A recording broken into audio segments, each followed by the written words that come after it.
Okay, so we are live. The Scrabble Kenya National Competitions. It's happening today. This is the day we have the GM, we have the XP, and everybody is here. It's a big game. It's a big tournament. It's the most well-attended tournament.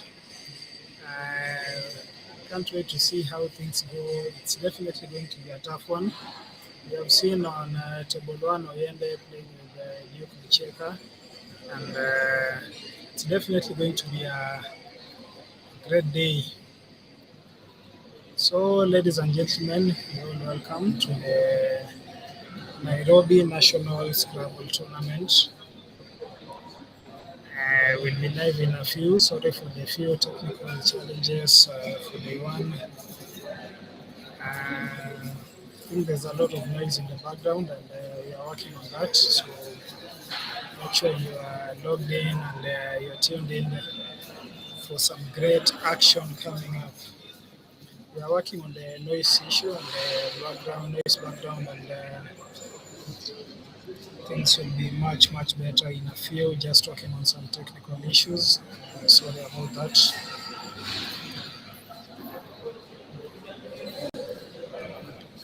Okay, so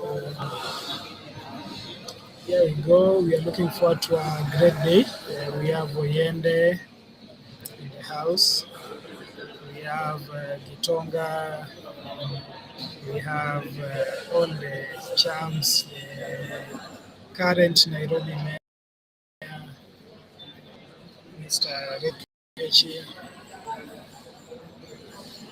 I don't know, my co-commentator will be there in a few other files, so just fixing one or two issues and then we are live, ready.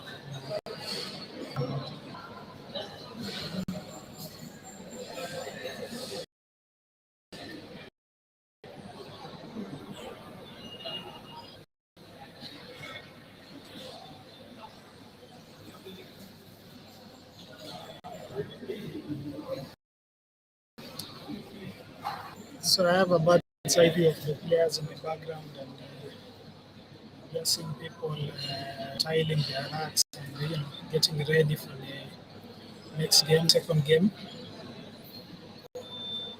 It's definitely going to be a tough one, judging by the mood. Guys look upbeat and really psyched up for today. It's a day tournament, Saturday, Sunday, playing 18 games. Players from all over the country are here. Around we have around 35 players, 38 players in Division A in the Premier Division. We have 37 players, including Oyende Alan, who is a grandmaster. We also have our other grandmaster, Nairobi Gitonga. We have the XP Gongolo Michael and the top-rated young Turk, Okeche Richard, who is the current mayor of Nairobi. We have Otieno Manasseh from the Duke of Siaya. We have Koyoko Mena, Njoroge Stanley, Netunya Patrick, a former national champ. All these are former national champions. Utai Martins, Chola Tony, aka the MVP. We have Taruski Pluto, Magwanga Unani, the first Kenyan champion. Kimani David, Mugwa Robert, Oyo Ian, who has been doing some really good beatings for some people. We have Kimathi Benson, Boya Tom, Madam Cecilia Rota is in the house, and Madam Akinyi Weno is also in the house. We have Machanje Daniel, who is currently our host at Strathmore, and Chavutia, Maloba, Magu, Auka Julius all the way from Mombasa, Micheka Duke making his comeback, Mukonyi Kefa, the guy from Kakamega, Mumias, Okioma Nick, Kikechi Mili, Birgen Joel, my former schoolmate at KU, Iniso Nick, Gibinji Kibuthi, Nganga Michael, and the governor of Turkana, Namurukai Jeremiah in the house. Chere Cosmos. So it's definitely going to be an exciting tournament. I can't wait to see how things go. In Division B, we have Nakaya Charles, that's a veteran who's been playing for a while. Namai Jacob, B2. We have Madam Okado Beryl, the current SG Secretary General. Bugi Josephat, Bugi Moses, Anjau Mai, Camila Olive, Maina Joseph, Jogo Evelyn, who is definitely was number 3 in the last tournament in Mombasa and is definitely yearning to join the big dogs in Division A. We have Wafula Jonathan, the international boy, always attending the international tournaments. Sang John, Gidinji George, Wangari Joan. So it's actually a star-studded intermediate division. We have like 48 participants in Division B. That's the intermediate division. Definitely some competition going on around there. We also have the third division, which is the open division. Remember, the open division is for any new player, any player rated below 700, any player who's just come in and wants to join the game and have a feel of what Scrabble is. It's just seeing some new names in the open division. It's not always quite popular, but let that not fool you. It's actually the most competitive because everyone thinks they can beat the other. We can't wait to see how the results will go for that. So all eyes are on Division 1. The first game has it's just ending right now. The players are arranging their tiles. It's star-studded, to say the least. We have the grandmasters in the house. Then the Alan. We have the XP Gogolo Michael, who won the last tournament in Mombasa, which was held just last month on the 7th. Gogolo Michael put up a very spirited fight, and he was the fan favorite, and he actually lived up to his expectations, which was quite awesome. So number 3, we have Okechi, the third seed. Okechi Richard is the current defending champion in Nairobi. He's the mayor. So we are really hoping to see some good luck from him. And we also have Gitonga and Deritu, our other GM. Kenya has 2 grandmasters. We have Oyende Ala and Gitonga and Deritu are the 2 grandmasters. And the XP Gogolo Michael. So it's definitely star-studded. All the stars are in the house. It's not an afford to miss. If you are watching it from home, from your phone, wherever you're tuned it from, keep it locked because this is definitely something that is it's a very big tournament. It's actually the most star-studded. Gongolo Michael will certainly go through some competition from Oyende Alan and Gitonga Deretu. Okechi also wants to win something. He hasn't won something in a while. The former Post Bank player Stanley Njoroge has represented Kenya in the 1997 competitions in Australia. Koyoko Bernard, former national champion. Nitunya, the guy from Machakos. Mutai Martins, he's been out for a while, but he's definitely going to cause some ripples. The self-proclaimed most valuable player, Ochola Tony, is in the house. Tarus Kipruto doing his thing. Of course, we have had some friendly matches with him in the past week at Okioma's place at Kahawa Ndani. So Tarus Kipruto, that's a master. We all know he has the potential. He hasn't won the national tournament yet, but somebody who has won the Masters will definitely do something, and we are hoping to see the best from him in this national tournament. Magwanga Onani, we all know him. He was the first ever national champion way back in 1991 in the first ever Scrabble national championships at Sarit Center. So definitely we are expecting a lot from him. Kimani David Kienja, he's challenged Ochola Tony. He's challenged him. He actually challenged him and told him for every loss he has to pay some 200 shillings. There's a bet going on there. The MVP feels like this is his tournament, and Kienja feels like MVP is overhyping himself. Come on, we all feel like MVP is overhyping himself. Let's see what he does. We can't wait for him to show us his mettle. We have Mumbi Mwema. Mumbi Mwema is making his first appearance, I think, for so many months or years because he's been out of the game. He's been mostly doing the TB work. Mumbi Mwema is a super TD. He's actually an African TD. He was at the World Championships at Ghana. So let's see what he can do on the board. Molaku Stanley, there was a national champion, I think, in 2002, 2001, thereabouts. So that's somebody who is also in the shadows, but he can be a dark horse, definitely might come up with some goods.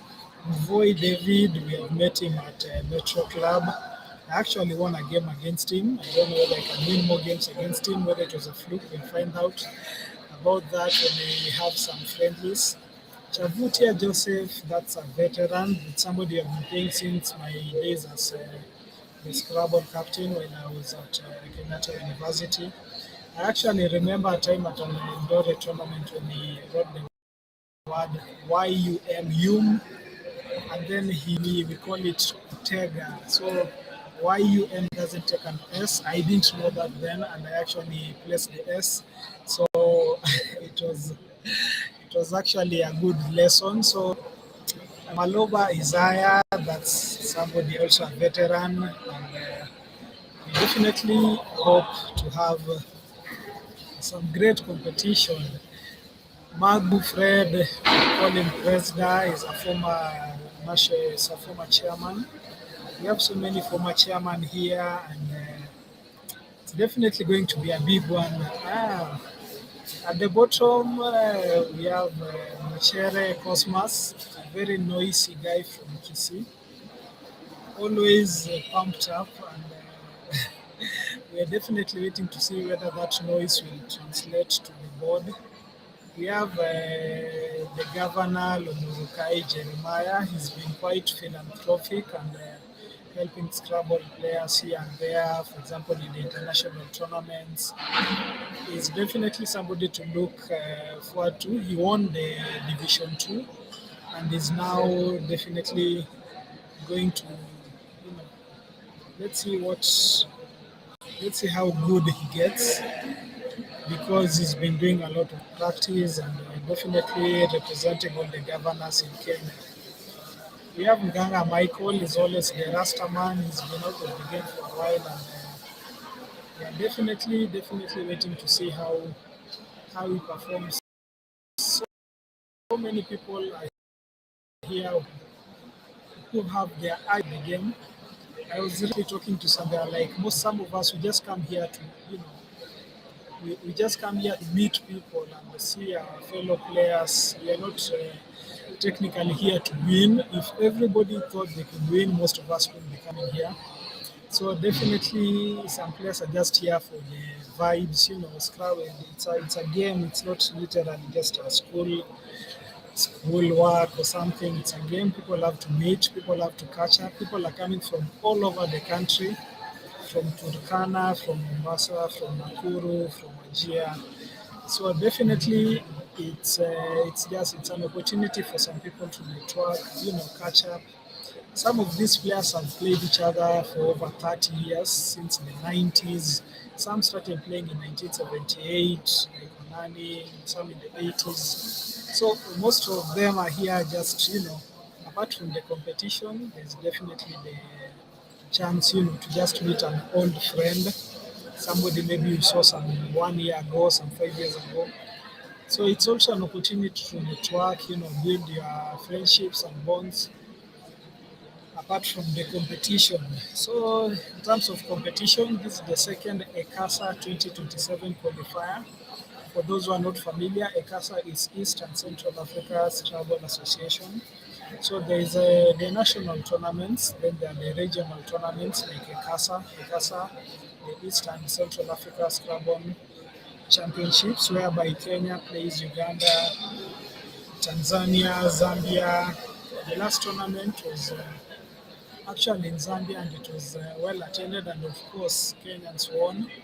Kenyans have actually been quite dominant in the East African scene, beating players in Uganda, Zambia.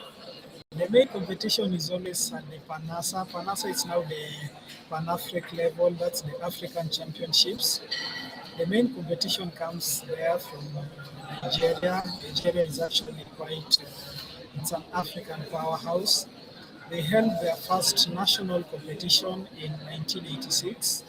So, and they have had great support from their governors. And Nigeria is actually quite competitive. But Kenya, we're going to coming up, and hopefully we are having the African Championships coming soon. And hopefully our team will represent us well and give us some medals here and there. We'll have definitely Kina Oyende and the Gitonga and Ngolo. They'll be at the African Championships. We don't have a CC. A CC is a continental champ. We don't have one yet from Kenya, and hopefully we are going to have one CC from Kenya.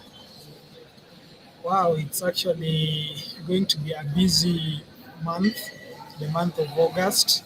Happy first month of happy first day of the month.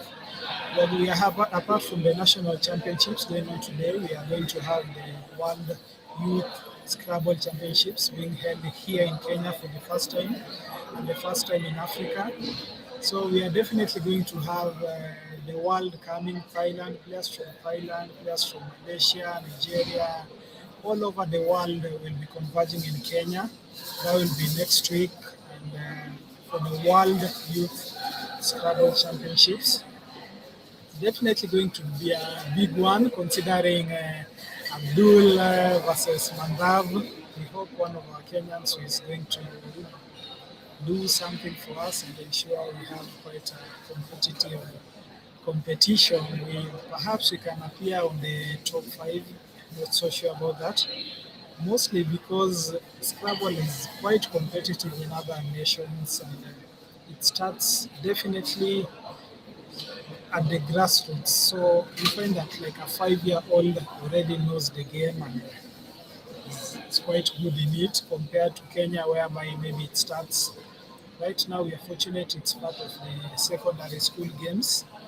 So we are definitely hoping to see more competition. It's definitely going to be more competitive as the days go by. The round two pairings are already out. You can see Oyende Alan will be playing Kimanthi Benson. Kimanthi Benson is a popular player at the Metro Club. I've played 2 games with him at the Metro Club where he won both games, which was quite a good welcoming. He's playing the GM Oyende Alan. Oyende Alan is, let's call him the Messi of Kenyan Scrabble. Simply because he's actually the most feared player at the moment. He's quite technical, he's quite knowledgeable, but don't let that not fool you. Scrabble is a game of wits, intelligence, English, mathematics, strategic thinking. There's so much involved, including the element of luck.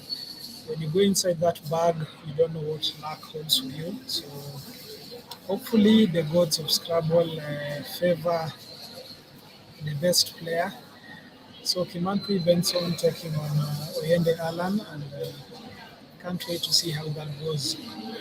We also have Oyo Ian. Oyo Ian has been beating the MVPs and the Machanges of late. He's playing Bongolo Michael, so definitely a big game to watch. On the live stream, we'll have Oyende Alan, the GM, versus Kimanthi Benson, so you definitely don't want to leave. We have Mboya Tom, Okechi Richard, Ochola Tony versus the GM and Reto Gitonga. The man whose names are all anagrammable, Gitonga, we call him Gigaton, and the Reto and Tired. Patrick, it's also a valid Scrabble word. So if you're joining us, you are quite welcome. We are going to our second round, where we'll be having Oyende Alan on the live stream, which is something you definitely don't want to miss. Micheka Duke, I think he has put up a spirited fight. We're just waiting for the standings to stream in so that you can see who is at the top and who is at the bottom. Definitely, Oyende, I talked to him before the games and he told me he's definitely winning this one, though it's never obvious. He's not one of those players who comes in with the confidence on the swagger or on the banter of, I'm going to take this one. He's been through so many games. He's the most decorated Kenyan player. He's won the most trophies. But he is well aware of the competition that he's likely to face from Mongolo, Kechi, Gitonga, Manasseh, Koyoko, Stanley, Letunya, Mutai Martins, Ochala Tony. So it's definitely going to be a big one. We have three women in the competition. We have Cecilia Ruto, we have Akinyi Wenwa, and Kikechi Mili. These are veterans in the game. These are ladies who started playing in the 90s, beating men all over, just showing Scrabble. It's a mind game. Hopefully, one of them might go for the top spot. It's been a while since we've had a female champion, a female national champion. It will definitely be good and quite encouraging for future players. So let's definitely hope for the best in that. So we have Oyende Alan and Matthew Benson. Again, it's ongoing. And, you can see they've already dropped a jackpot. Bingo, we call it jackpot, bingo, whichever name you want to call it. It's a 7-letter word. Anytime you write a 7-letter word, we add you 5 more marks. So it's the blank, it's a T. That's for latrons. And we have Kimathi Benson just balancing his rack and let's see what he comes up with. Oyende has clunky H and V, though they go together well. H, V, K, though not so good with the K and the G. So he's definitely going to be balancing his rack, and let's see how things go at the moment.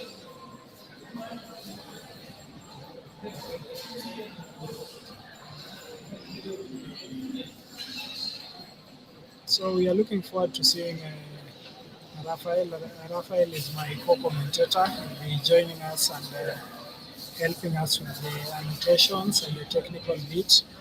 In the meantime, we have Kimathi Benson taking on Alan Liende, and Kimathi Benson just playing his ULU Ulu. It's one of the best ways to balance clunky U's. And U is not actually the best time for bingoing, so most players actually dispose it as long as they don't have the Q. It goes well with the Q. Oyende just showing his metal by starting with latrons. The gods favor him with the blank, which is always tough for the best player, for the lower rated player. So we have Oyende playing Vakil.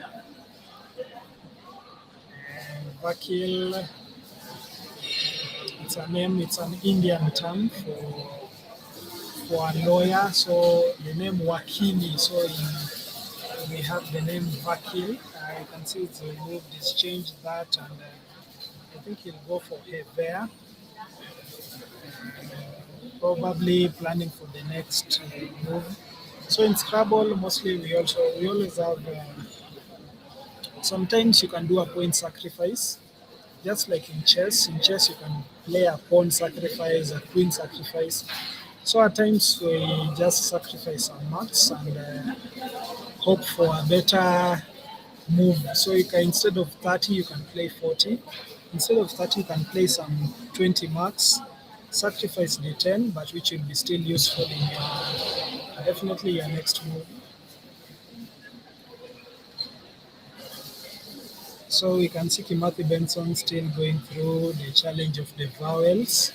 He's played the SUI, SUI, just to balance his rack and keep the game going. At times, it's much better to play something even if it's little marks. Like Sui only offers 3, 4, 5 marks, but it helps you shed off the clunky tiles. So it is quite dramatic because Kimathi has actually picked up all the U's in the game. There are only 4 U's in the Scrabble game. Kimathi has played Ulu and played Sui, and he has once again picked the U. But hopefully this time he has some better tiles which he can find something to write with. Those joining us on the live stream, leave a like, leave a comment.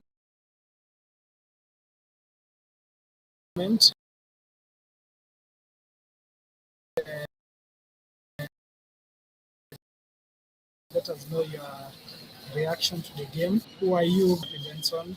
Definitely is dropping it down. ing ending, the ing prefix suffix is actually the most popular way to make a bingo. You can see him drop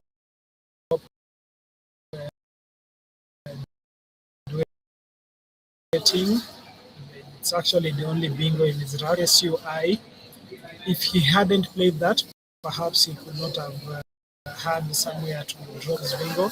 But it was just an opening. So you are in Scrabble, you have to learn the hooks. You have to learn how to play like SUI. When you add the T, it's called a hook. So it's actually a perfect way to just ensure you score some marks and leave honestly.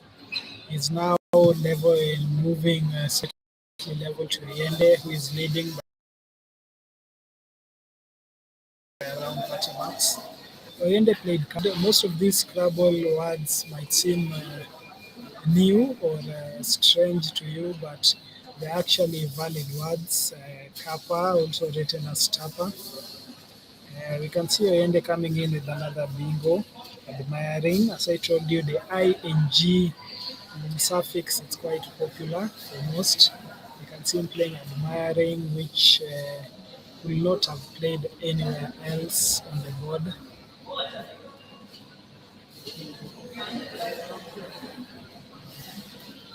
So he ended just stretching his lead with the simple, it's called a weak bingo. Gongolo calls it a weak bingo. Admiring gives him some good marks, and there he goes. It's now like 100 points clear. Kimathi Benson with not so bad rack, but the B, C, and P don't go together. They don't have that synergy. Oyende drawing the double S and the VOEID. I can't see any bingos at the moment, but definitely some places to score some high marks. Keep the board open and hopefully wait for the perfect opportunity to drop a bingo. So you can see Kimathi Benson just having a sip, some water before playing Lek, leaving the POTN on his rack. So definitely a good move. Definitely a good move to balance his not otherwise so good rack.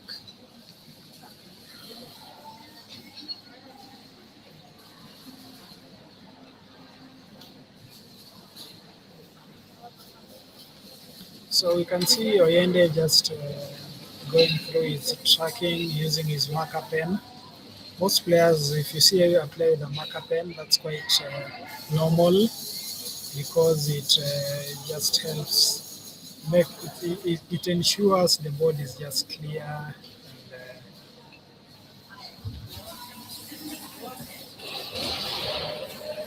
so whenever you see a player taking notes and It's just analyzing the game. Scrabble, it's also involved some mental aspects.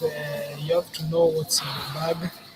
You have to know what's remaining in the bag, what you have, what your opponent might have. So that's really important in the game.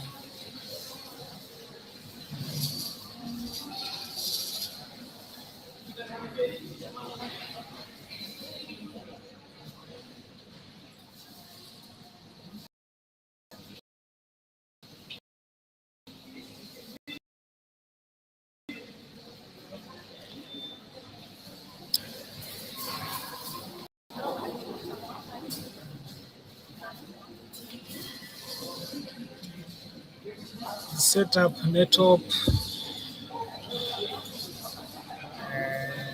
Not so sure what his plan is. Perhaps is to open up the other triple spot, which might be because he ended somebody who has quite a good word power and will definitely come up with an in time I presented with the opportunity.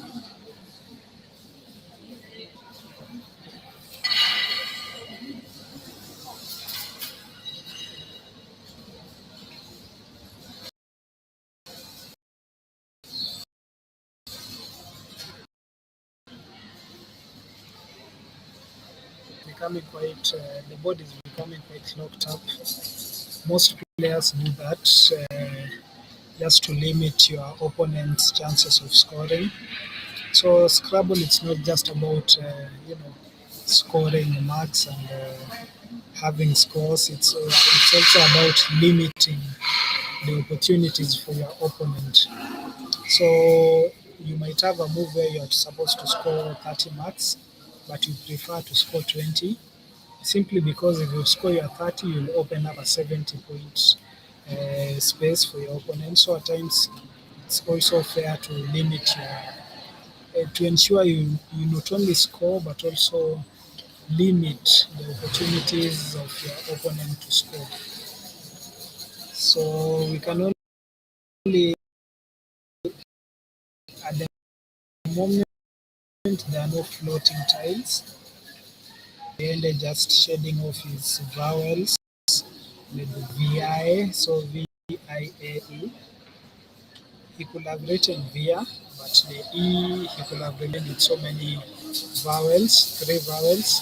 So part of this game also involves, just balancing your rack and ensuring you have a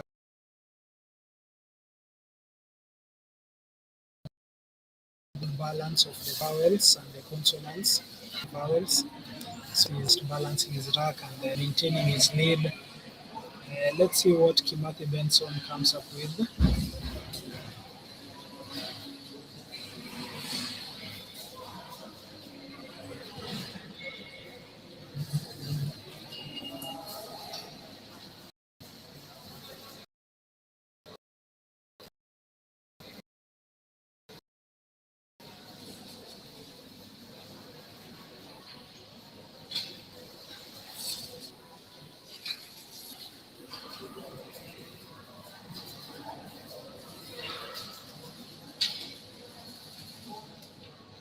So you can see what Kimathi Benson is doing. He's simply opening up the board with up end, just making sure there is opportunity for him in case he picks the blank or has some good tiles for bingo. So that's part of the game. You have to learn how when to open the board, when to constrict the board, when to make sure your opponent you have an opportunity to play a bingo or a catch up. In this case, Kimathi Benson is like 100 points behind and he simply needs to catch up. His up end move, it's a great move. It definitely offers him an opportunity to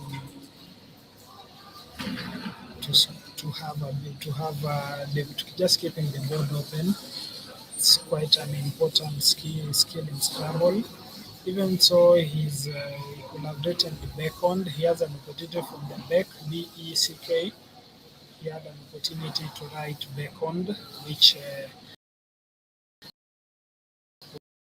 was the suggested move by the beckoned could have scores 33, which is not bad. So the better move could have been beckoned, but in this case, maybe at the end offers a chance to have the board open and look for future possibilities.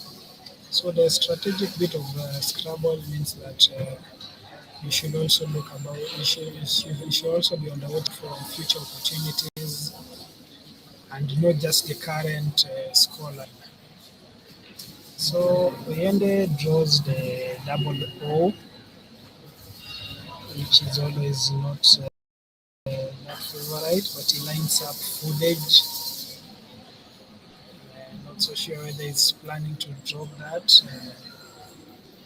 His favorite seems to be for bear on C9.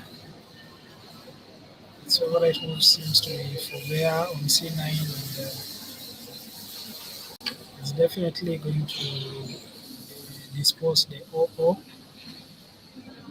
simply because it will block the FOO on the 7 or 9 M will definitely block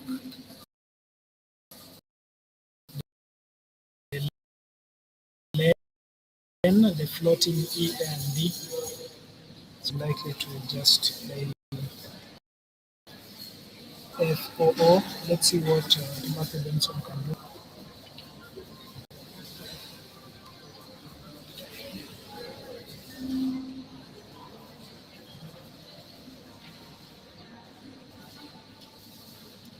So Kimati Benson with the double O and the double E, not so good times.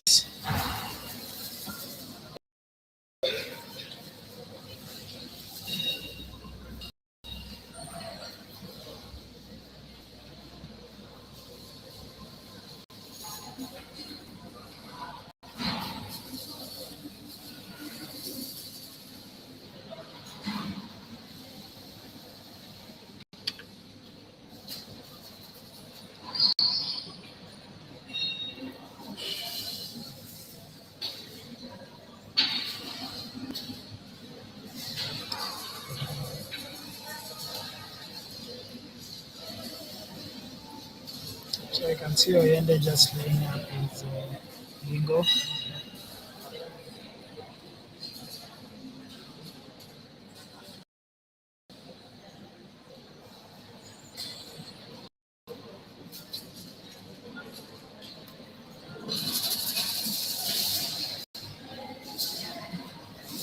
Just checking the word and confirming it's a bad word. So in Scrabble, the part of Scrabble involves challenging. When you challenge a word, perhaps you're not sure of the word, you can challenge it, and if the word is admissible, you give your opponent a +5, and if it's not, the opponent gets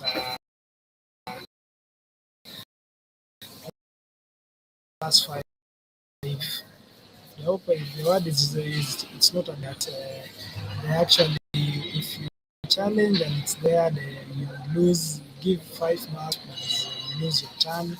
So there are different variants, but in this case, we are having the players Oyende just lost his turn after writing up for me.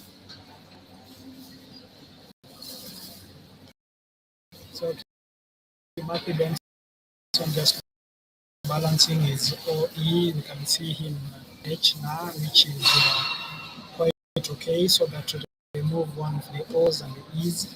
You can see Kimaki just picked up a very fertile back. Definitely been going in his next turn unless there's any blockage of the floating tiles.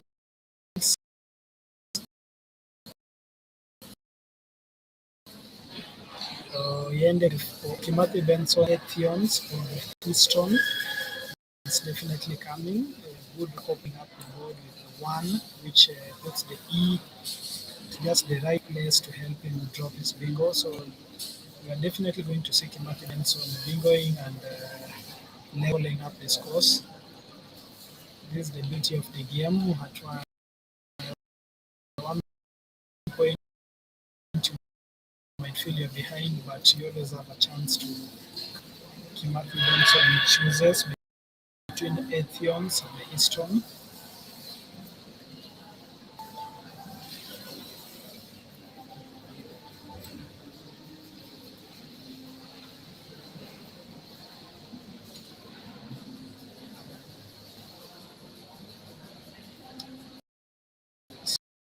So we can see just take some time analyzing is involved because at times you can play your bingo and just open up the board too much on the triple, which might affect how you, which might give your opponent a chance to come and score much higher.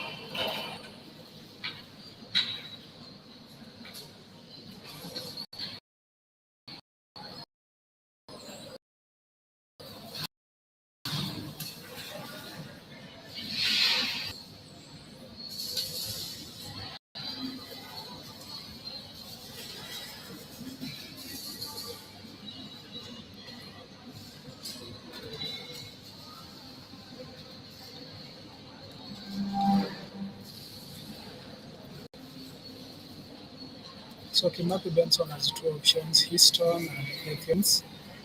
Can't wait to see what he feels is the best move.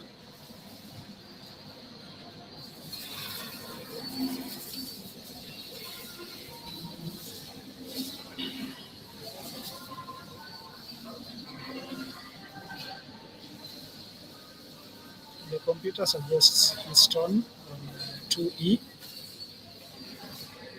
which gives 69 points.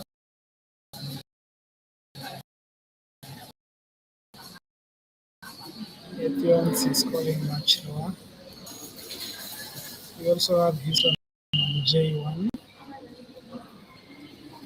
and Athens on 2E. So Houston is definitely the best move. And we can see Kimathi just playing Houston,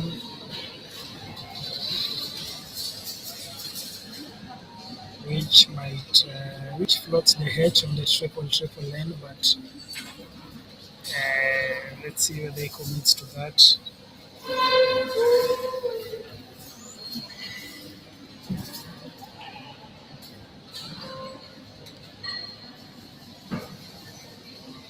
Yeah, so he's committed to the Houston play.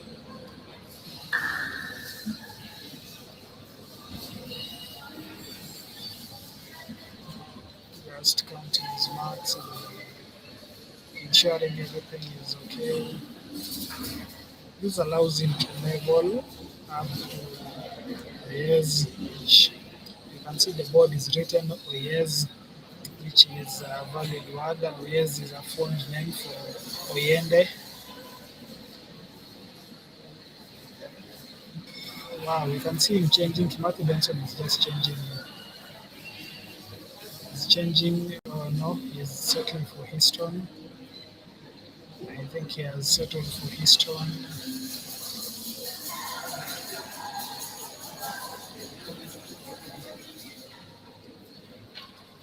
It floats the H on the triple lane, which is much dangerous, but it offers some good marks, which at times we go for the marks, at times we look at the future, sometimes you're scared, but it all depends on what your vision is for the board. So you can see him just going 1 point adrift. He's just 1 point behind Oyende. The scores currently at 247, 246. We have a contest right here, ladies and gentlemen. Keep it locked. Drop some comments on the page, like, comment, subscribe. You can leave some comments on the chat section and let us know what you think about the game.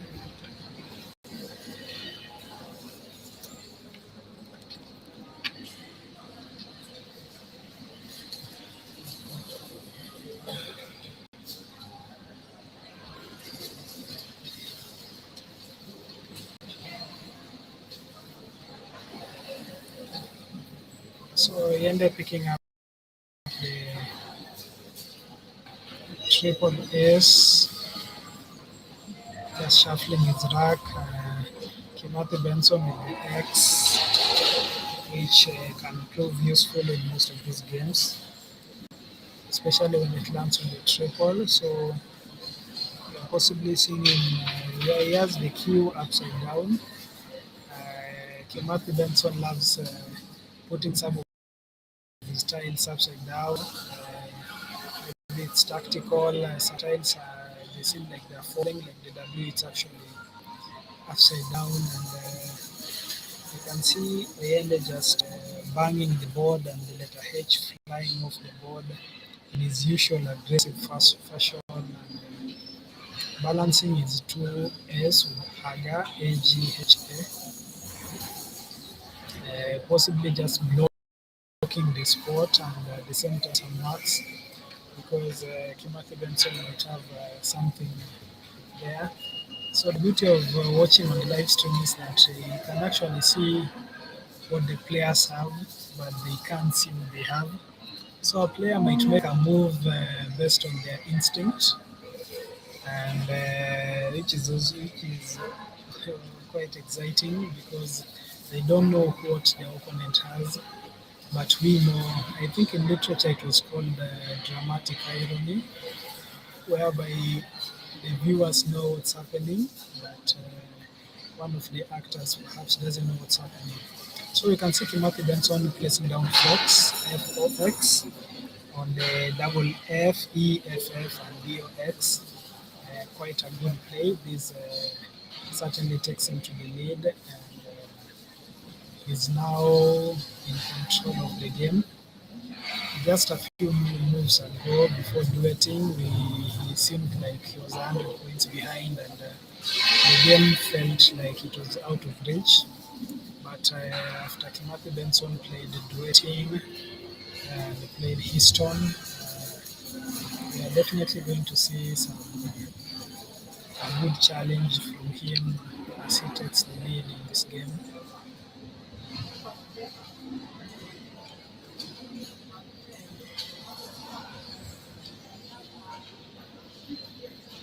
So you can see him in his trademark cape. He always Kimathi loves wearing his trademark white cape. I don't know whether that says that gives him his whether it will voodoo the game, whether it will influence the game, whether it will give him better opportunities, or maybe as we call it, feature white. Feature white in Kenya means just trying to hide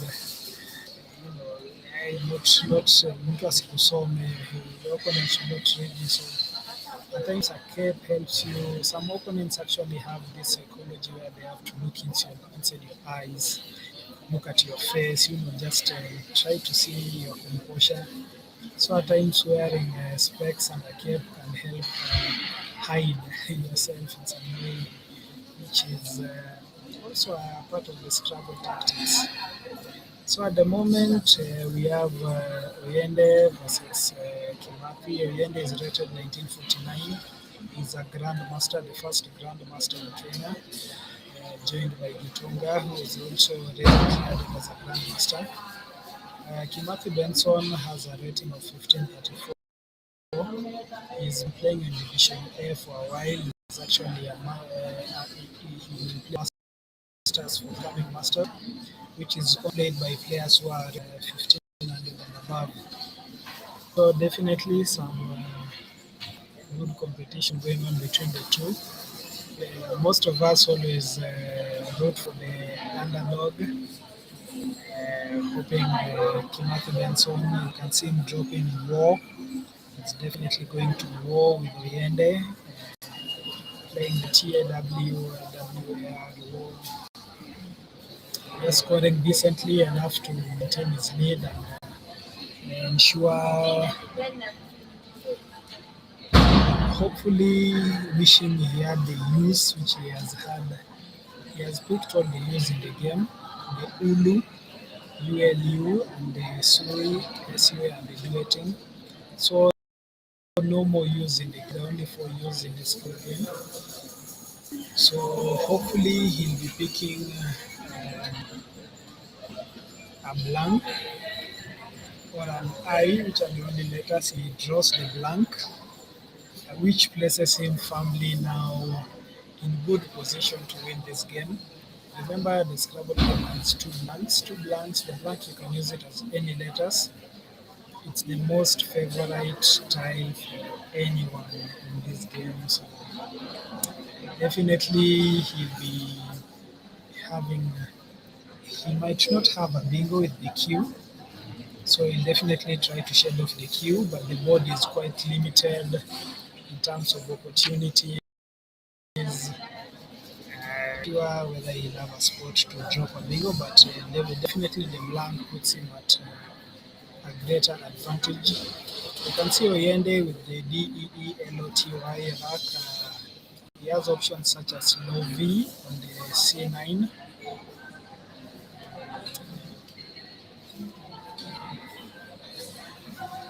Related scores 29 on B2. So related with the clone. Some of these words are really hard to spot. Like related goes with the clone, placing the L on B3 for clone.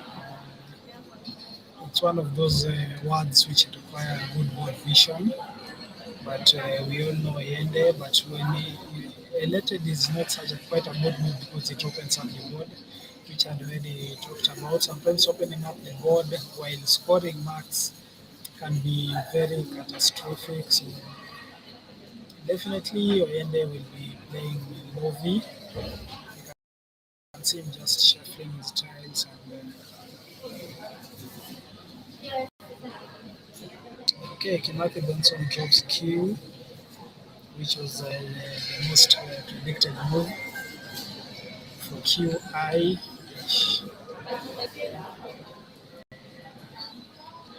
Offers him an opportunity. He picks the E, which is goes so well with his tiles. So we are definitely going to see Matthew Benson is now leading. This is a perfect opportunity for him to just seize control of the game, considering the clunky tiles. Oyende has the J, the W.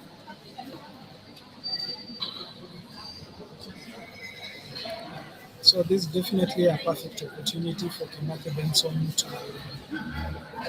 beat the world Kenya's greatest player. He has Lana and Rilan.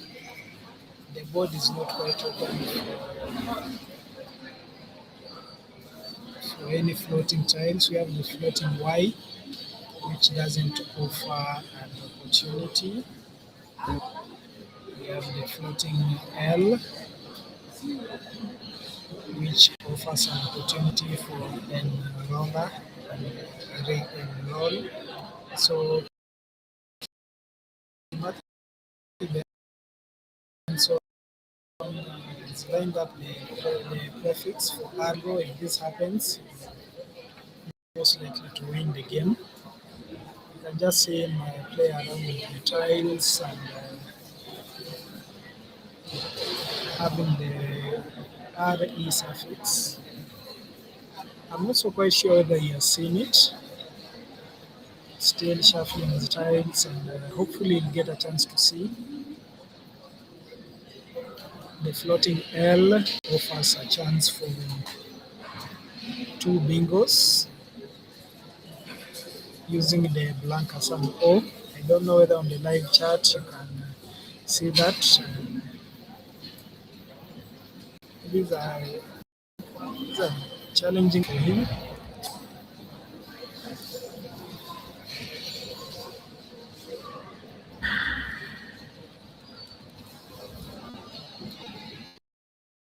So how to place the seize control of the game. Still shuffling. It's the equivalent of football, whereby a footballer is just dribbling and heading to the goalpost, and hopefully he will get to see either of the two bingos and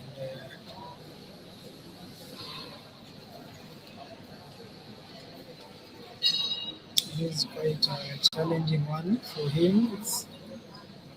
I really hope he gets to see the word. And,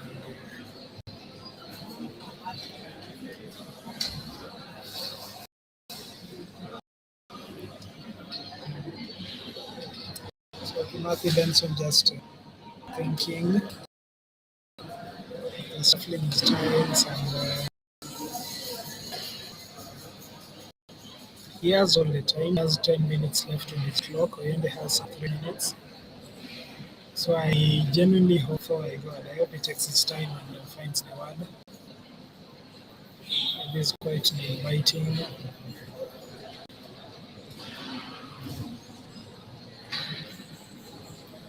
I feel like he would have already played the word had he seen it. So it might look like quite an obvious word, but oh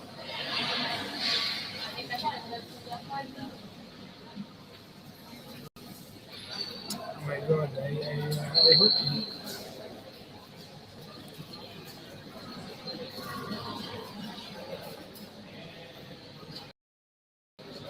Wow, is he going to miss it? I hope he's not going to miss the word.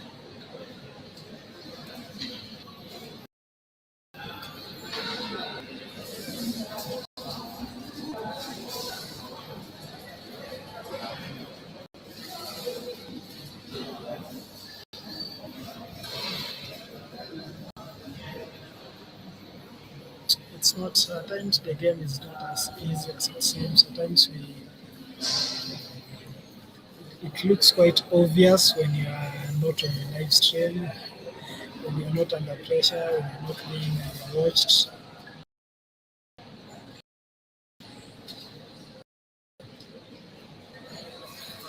I really hope I can see him just going through his notes and oh wow, I hope these are really tough one for him.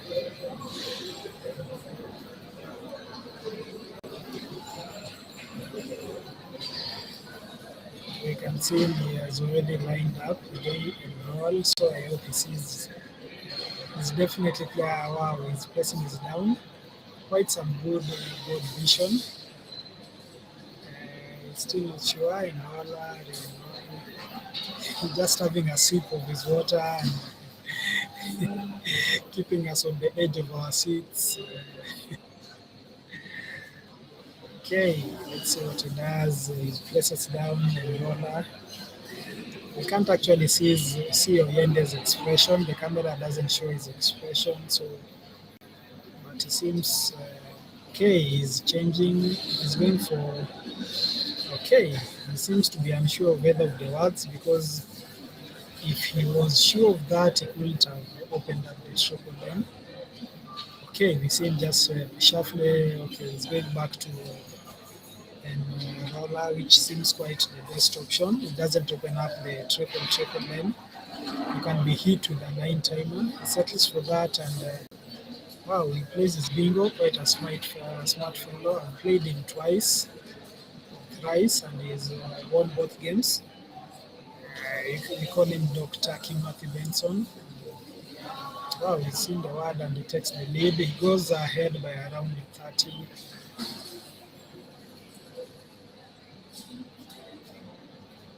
These are okay. Now Kimathi Benson is definitely at a good position to take the lead.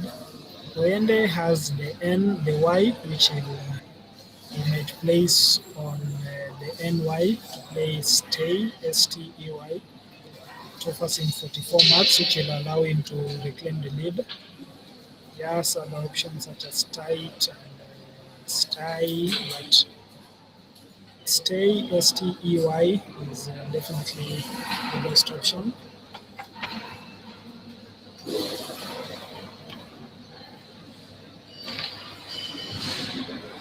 So we are definitely going to see Oyende play stay to reclaim his lead, which he does immediately and reclaims his lead. So knowing such words is important. Words such as stay can give you some good marks. Most of us are familiar with the fours and the threes. You can see Kimathi Benson just checking the bag and doing his calculations, doing his mathematics and English, just trying to, know what's remaining in the bag. You can see Oyende with TERTS. This is definitely going to be wire. There's a perfect need for end game strategy in this case. Anyone can take the game with Kimathi just picking up the Z. You can see him just taking his notes and trying to see where he can, how he can win this game. He's 10 points behind.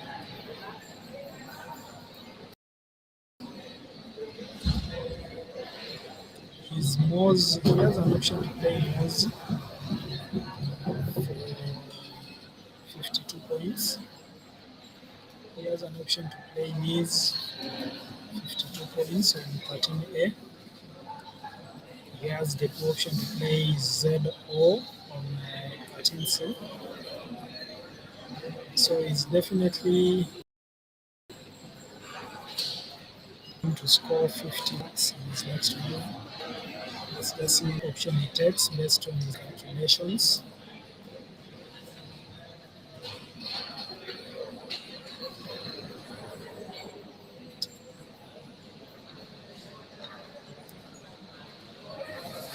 Ende is most likely to go out with his remaining tiles.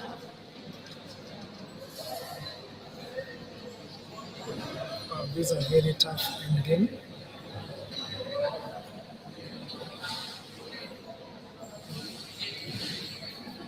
Kimathi Benson has enough time, 4 minutes on the clock. Ende has 2 minutes on the clock. This is definitely a game to watch because of the end game strategy.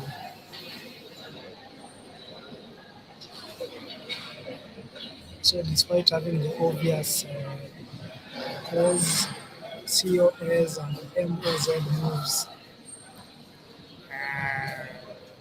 these are definitely, that's definitely the spot on the ZE. That's definitely where Kimathi will be playing, but he is well aware that Oyende has the chance to out in the game. So he must definitely play his best move right now.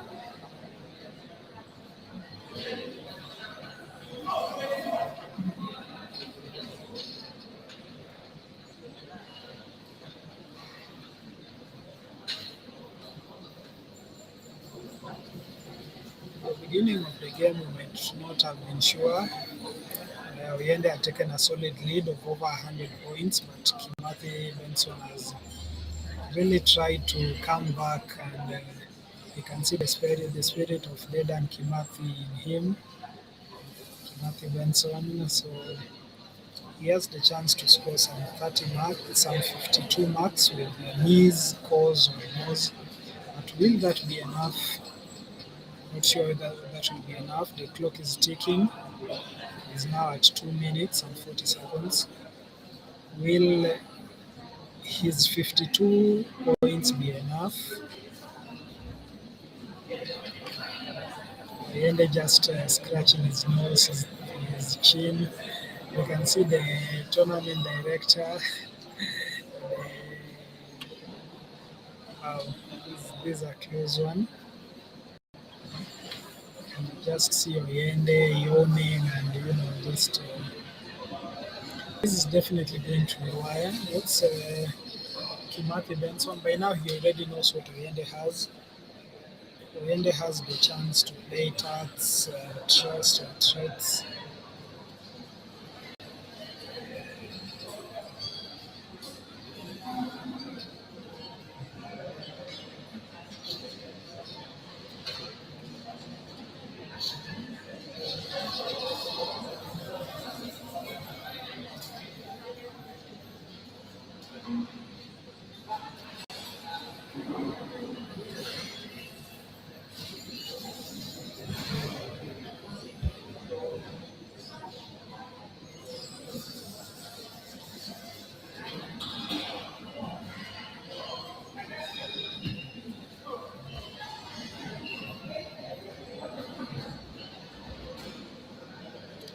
see. Still just doing his calculations. Definitely going for pause gives him 52.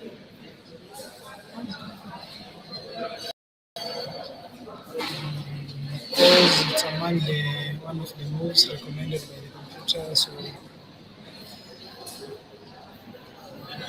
Oyende saw that coming. He definitely knew it's coming. He has pressed the clock. He has committed the move. And, will this be his winning move, or Oyende is going to come up with a surprise move? Kimathi remains with the IIM. Just waiting for the scores to be updated. And,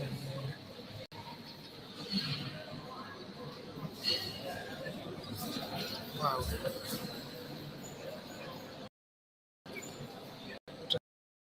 Not again this pattern.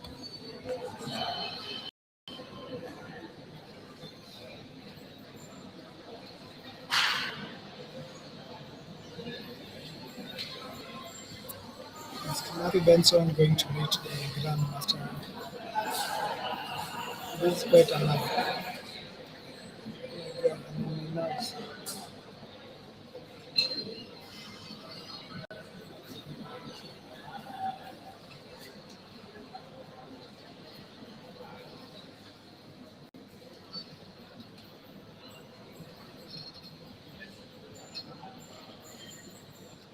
So we can see them just taking their notes. And, I think they have stopped the clock. They are checking their scores.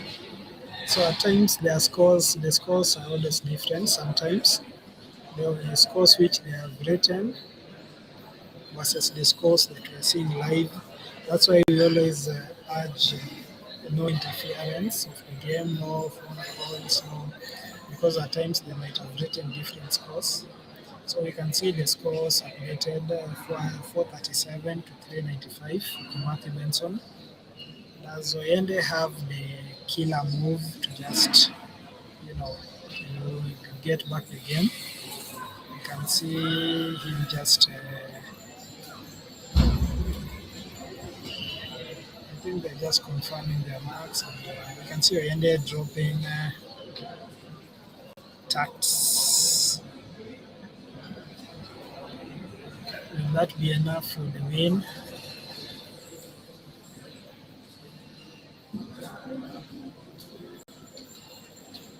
So threats going down.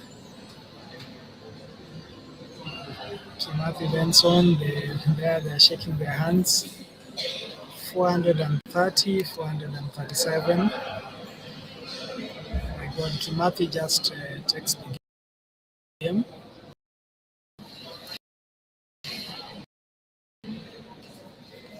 It is awesome. He's made points.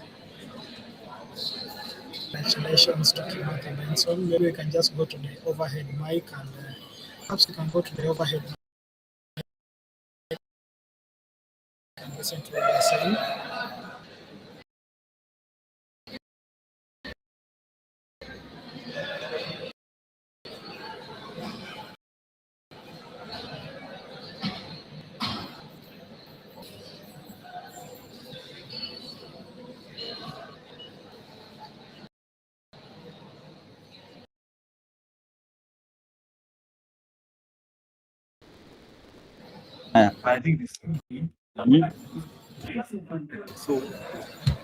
Ulianza na 64 ukacheza 13 hii, si sawa? Ukacheza 22 hivyo, ukacheza 5 sui,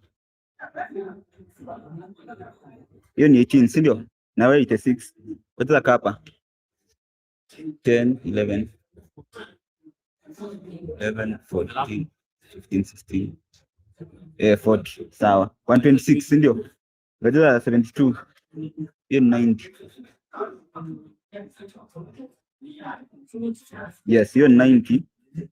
Ukacheza admiring 5 6 7 8 9 10 11.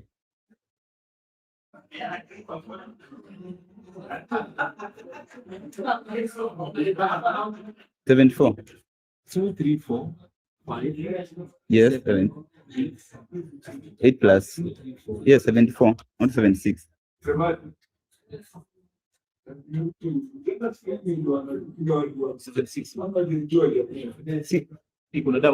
Oh, this is 5, 7, 8, 9, 10, 11. Oh, sawa 76, 202, sawa. Mimi kacheza back 36. 126. Kacheza VI 21, 4, 5. Hey, 4, 5, 6, 7, 8, 9. Si ndio hiyo? Yes. 223. Mimi kacheza hii 33 append. 159. Ukacheza 0 floodage for 222. 223. Mimi nikacheza 1 for 10. For 20. This is 5, 6, 7, 14, 15, 16, 20. 179, si ndio? Wewe ukacheza 4. Yes. This is 16, 17, 18, 19, 20, 21, 22, 24. 24 ukakuja 47. Tuko 47, sawa? Nikacheza is on 67. This is 7, 8, 9, 10, 13, 14, 15. It's actually 68.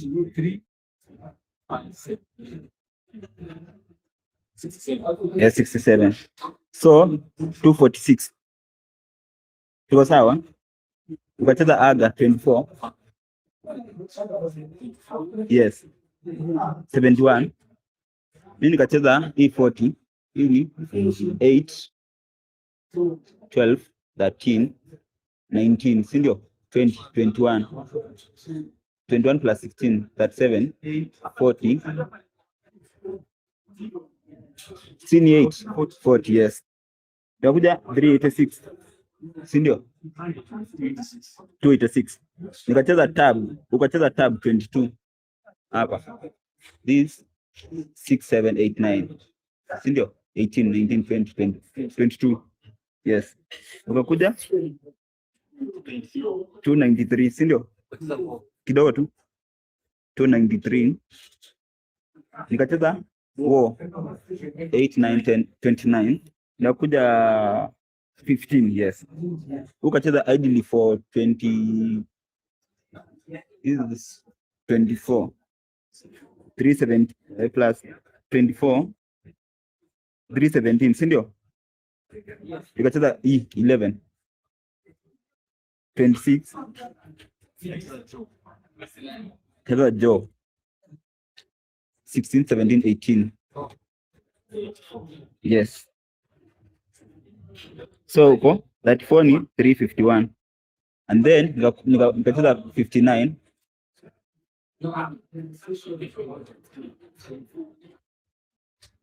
Yes. 85. Si ndio? Alafu stay. Hiyo ni 45. Yes. Yes. Nikacheza 52.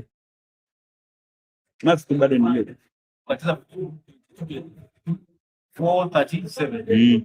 Alafu nikacheza 10 3 plus 12. Plus 12, 35. Max ni hiyo tu. 431. Yes. So I was asking you, there was no chance of losing here. Akifunga, mimi nimecheza bingo, so akifunga yeye ndio hawezi funga. Because akifunga sasa mimi ndio nitakuwa nini? Mimi hapo mimi. What was your dance like before you played that? The problem is I had too many times at once. Na mimi nikaokota hivi. Alikuwa mbele. Yes, nimecheza enroll nikaenda mbele. Ulikuwa I played this bingo. alikuwa mbele. No, I was ahead. No. I was ahead, so nimecheza niko na hii, lakini sasa siwezi mfungulia na timer. I'm not seeing me, so nikaamua kukula hapa. Ukaenda mbele. Because at this point I'm ahead like 7. You can write by 7. Tuko ako 17 na 26. 17 na 26. So 17 na 26 niko mbele na 9.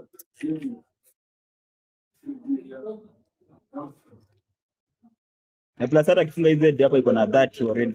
Na niko mbele already. Ameenda mbele na ngapi? Because let's share the why hapa anakuja na. Kati ya mbele na kidio yangu. Zote mbili. Niko 385 hapo. 351.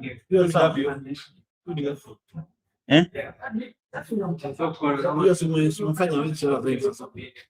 Oh, but it's only the difference is only said by 34. Utamkuta C pia. Utamkuta C. But play that.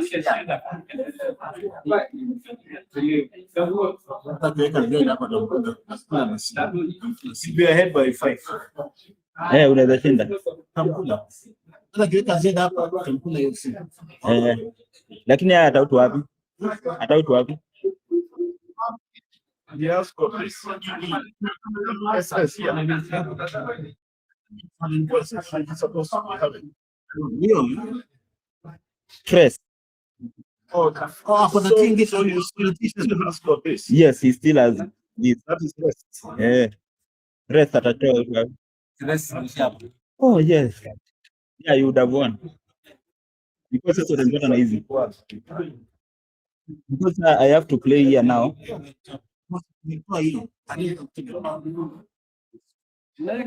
Yeah, on the win. Because there's no way in other toys zote. No, because nimeokota ni mbaya. Hata unaweza kusema kula pole pole. Hiyo itakuwa ni because hiyo si kuna mahali pengine si kwa na si inachezeka tu. You need to play that.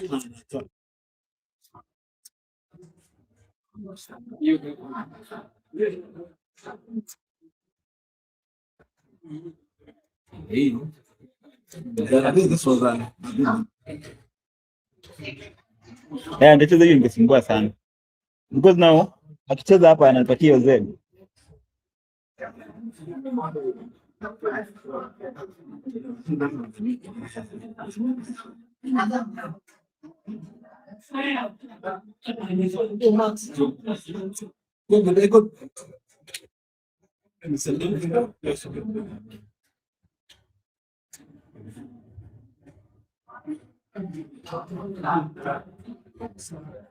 And 431 years. When was this one played? Very early in the game. Very early. Yeah.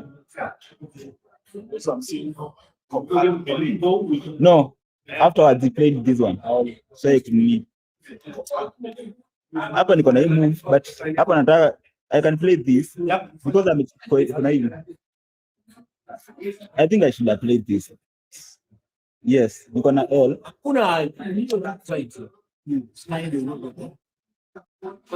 Nikicheza hivi naona naacha hapa. So I decided to work here.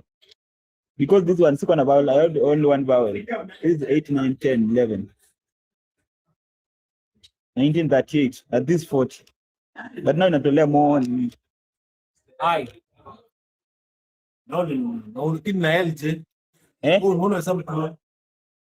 Oh, it's even more. Basi ningecheza this. Because now niko na only one vowel, I keep the vowel. I should have played that. I saw it, but pia I'm seeing another score hapa sana. Anything like THO una score ama 2.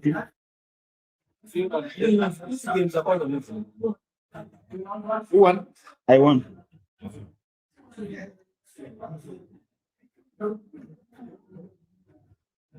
Uende huko na jaketi kile kwa gari bana.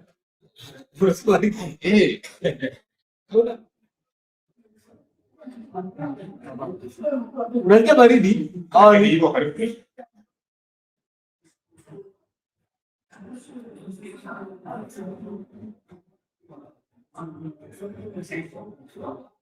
For that 7. 431, 437. Hiyo 1 imetoa wapi? Tutafute hiyo 1. 431, 437. Before that lakini 431. ni saa ina shida, lakini before that. Hata angalia kwa screen.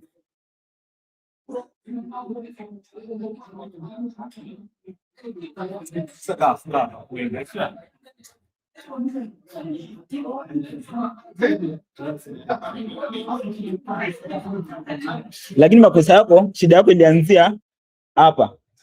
Hiyo floodage. Because unajua hiyo time niko na nini? Niko na hivi, on na tone. So siwezi cheza zote. Eh.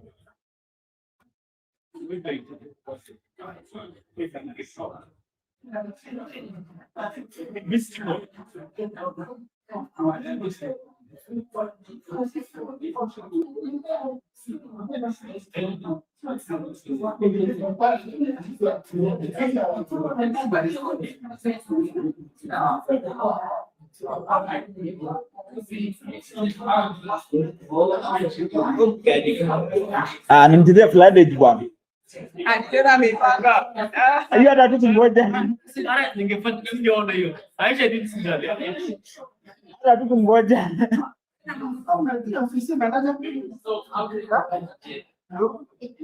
Mimi the only thing ni what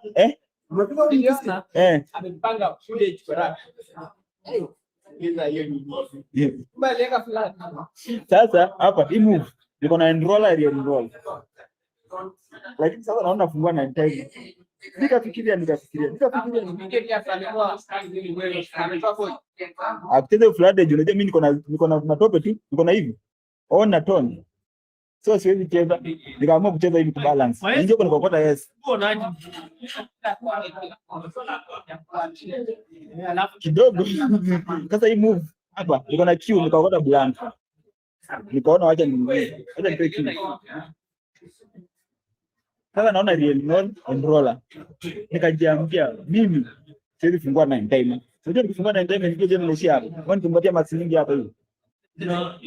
Yeah. Ingekuwa jana ninge challenge.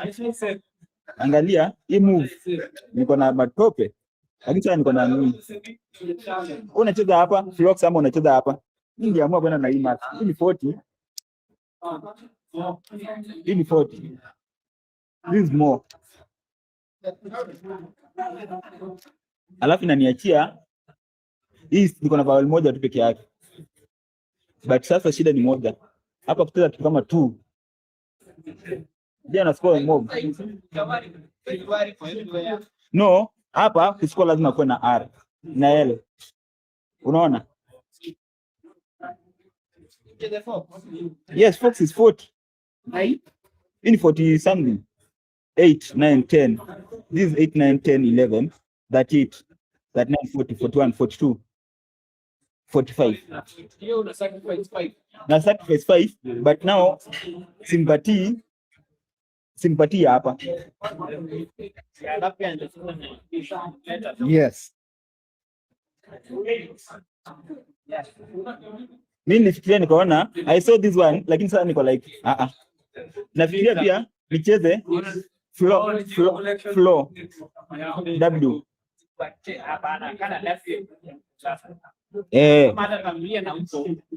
Tumesema hapa lazima kuwe na L. Yes. Kuna vowel moja. Shida ni moja. Nikitoa na acheze hapa, hii X nitatoa wapi? Angalia board venye inakaa, hii X natoa wapi? The only place naweza toa ni hapa. That is only 27.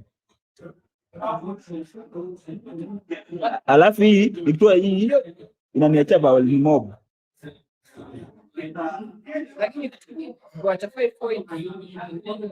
No, this is 45, sindio? This is 40.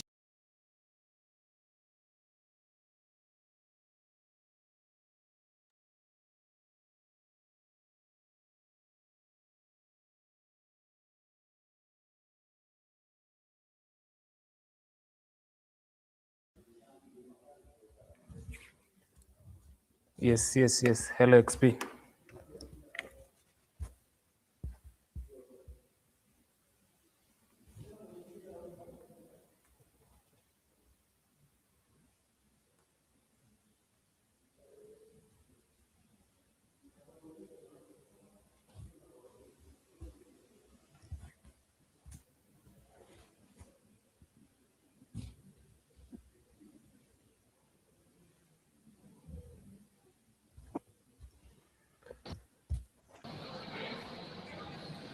Maybe you can keep talking. My mic is muted. I think now it's unmuted. Yes, yes. Hello, Can you hello. mute me now? Yes. It was an amazing matchup between Oyende and Benson. How are you doing, XP? How is everything? I'm doing fine. It's quite chilly where I am. People are complaining about the cold on the live stream. I don't know whether you can hear them. Well, I'm getting you loud Actually, and here they clear. mask each other. They have sweaters. It's a chilly. It's chilly in Nairobi. Get with the environment there. If nobody carried a sweater, they're It's going to quite have chilly. a hard time being beaten on the board and also being beaten by the It's cold. It actually will be tough for some people. it will be very tough. Yeah. Quite a fiery game in G bingos. Mm-hmm. Duetting, admiring. We end starting with latrons, catching up and finishing the game with Z. There's a proving to be decisive, scoring some 52 points. So it was actually quite a big.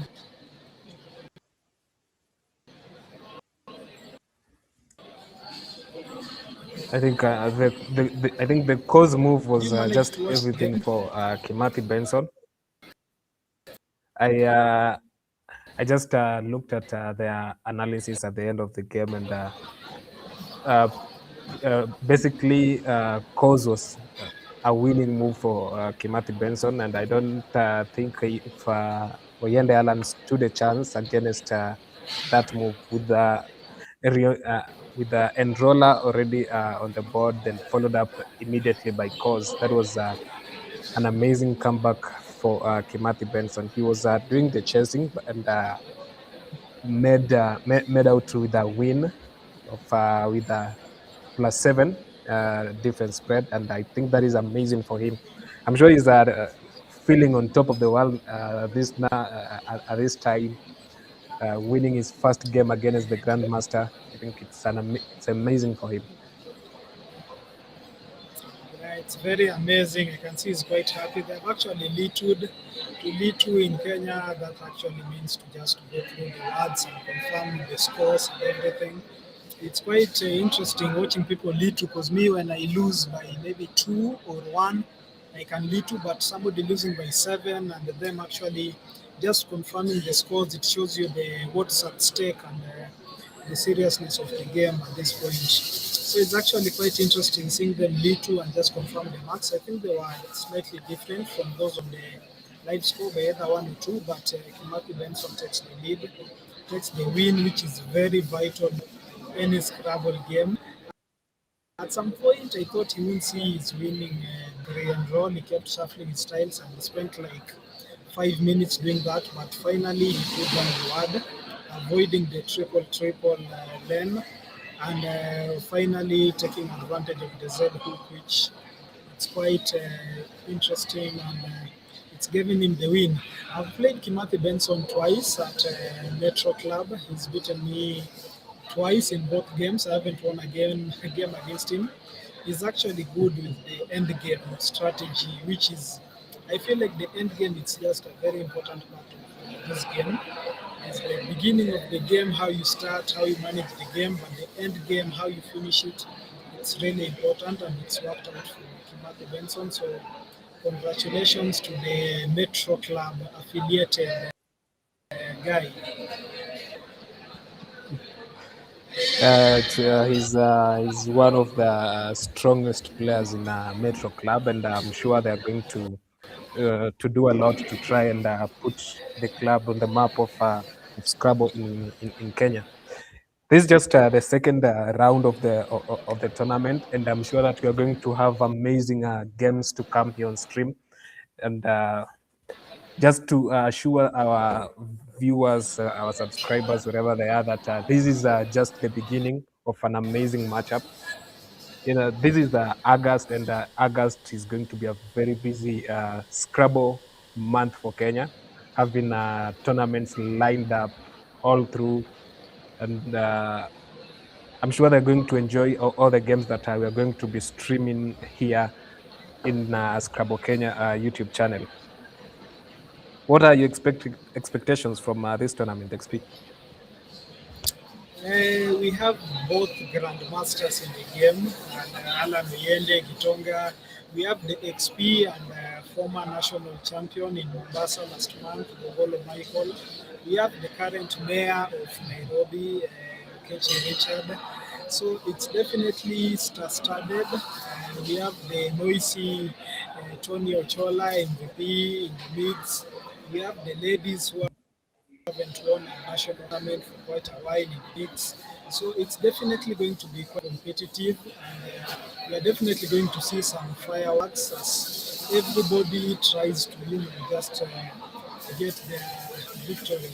You can see Gongolo Michael and Magwanga Unani coming up on the live stream. I can't wait to see how the game goes because Gongolo Michael is the current national champion. Magwanga Onani is the first ever national champion, so it's definitely going to be some war between the Mombasa-based Gongolo Michael versus the Homa Bay-based Magwanga Onani. What are your predictions for this game, Rafa? Well, we've seen in the recent tournaments Onana Magwanga having amazing journey in the game, and we can't just forgo the achievements that have been made by Gongolo Michael, having won the previous tournament in Mombasa. I'm sure he still wants to. He's looking forward to keeping the title of the national champion. He'll probably try to protect his title and maybe become the new mayor of Nairobi after Okechi's win earlier in the year. I'm sure that this is going to be a battle for the best, and we're going to see an amazing game between these two players. Yeah, for sure. We have Kimathi Benson facing Mulaku Stanley.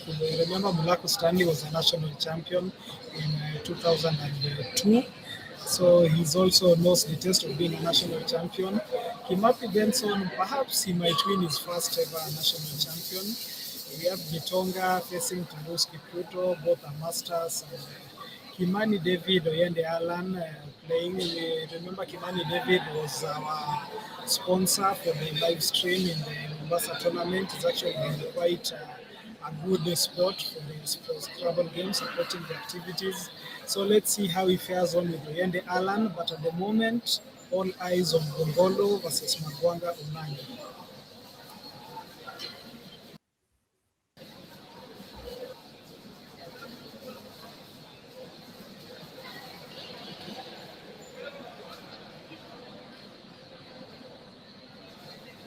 So we have Gongolo Michael just starting with a Jeep move, GYP, a great way to balance your consonants. So it's always good for a player to know how to balance their consonants when they have there are 2-letter, 3-letter, 4-letter, up to 8-letter consonants. So it's always good to know how to balance your rack. You can see Gongolo starting with his GYP move. Let's see what Magwanga Unani comes up with, though there are no obvious bingos or weak bingos, as Gongolo calls them. So let's see how this game goes. Who is your guy? Who is your guy? Let us know on the live stream. Keep us engaged. Tell us favorite moves and how you see the game going. Here is just made the best Scrabbler win. I can see that Onani has a bingo on his rack. I don't know if he's going to spot the word downtown. It's an amazing. It's a high. It's. I don't think if it's a high probability word, but let us see if this veteran in the game is going to spot the word. He has it already aligned on his rack, or maybe he's having a different opinion, a different option. Let us see what he does.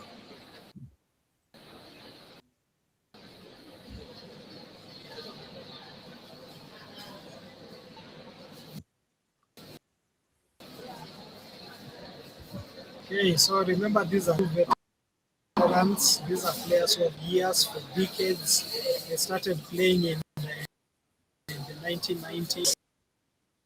With Onani Magwanga telling me while he was at the University of Nairobi, he used to play at, in the 1978. He had already started playing the game.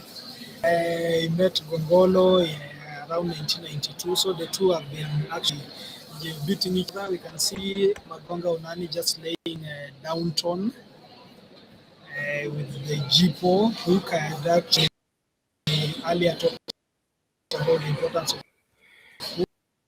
hooks. So downton dropping on the board, not just seeing him just laying it down so comfortably, but taking some 3 minutes on it.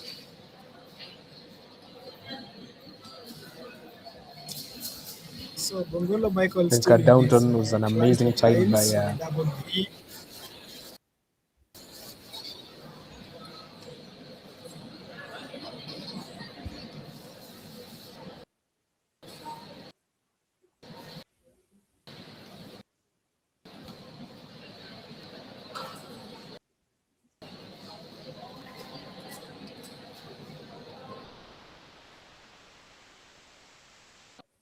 Nani Magwanga with the first blank in the game. Let us see what he ends up doing here.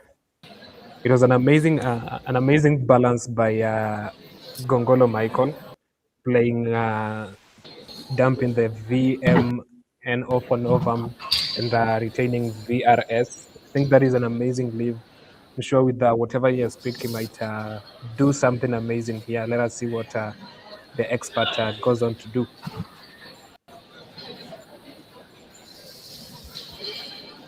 Yes, so we said there are two experts in the house. One of the experts is Gongolo Michael, and the other expert is the great XP. So we are seeing he has a good rack. Nani has the blank, but with his triple E's, I'm not so sure what he's going to play. They're just going to shed off the two of the E's as his rack well balanced. I can Gongolo, I can't see the other tile. I can just see 6 of his tiles. I can't see his rack clearly. But he's definitely having He has an good, S. well balanced. Magwanga is just dropping VP. So let's see what he picks and what he comes up with his next move. Well, we are definitely seeing Gongolo coming with a bingo. Trovers, he has it already lined up in his rack, and definitely is going to hook it for Downton with an S and play his Trovers there for 75 points. This is going to be an amazing run. Bingos back to back. We have in Onana with a bingo with rack, and definitely he's going to play his on in the next turn. Let's see what I do.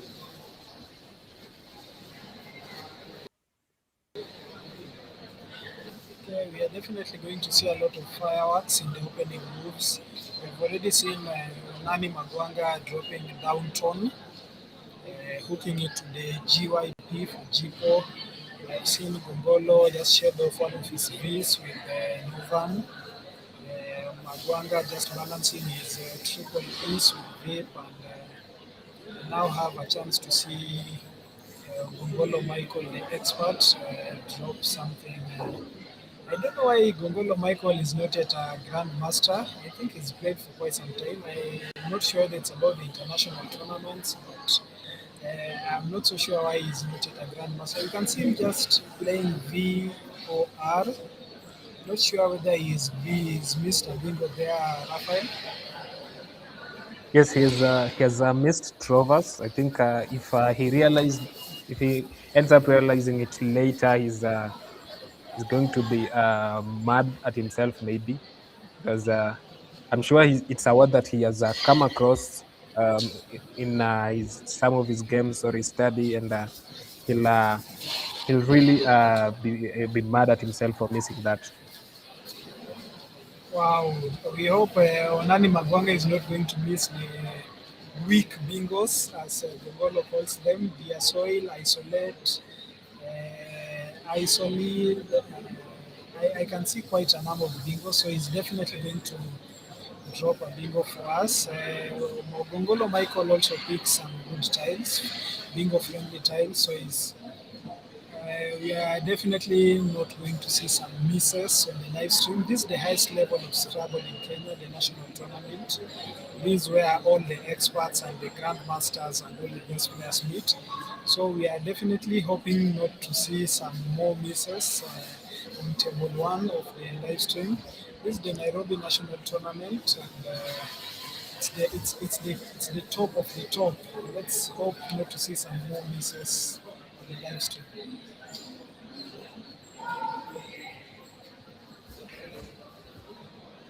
Well, this is just a tip of the iceberg of the tournaments lined up for the Scrabble community in Kenya. We have in this national tournament. We are starting the Kenya's secondary school tournaments this starting tomorrow. After that, you'll have the World League Scrabble Championship also in Kenya, and the Masters tournament. It's an eventful month for the Scrabble community in Kenya, and we're seeing Onani dropping D-Soil, hooking the Donton for, and keeping his lead. Let us see what Gongolo does in return. Yeah, the soil was my first obvious move. That's the first one I saw. The soil, isolate. I just need those two, only two. Then there are the isolates, and there are so many bingos there. I can see Gongolo Michael just dropping roasted. Novum, I wasn't sure of the S. I can see he's quite comfortable with the S. So just quickly dropping down roasted, ROSTED. Okay, so it's a bingo after bingo kind of game. Well, he had an amazing 8-letter word, asteroid, with the I from D-Soil, hooking Novum with the S, and asteroid, but it just scores the same as roasted, so that is just okay for him. Was asteroid on the double double? No, it wasn't. It wasn't on the double, but just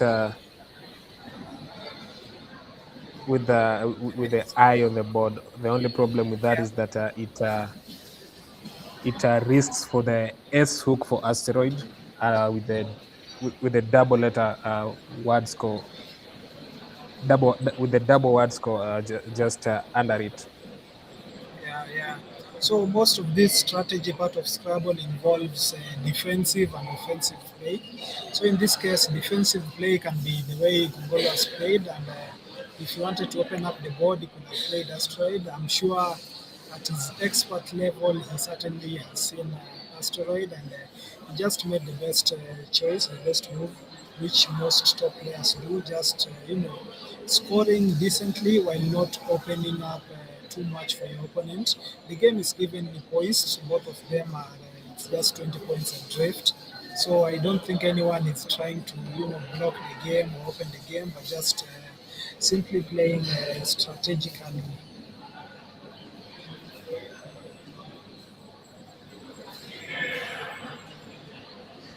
Well, we should know that roasted takes a B hook, for roasted.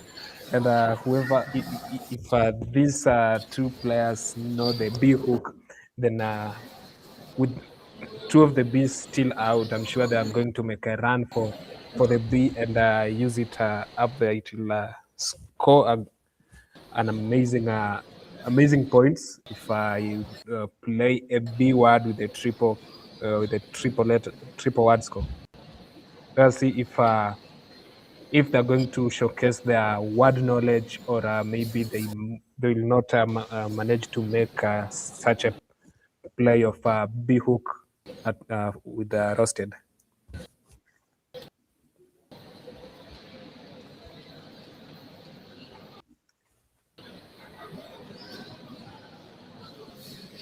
Okay, so you can see, though the rosters have not yet been updated, but you can see Onani is at first place with a positive spread of 201, and Gongolo is at second place with a positive spread of 180. Both of the players totally walloping their opponents in the opening games. It's quite a very hard, but final games. Most of these games with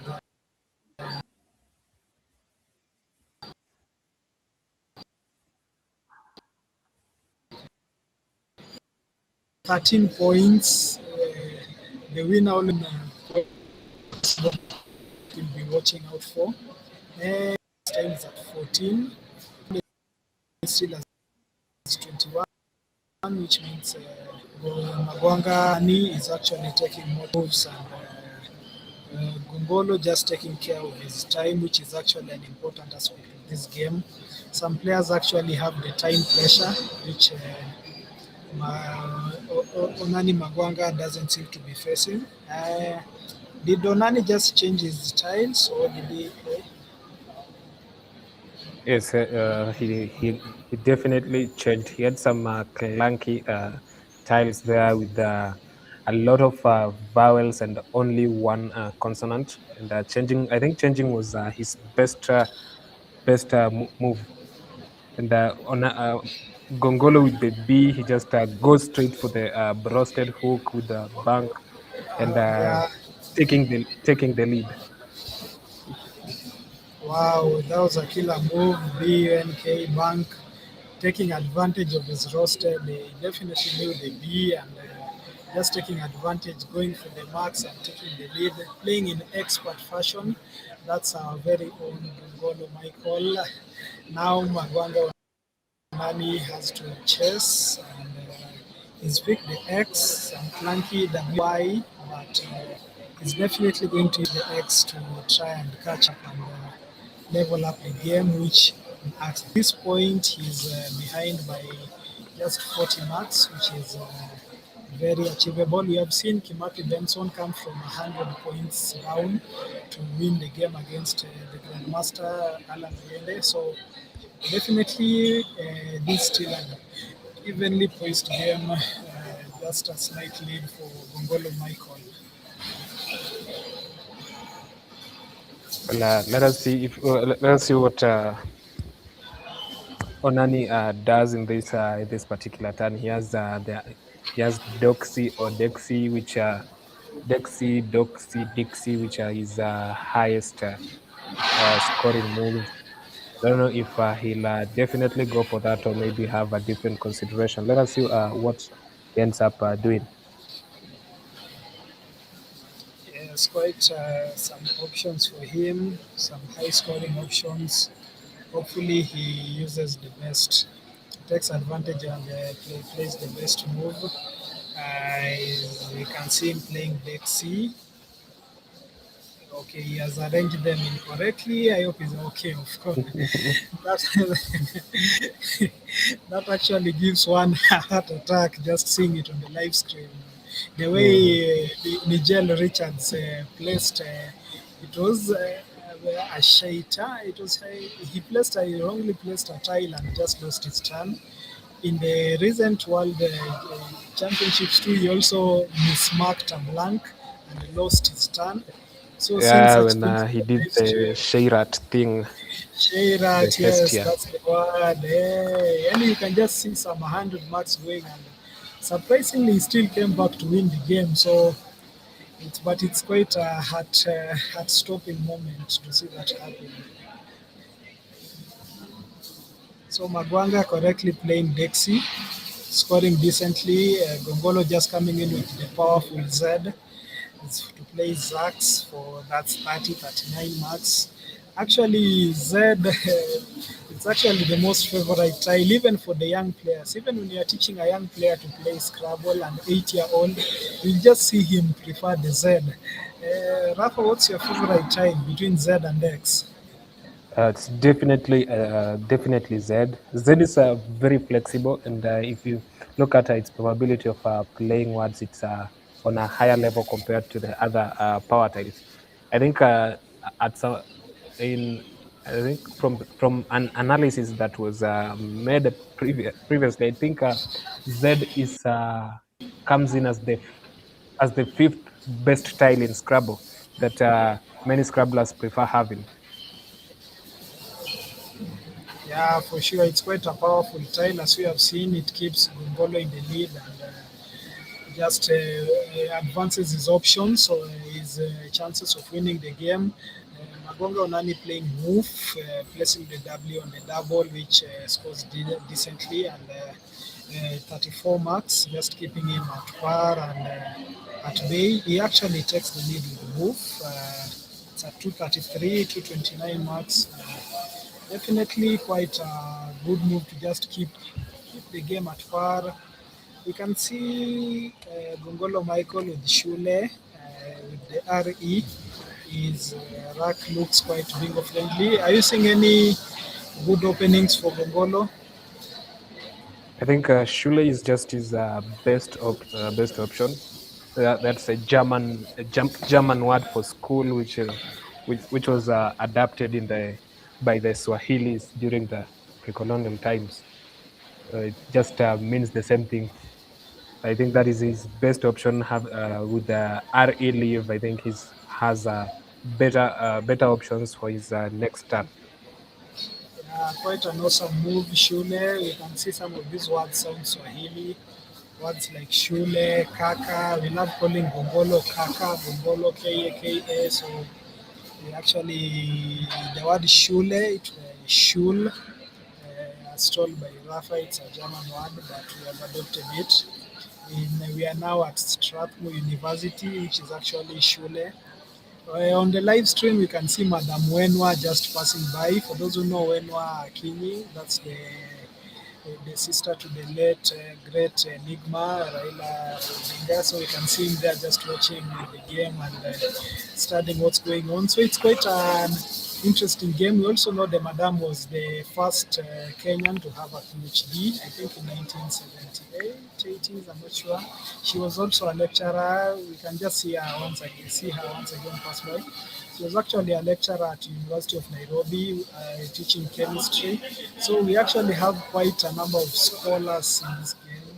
We have top scholars, the top brains in the country, just playing and showing us their brilliance. Personally, I was at KU with my co-commentator. Do you know some people from KU right now in this tournament who are likely to win? When it comes to who are likely to win, I think we're just going to have to put all of our eggs in one basket, which is Machanje Daniel. So hopefully he makes us proud one there. No, no, no, not Machanje, not Machanje. We are not banking on Machanje. We are totally not banking on Machanje. Let's see for is there any other player? Okioma Nick, yeah, Okioma Nick is also playing. He was also a captain at Kenyatta University just after Machanje. So let's Yes, see and what Okioma maybe Nick. Robert Mbugua, he might be up for the task. Let us see what they do. Yeah, maybe Mbugua, but not Machanje. Machanje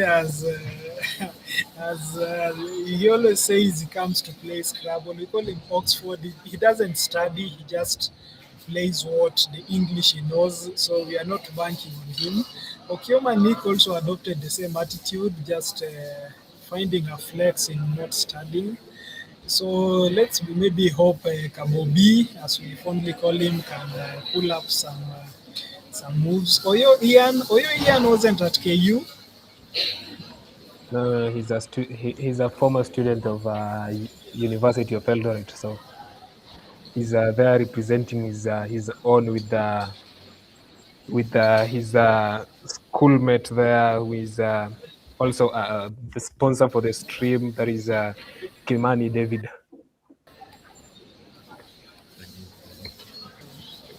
We'd love to shout down Kimani David, aka Kienja. He's been quite supporting us on the stream. You know, when we have such people coming in, being a good sport for the game, it actually pushes the game. We appreciate your support, Mr. Kienja, Kimani David. Today, competing is 13th seed. Hopefully, he's going to, show us some fireworks. He has been at the podium severally. So definitely we are going to see some fireworks from him. You can see Gongolo just playing another bingo. He's dropping down Capret. What do you think of the move, Rafael?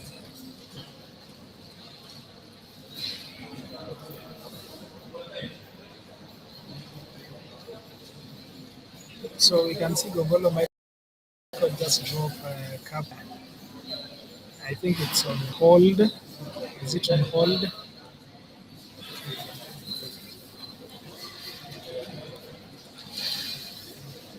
Well, Capret is an amazing find by the expert. I'm sure that these are some of the things that he can do while on the board, and I'm sure we're going to see more amazing things. We still have one blank out. I don't know if he's going to pick it or he will still leave it for Onani Magwanga. Wow, that's a solid statement from Gongolo Michael playing Capret. Being on the live stream it allows me to learn some words. Some words I've studied them, but I haven't really mastered them. But it's amazing seeing the expert, XP Gongolo Michael, just drop down some cool words. Capret going down, taking the lead. Anga Onani has some 4 eyes with an F, A, and H. Definitely going to keep him busy trying to balance his rack. As we see Gongolo pick the Q and the J. Definitely not going to see some bingos in the next moves, but hopefully see some high scoring moves.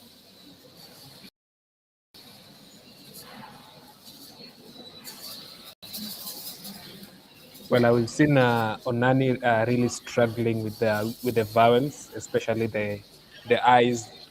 He drops a few, he goes on and picks others.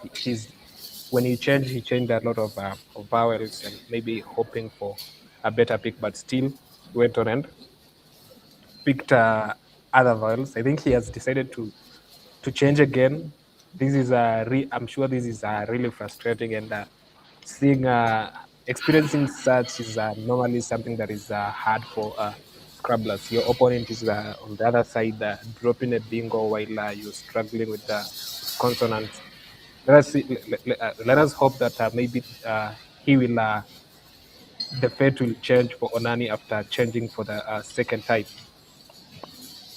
Yeah, for sure. We can see now has a slightly balanced rack compared to that of Gongolo, who just quickly writes Jodel, dropping his J and keeping his Q.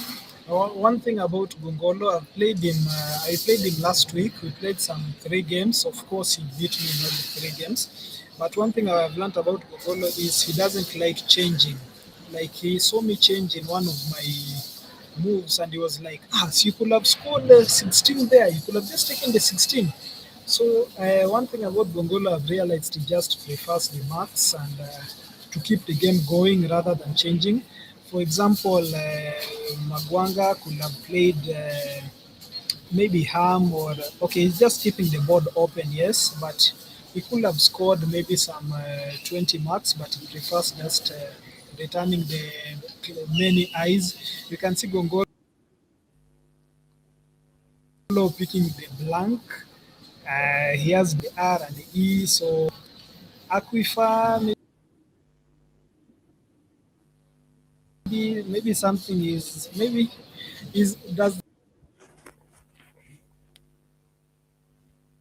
Gongolo picking the blank just mean game?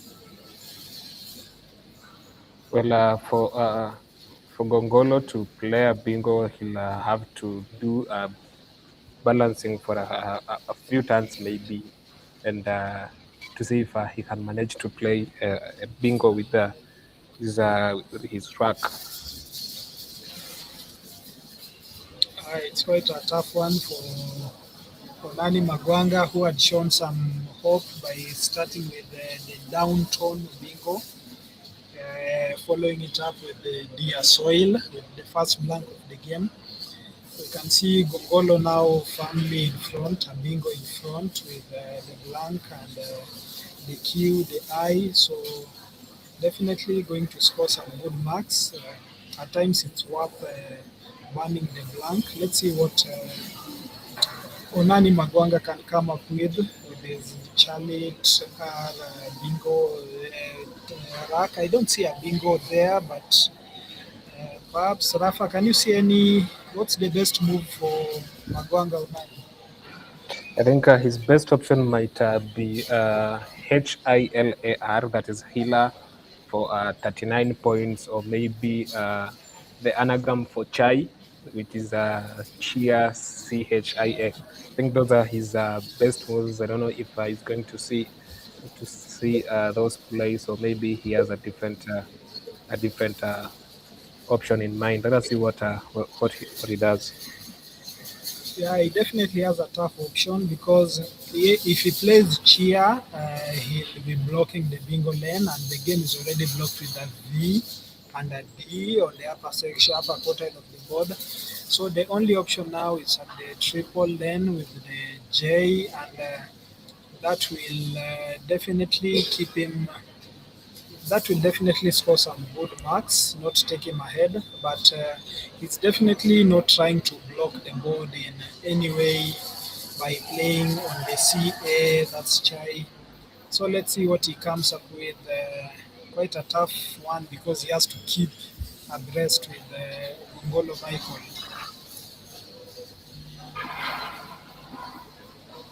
You can see that Gongolo is already 100 points ahead. I don't know if Onani will make a comeback here, or this is a bygone. It's a gone game for him. Let us see if maybe if tables might turn, or this is the end of of Onani for this particular time. Yeah, I'm sure some TikToks would have already played that song of This Is the End when Gongolo played the couplet. You can see Onani just playing La. That's quite conservative. It's quite a conservative move. Nowadays, Not using the triple, just keeping this open. Nowadays we don't use the songs. You'll just be told that your saxophones are louder, and you'll just know that that is your end nearing. The trumpets and the saxophones are getting louder indeed for Nani as Yes, Gongolo yes. plays Fakir, blocking any possible chances of Bingo Lane just the floating I and R, limiting his opponent's opportunities. Gongolo just seems to be both scoring and sealing the board, just ensuring he's in command. You can see Magwanga taking advantage of the S, playing seats, and possibly hoping for a jackpot and bingo which ends in C. We can see him just changing. It's easier to play a bingo ending with T than with C. We can see that move. That's part of the Scrabble strategy, just ensuring the board remains open and you have some options to bingo and launch and come back.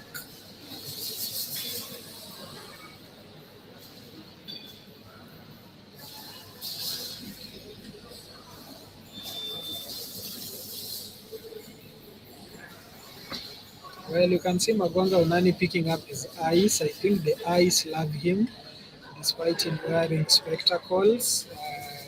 Lining up BIDI.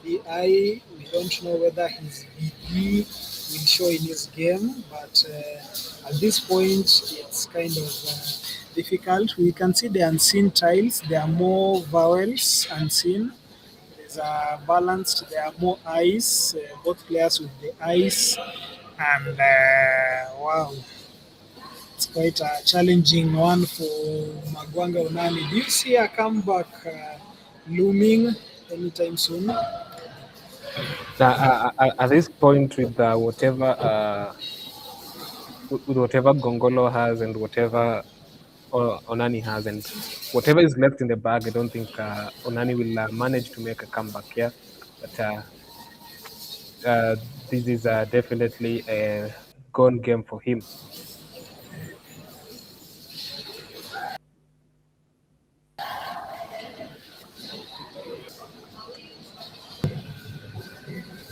It's always quite challenging, feeling like you have no more options. You can see just Gongolo playing fine and just locking the game and ensuring the board is not quite friendly for any possible bingo. You can see the E's are still in the bag, and there's a possibility of, Gongolo still holding on to the blank, so there's a possibility of him just be taking a comfortable win from Magwanga Unani.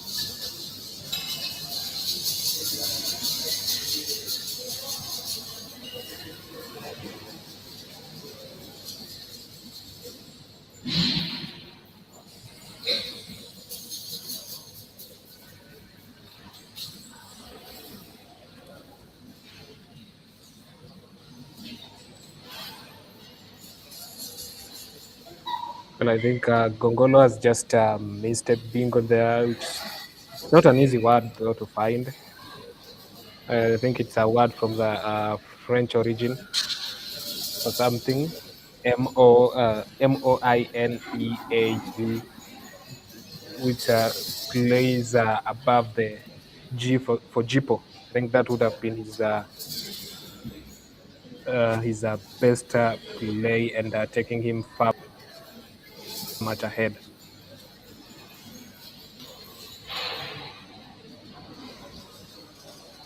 Must Or definitely maybe be we'll a get hard to one to spot.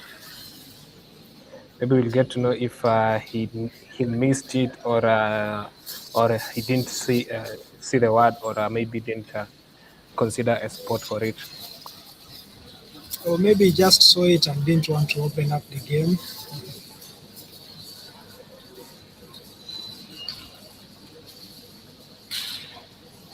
So the strategic part of Scrabble requires you to know when to open up the game, when to intentionally miss a bingo, avoid a bingo. Just ensure you just keep your lead and keep scoring, which is what Gongolo seems to be doing.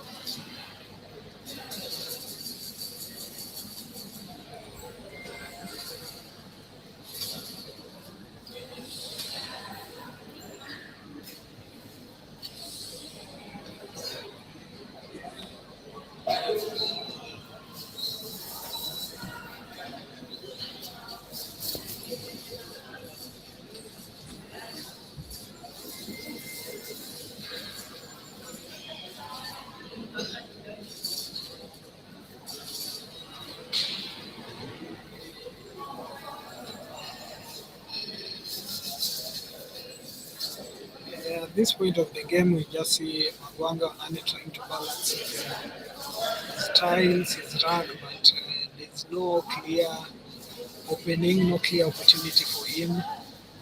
We can see Golo Michael just holding on to his lead, holding on to the blank, not using it. And, he's possibly just going to see off the win with his awesome bingo of Roasted, placing the B for Roasted and Bank. He also played Shule, which was a good move. Jodel scoring highly, and he's just finalizing with his corporate bingo and just solidifying his lead and holding on to his lead. Bungolo is definitely taking this one, unless there's a miracle from Magwanga Onani. At this point, we cannot hope for miracles because with only a few tiles left in the bag, that is like five tiles left in the bag. I don't think Onani can make a bigger move from the tiles left.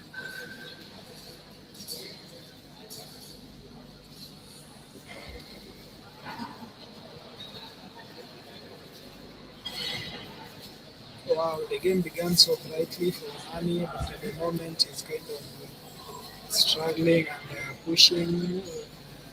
The game is well blocked. There's no much scoring opportunities. Bolo just playing well with his time. He has some 12 minutes remaining on his clock. Plenty of time to think and do his calculations. Onani has some 3 minutes, so just showing the time superiority aspect, whereby you have plenty of time for your end game, just deciding the best move and the best way to score enough points. What a game by Gogolo Michael, the expert.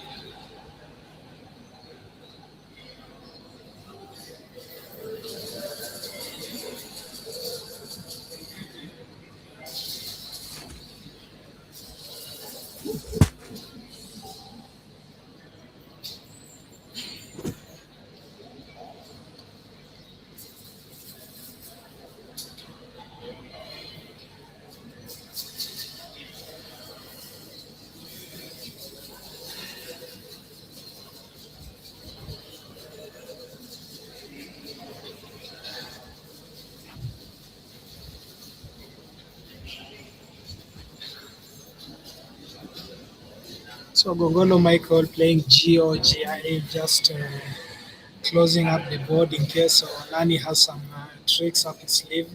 He's among the players with the most one power, while some of us are studying the most highest probability. Onani Magwanga is always studying the lowest probability, trying to find the most difficult one to write. I don't know whether he can come up with any of those difficult words in this book.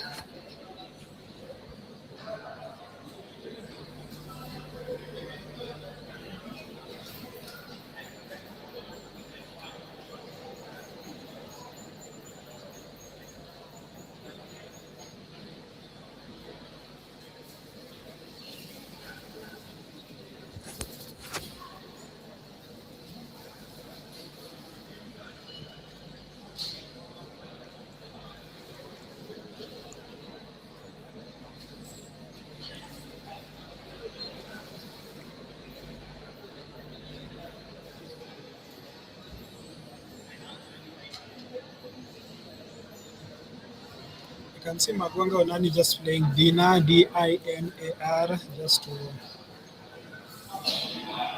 just keep his game going. Not so sure what Gogolo is checking on his phone.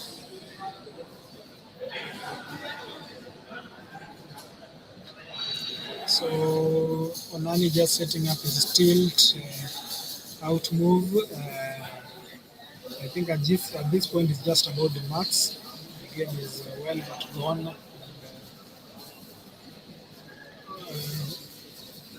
Definitely Gongolo just securing his win from the bingos, the Shule move, the Capret, playing Fakir, and now just just seeing of this game.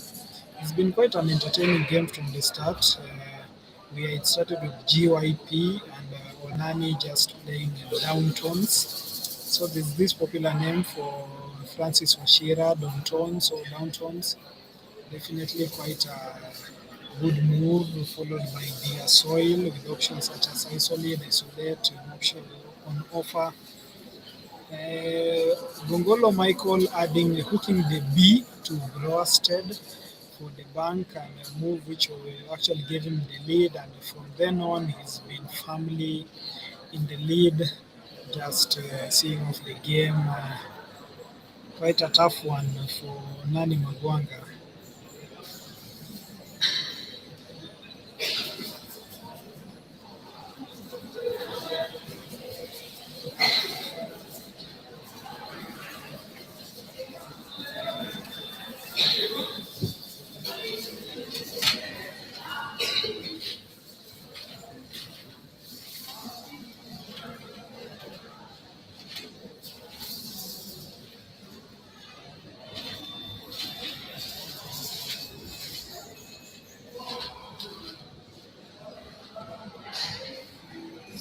So what a top game from two of Kenya's best players. You can see Gongolo Michael just playing his final move. Plenty of time to think about the move.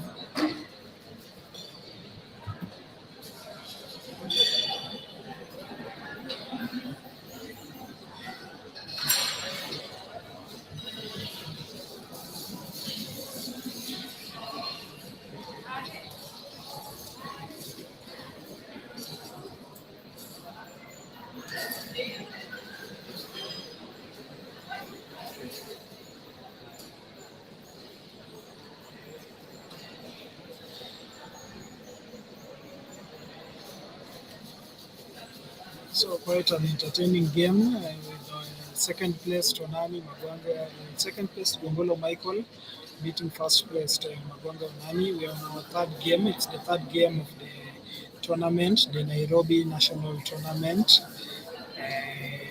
Nani Magwanga taking in a loss, which is quite kind of painful considering how well he started with his two bingos.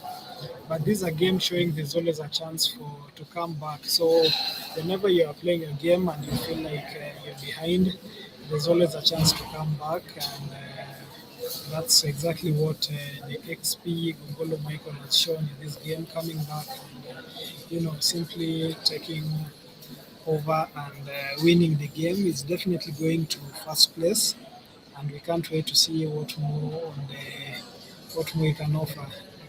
Perhaps you can go to the overhead mic and listen in.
Hiyo nimechoteka.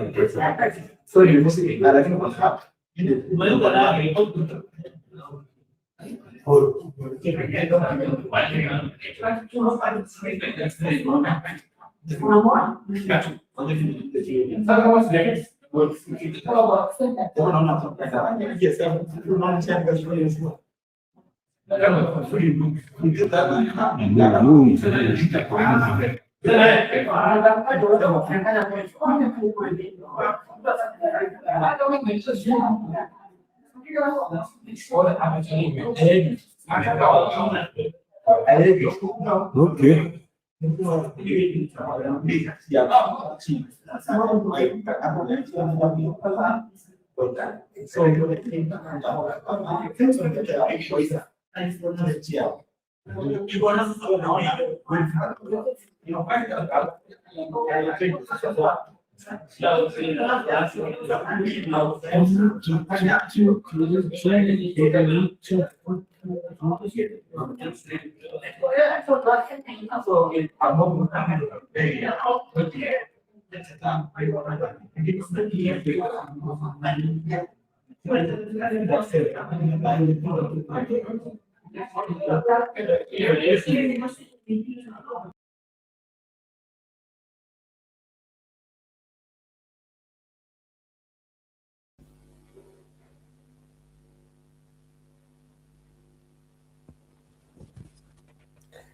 Yeah, so well, it has been quite a game between Onani and Gongolo.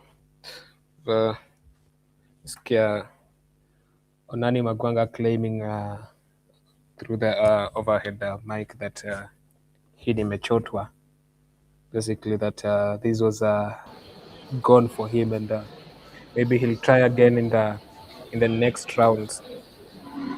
So this is the Nairobi National Scrabble Championship. Scrabble Kenya normally has these tournaments running the first weekend of every month in different counties. So this is happening in Nairobi, the capital of Kenya. The next tournament will be in Machakos, and hoping that you don't just watch, but also you make time and show up for the tournament.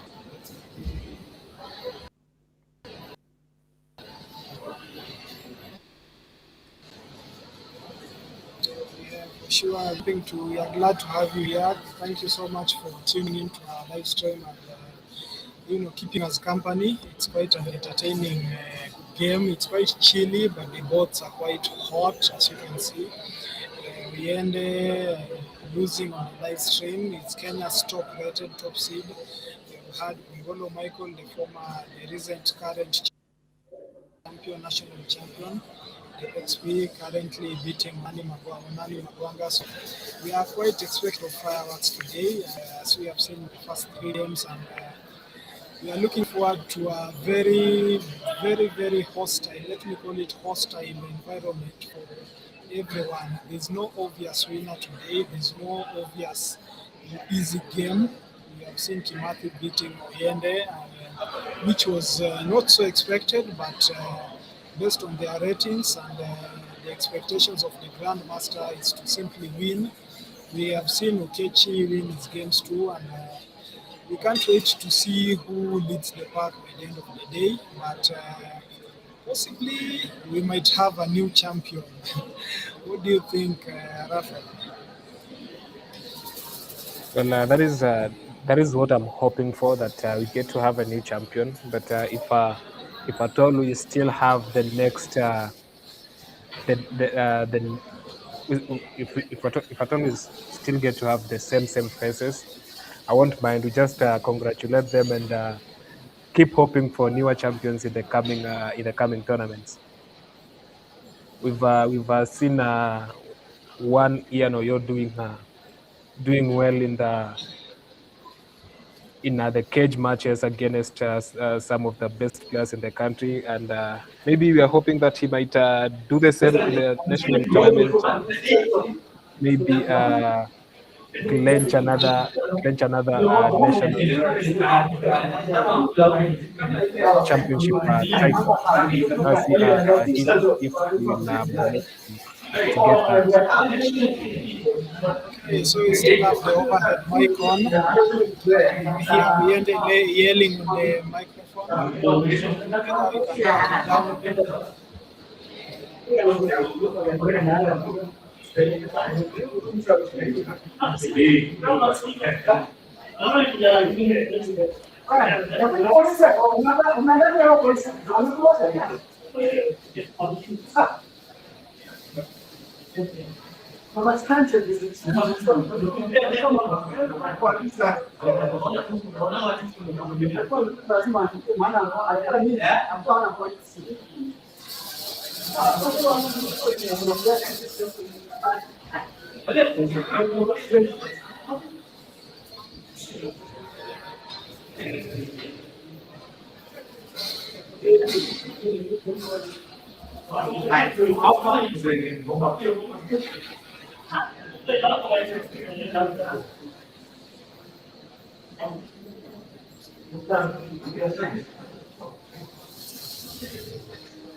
Oh, he's Danny, he's player too, so he should come on this side.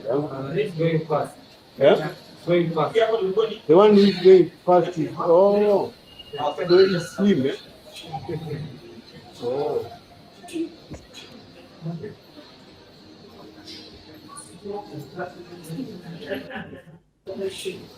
In your clock. In your clock. Yeah.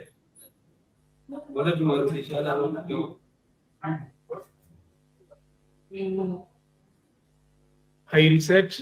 Haija reset. Oh. Oh, inatoka huko.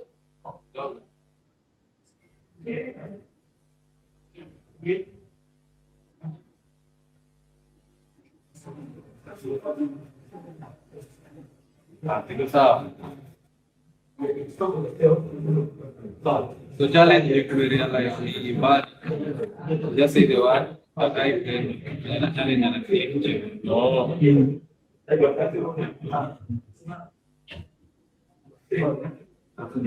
When you get it, but don't keep it good. Yeah. I'm not in here.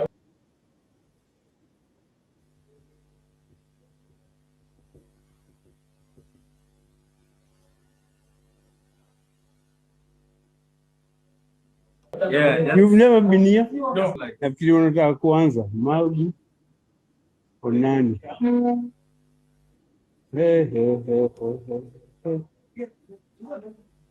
Okay. What else do we need? Si sasa kuweka tu alafu tuna nini tunaendelea. Tunaweza weka sasa.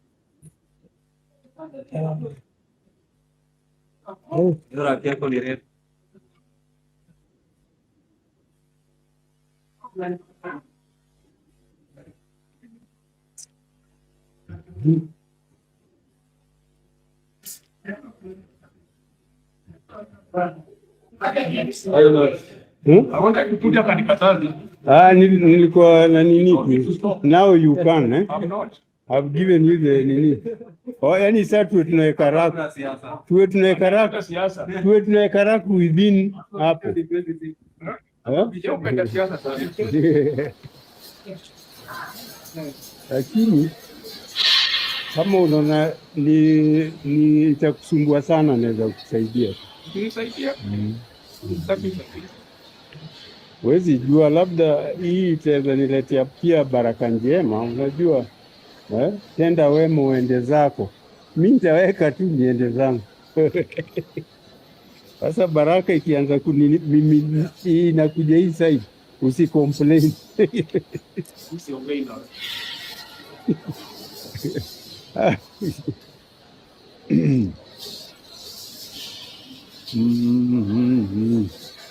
haya, mi nishatenda wema nikaenda zangu.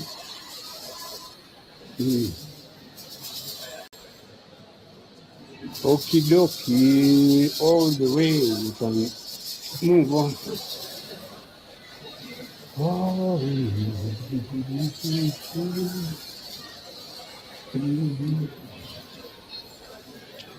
Bwana nipendaji make your nini, so you are not even comfortable. I get used to it.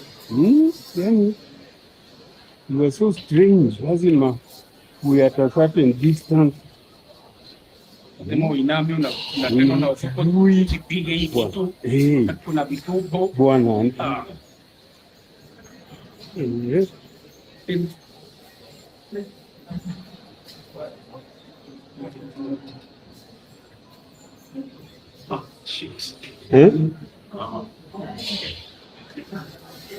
Allowed.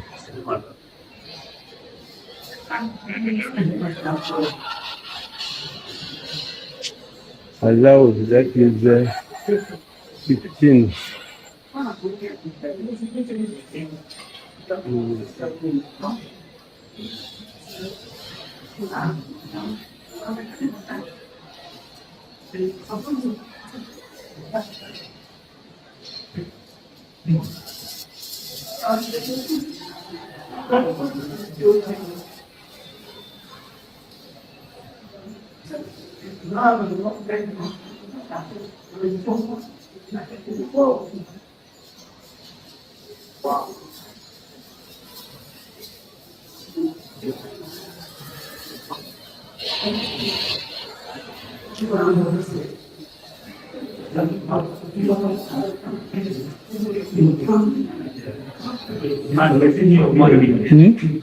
We stop.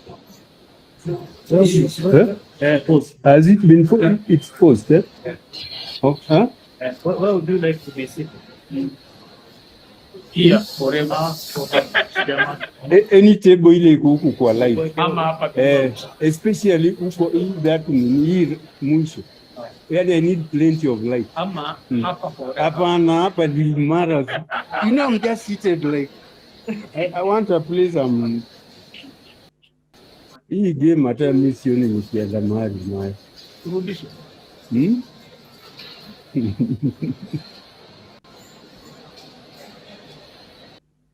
Oh.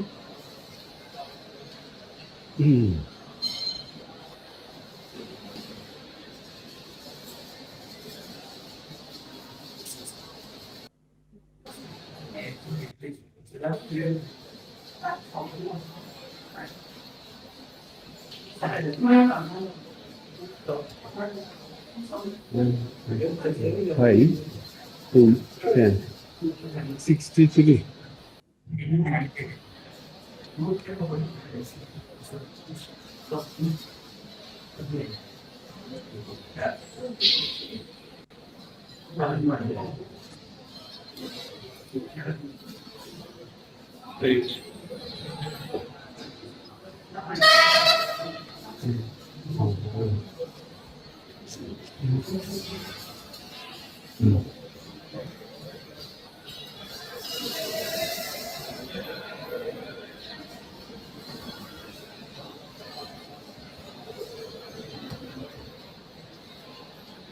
Okay, so you can see Magu Fred, second place against Magwanga Onani in first place. We're starting with the allowed, then polarize bingo, ZDX dropping immediately. Wow. We have Magu among the most entertaining guys on the Kenya Scrabble scene. You can see him live on the live stream. It's going to be quite an entertaining game between these two veterans who have been there all along in the Scrabble scene. Rafa, I don't know whether you can get me. What do you think about this game?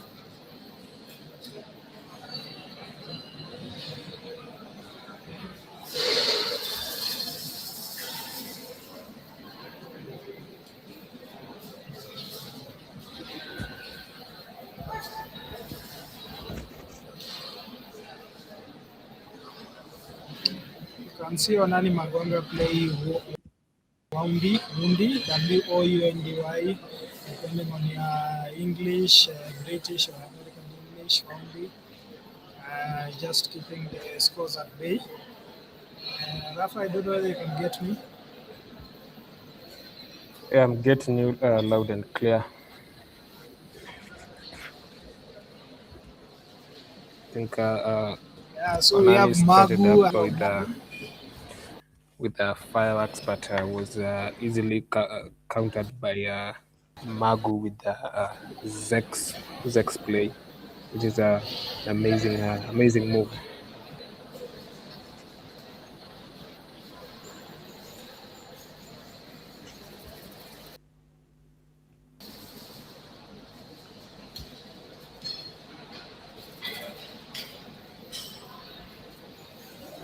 Okay, so the game just starting with a nice and easy pace. Both players looking relaxed, just Mago picking his tiles, seeming composed, and he always seems composed. He doesn't seem to panic even when in front or behind. With whichever score, he just seems relaxed and composed. He seems like one of these players who plays for fun. Like he's just here to meet some old friends and say hi, have a cup of tea, and I've never seen Magu from such a competitive kind of spirit. I don't know whether I've never seen that. I don't know what you think about that, Rafa. He's always in his jovial move and always out here to have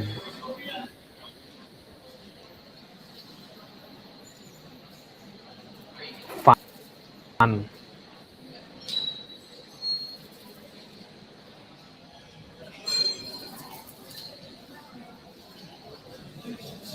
Yeah, we can see Onani just dropping the screen.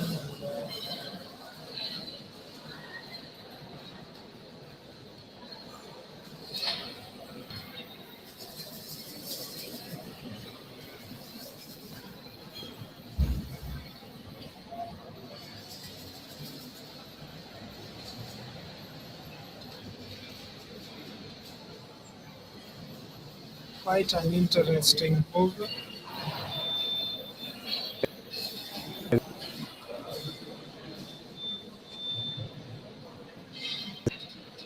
Pen lights. I don't know if he's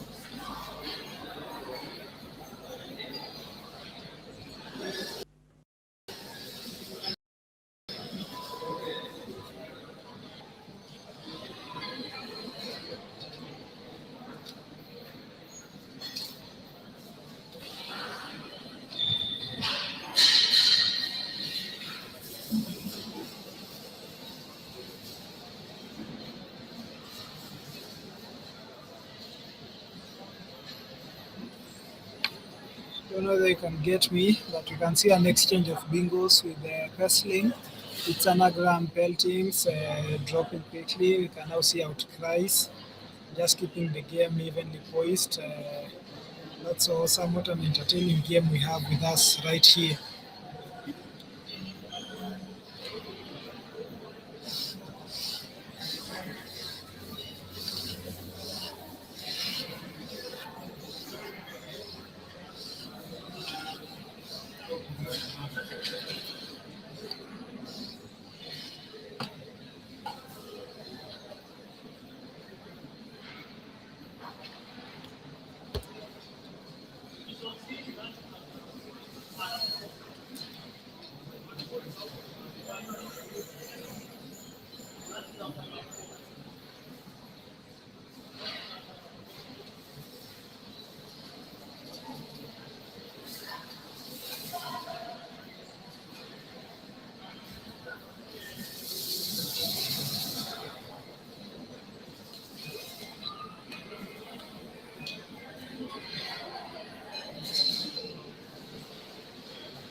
Okay, so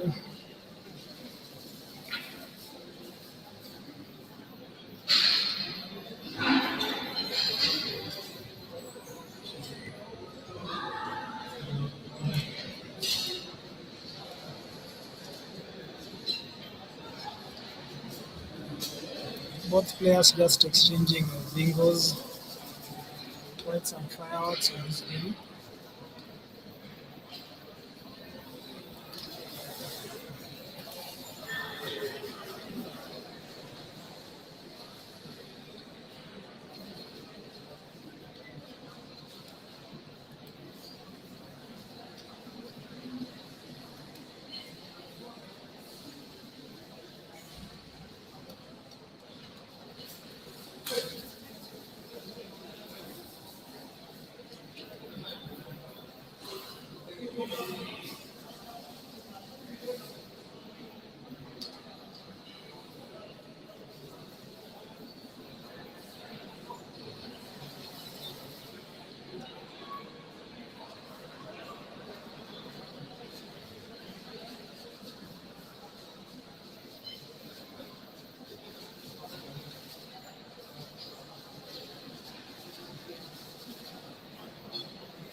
So quite an awesome game. The scores are still evenly poised, just 30 points behind. You can see Magu dropping bingo. That's mileages. Uh, okay, so just arranging and placing the E. So actually where you place the blank is quite important. As you can see, mileages dropping down by Magu for the lead. Magu is one of those players I met when I was still in campus. He was this jovial guy who's never stopped joking and just making the mood just happy, fun. It's always a good time just talking with him. He's always a warm person, just outgoing and keeping the laugh going. Onani Magwanga is slightly more serious in terms of personality. But on this board, we can see none of them is actually showing that. All of them are quite focused on the game, dropping bingos here and there. Magu responding with outcries to Onani's pestling, and now dropping mileages to take the lead. He's actually at second place. Onani is at first place. Not so sure how long the two will be at first and second place. Not so sure about. We will check the updated scores, but yeah, at least it's a chance to see them on the live stream. A chance to see Magu. I always feel like every player should have a chance to be on the live stream for day one on the opening day when you're still on the round robin before you begin the court. That's the king of the hill. So I always feel like all players should have at least a chance to, show themselves on the live stream. I had a chance of being on the live stream during the Nakuru tournament, but there was no live streaming then. So yeah, I'm glad to be at least seeing a live stream, but this case I'm actually commentating, not playing. I definitely wish I was playing. I've been studying and practicing with my friends Duke Michieka, who I'm seeing on the tournament for the first time in a while, Kioma Nick, we have Taruski Pluto, and a shout out to Chris Okioma, one of our great followers on the live stream. So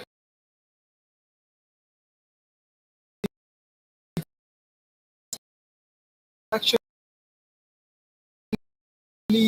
quite interesting watching the live stream, though I wish I tournament being held here, the capital city of at Strathmore University along the Mombasa Road, just a few meters away, barely a kilometer away. So it's actually an interesting game, an interesting venue, among the most preferred venue, among the most attended venues. And as you can see, the both players, most of the players have attended. All the GMs that we have in Kenya, the XP, the former national champion, reigning mayor in Nairobi. So it's actually a star-studded event, and it's definitely going to produce some fireworks. Personally, I'd like to see a new champion. Okay, that's very popular in Kenya. It's not uncommon to see a new face winning the national championship. So definitely, we are hoping to see a new champion. Onani Magwanga just balancing his rack. The two O's giving him some problem. Magu with his Turkadi rack with the clunky K and U. Seems composed, you can't even know what he has. It seems like Onani just wants to play Iotas just to balance his rack. No, he's removing them. I think he has a change of mind, change of heart. It's always at times difficult knowing whether you should just balance your two O's, which which is actually holding. He's holding two O's, and I feel like he just wants to play the two O's and remain with a very fertile and bingo friendly rack. Let's see what he does at this point.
So Nani Magwanga just taking his time. We have seen it's quite normal for him to just take his time,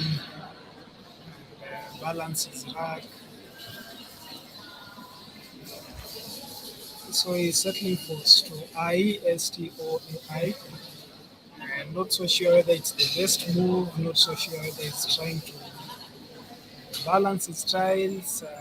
It's remaining with REO, his rack, which is also quite a good bingo from tiles. So let's see what happens after Magu plays Kuri, Kuri, leaving a good TAID on his rack.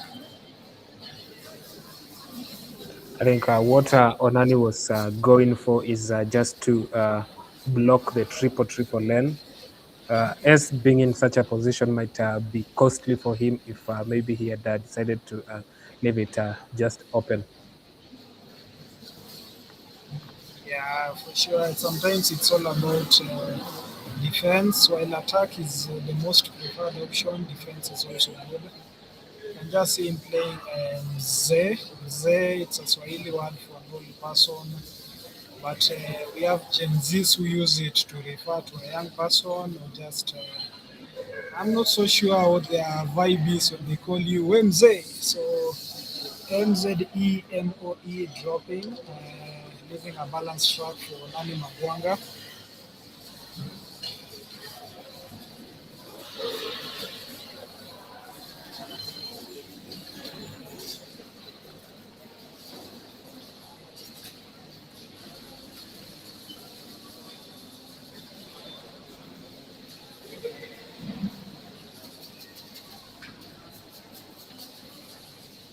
So Magu lining up is Bifda and TA with two duplicates. It's always not a good vibe having duplicates. No matter how many bingos you can write with the duplicate A, triple A, quadruple A, words like tata and atata, which is how kids call their fathers, tata or something. So there are so many words to write with even four S, but even just having duplicate S just causes some sort of stress. You can see Magu just playing FA. It's a textbook play just to keep the scores going, scoring decently, scoring some 22 and just ensuring he maintains his lead. We are possibly seeing Magu beating Magwanga Unani on the live stream, not so sure. We can see Dr. Patrick Letunya just having a look at the games, standing next to Unani Magwangi. So Dr. Patrick Letunya is one of the veterans, been playing since the early 90s, won several tournaments, led Kenya to several victories, and represented Kenya internationally severally. Great to see him in the live stream, the guy from Machakos. So if you're in Machakos, always feel free to holler at Dr. Patrick Letunya and have some games in. Magu just seems composed, just watching. He seems relaxed, holding on to his lead. But Magwanga Unani can just roll up his sleeves and come up with something amazing. Let's see what he does with his J and otherwise well balanced rack. I think Magu knows that Onani is taking time in his to make his moves, and maybe he wants to push him towards the negative side of the time now that he's only left with 6 minutes of play. I don't know if Onani will manage to play or the tension will kick in and have him lose track of time. Yes, it's called the time game, the time strategy. As in, you can just play with somebody's time. It's part of the psychology of the game.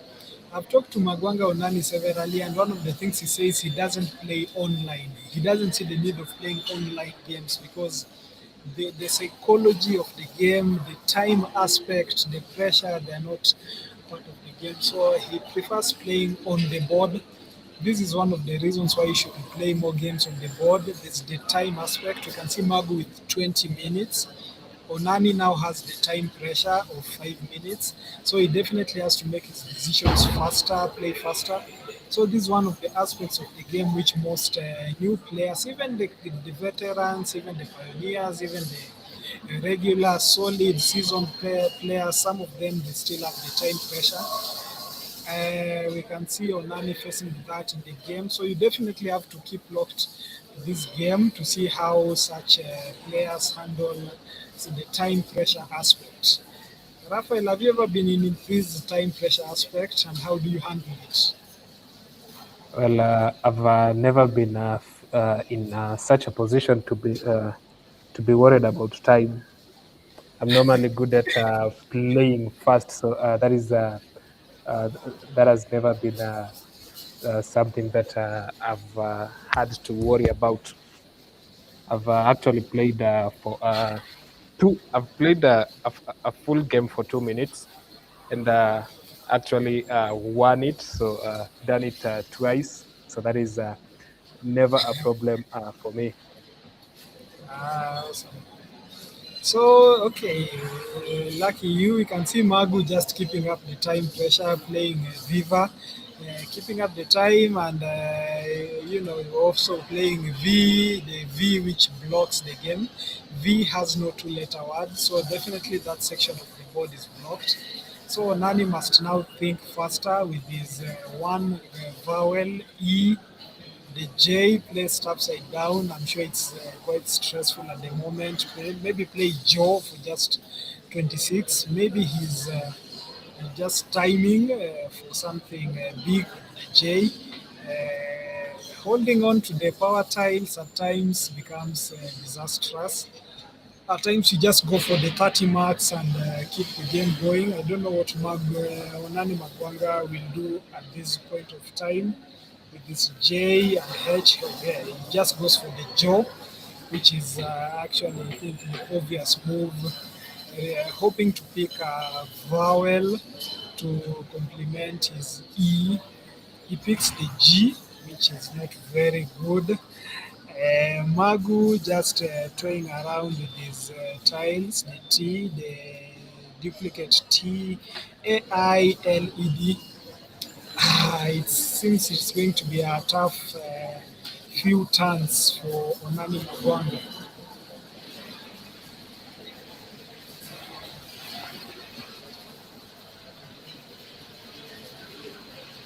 Yes, definitely, it's going to be tough for Onani, having 3 minutes left, while Magu on the other side has 19 minutes left. I think if Magu keeps up the pace, he might actually steal a win from Onani due to time pressure. Let us see what happens.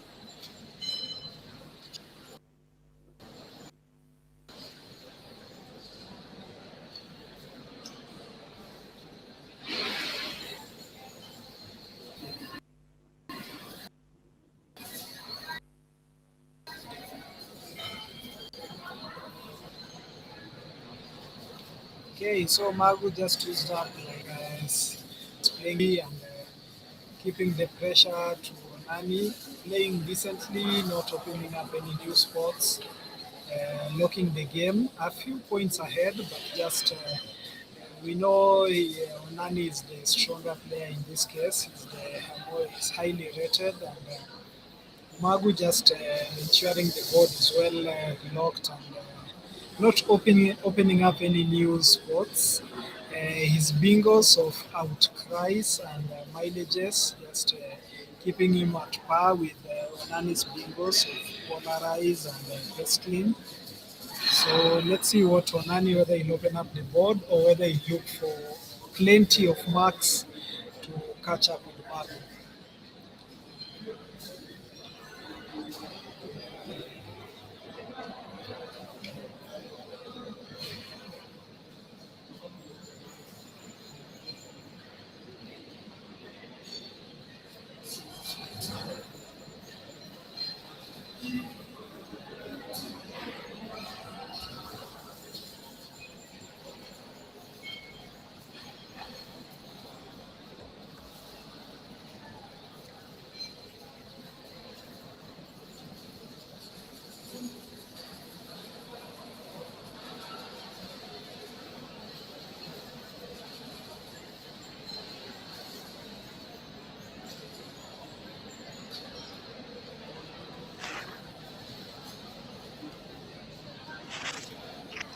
Onani Magwanga picking up the I and the double E, double N. Not a big fan of the double N. Henid, perhaps not so sure whether there's any opening. I think this game will just boil down to who scores the most marks for their moves.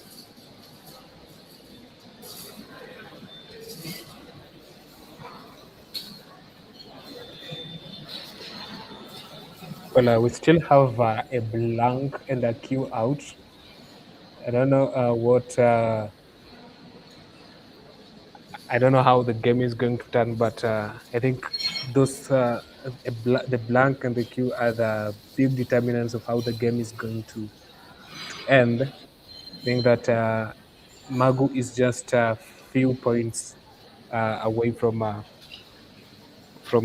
Onani, and making that play takes him gives him the lead.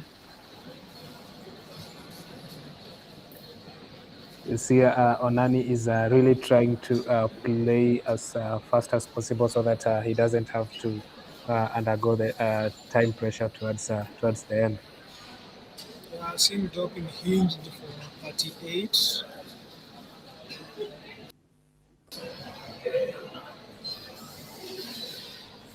That's quite a solid move. It will definitely keep him ahead. 38 marks, it's quite a lot of marks at this point of the game. Nani, let's see what he has picked. He remains with the EN on his rack.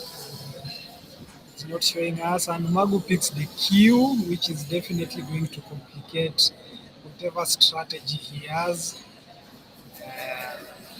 Nani picks the blank, which is definitely an advantage for him.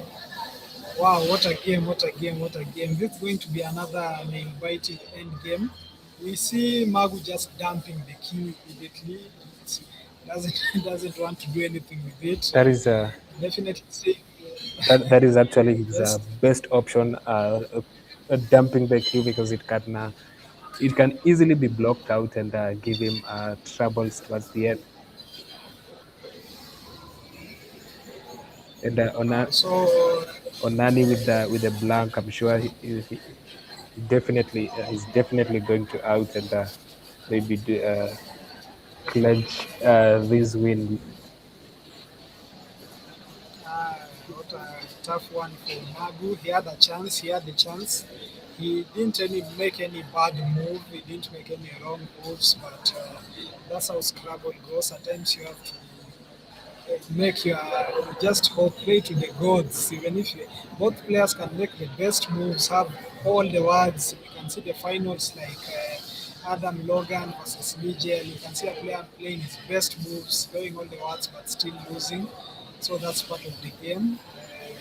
You can see Onani just outing, playing Otieno. The blank is most likely an O.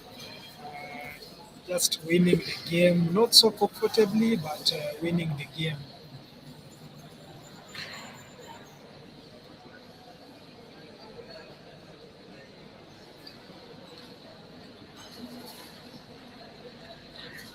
Well, I think a number of misses that can be noted was a double of Scouris by Magu. Attaboy by Onani when he played Bati. There is also a miss to be noted, and maybe the pen lights for 85 through the E from E. Let us hear the overhead mic and listen to what the players are saying.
EH here.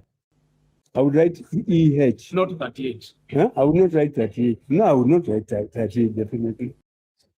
No, you did, but you also didn't know what I had. Yeah, but I didn't want you to play. I knew I could sense. I could sense a heavy thing coming Something here. can come there. Hiyo ingekusaidia. I would just come here for 22 EH. Siku hata na hiyo blank. Si blank What are no. your blank? Nimeandika hii hinji ndio naokota. Sasa even I had 2 tiles on the rack. Then I picked 2. One was a blank and one was an O. Oh, blank.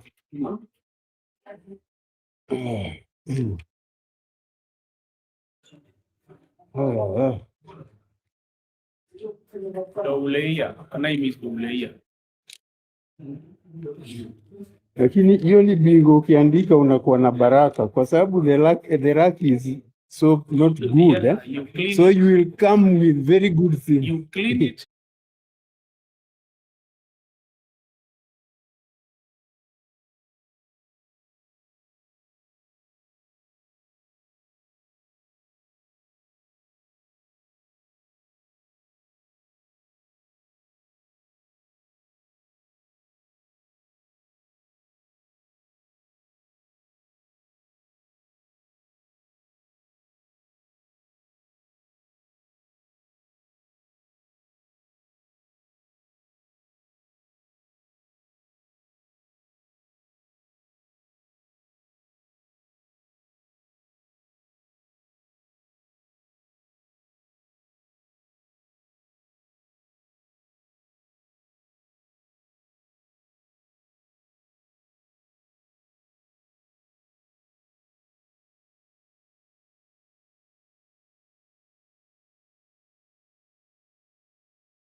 It's a tough rack. I don't know if he's going to find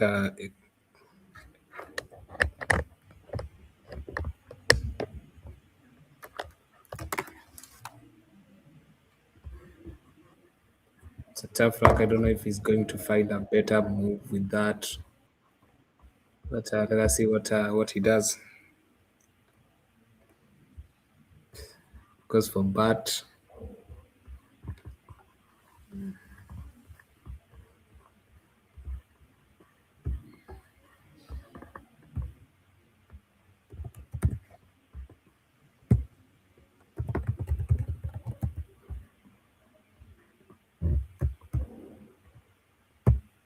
Amazing find by Auka, which is challenged, but it's a valid word, and coin that gets a +5. It's a valid word.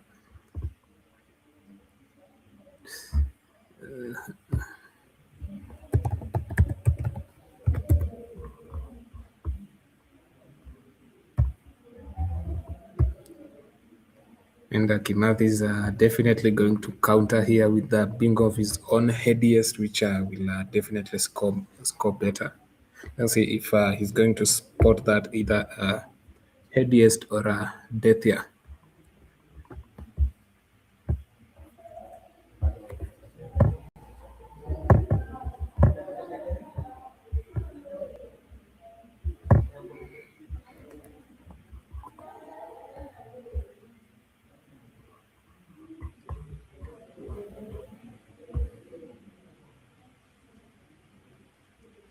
It's going to be back-to-back bingos here.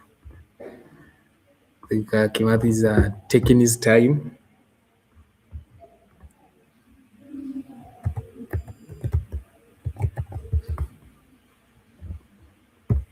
He's taking his time with his rack. He has, I think he has spotted death here. He's trying to see if he'll manage to find headiest, which scores slightly more than death here.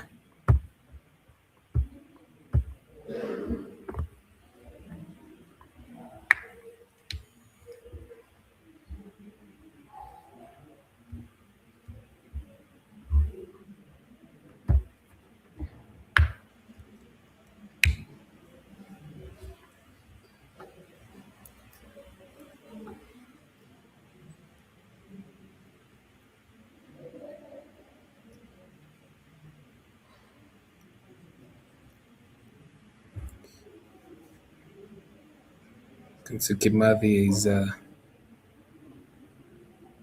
taking a sip of a soda and shuffling his rack. Maybe he's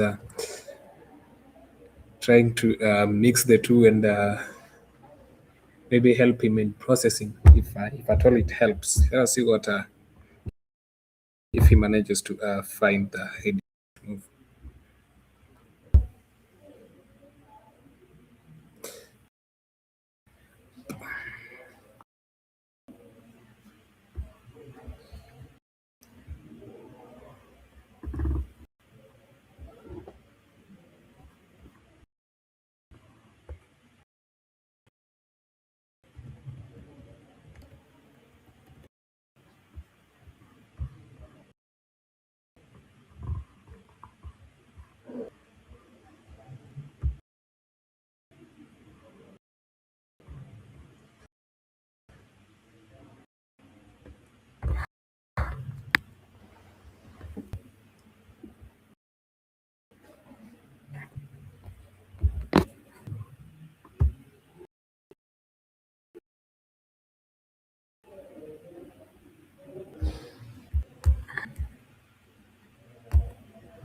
There it goes with the death here. It's better than nothing, and I think that gives him the lead. Let's see if Auka is going to do something here, or maybe just try and balance his rack for a better chance in his next moves. I think he has a cog that is being challenged.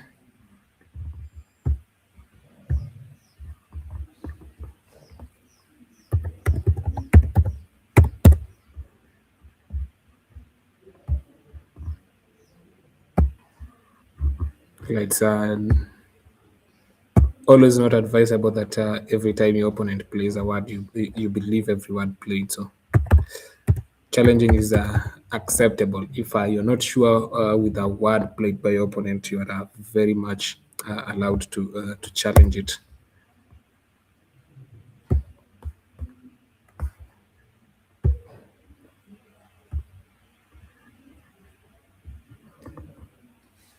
Yes, Aukas spotted the cog, but there was a much better play of Geodic with the Ephraim coiled going up to the edge. Geodic could have been a better play for Auka.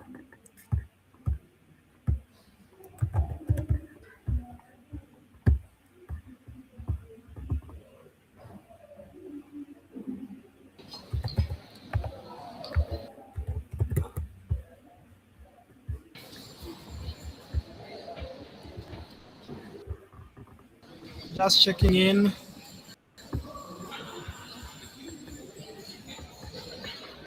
We're having some fireworks here between Hello, Auka Rafa, how are you? and Kimathi. I'm okay.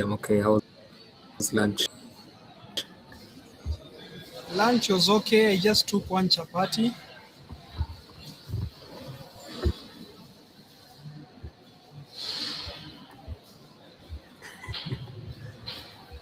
It's better than nothing. Yeah, it's definitely better than nothing. I can see I've missed plenty of fireworks. Who dropped and coiled? Who dropped death here? Having stones being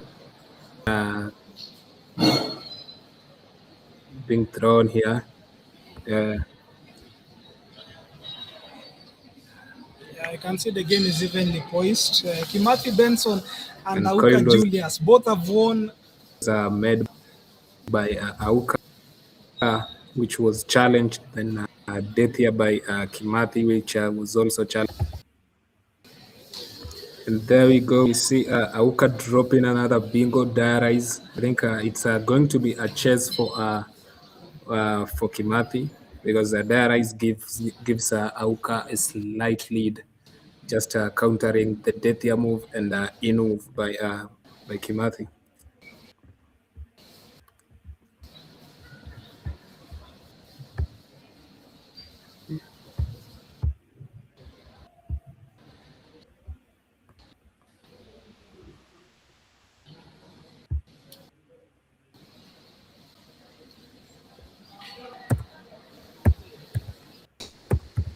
From the diarise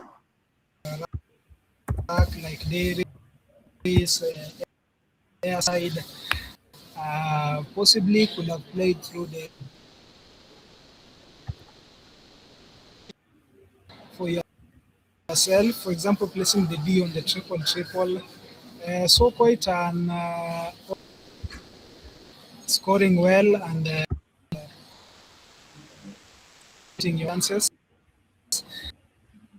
The board is still wide open, very wide open. It's a depth kind of board, a board where the scores are still evenly poised. So, wow, it's quite an interesting game And with this is Kimathi Benson picking the favorite letter Z. On the ING, I think it was my first, so I don't know whether you are an ING kind of person, Rafa. definitely not.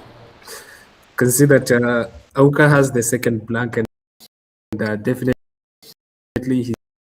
he's thinking of something. He has lined up on his rack. If at all he manages to find out revved with the T from Milt, he'll easily block the misplay. You know that Milt takes a Z hook there, and I think with the Z on Kimathi's rack, I think he was considering that.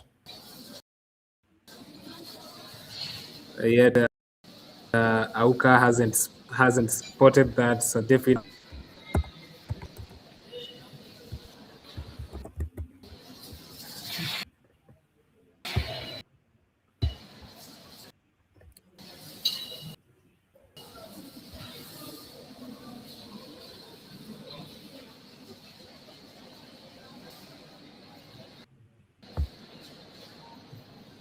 This is an amazing start.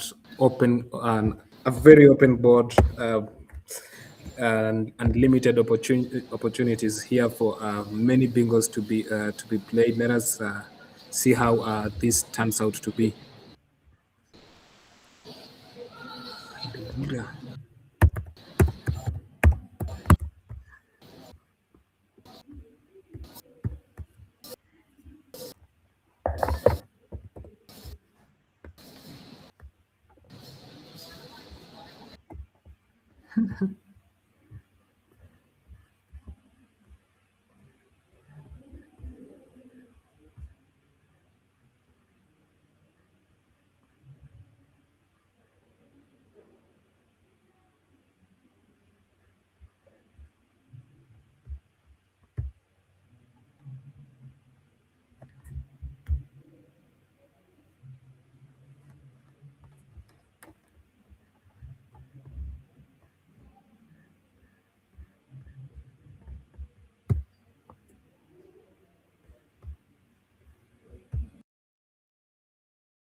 Well, Apt is Auka's second best option after Naik. I think he's considering his leave by playing Apt, and maybe hoping for a better play with the board being that open. Is certain of it was a kind of certain show of something.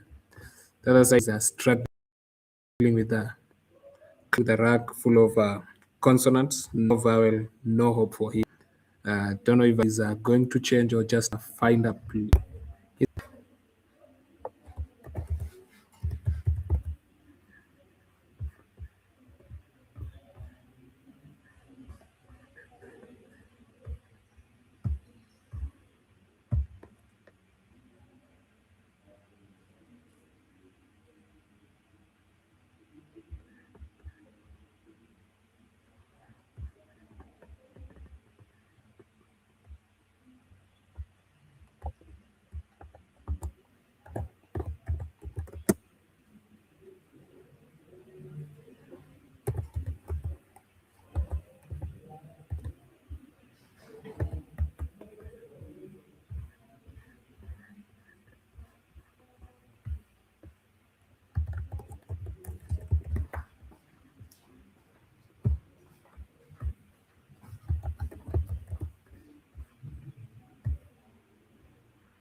We're definitely seeing a bingo from Kimathi.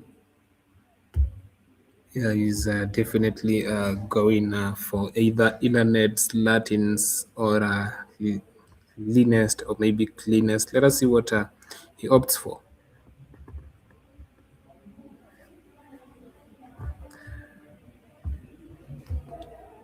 Auka's rack is just depending on an L that might be might be placed in a better position for him to play Ulogiai. I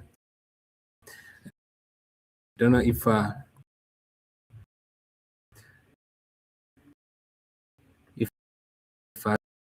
Kimathi might do something like that, or just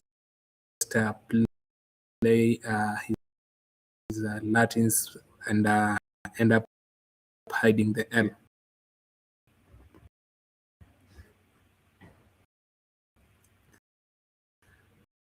But definitely is going to play a high scoring move that he will see, and that might be Latins or Ilani.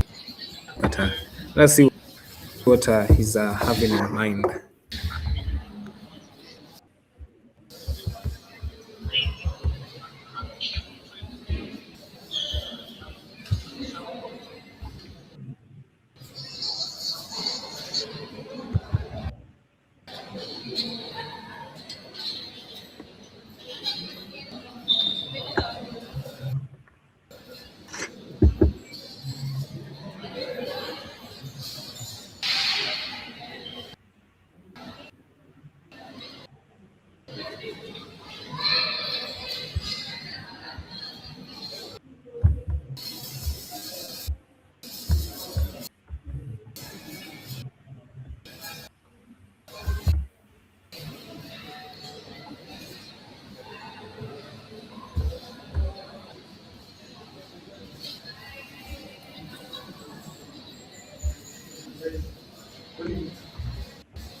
So we can see Kimathi bend down his bingo of cleanest. Not so sure whether it's the best move, but it's doing well and ensuring him.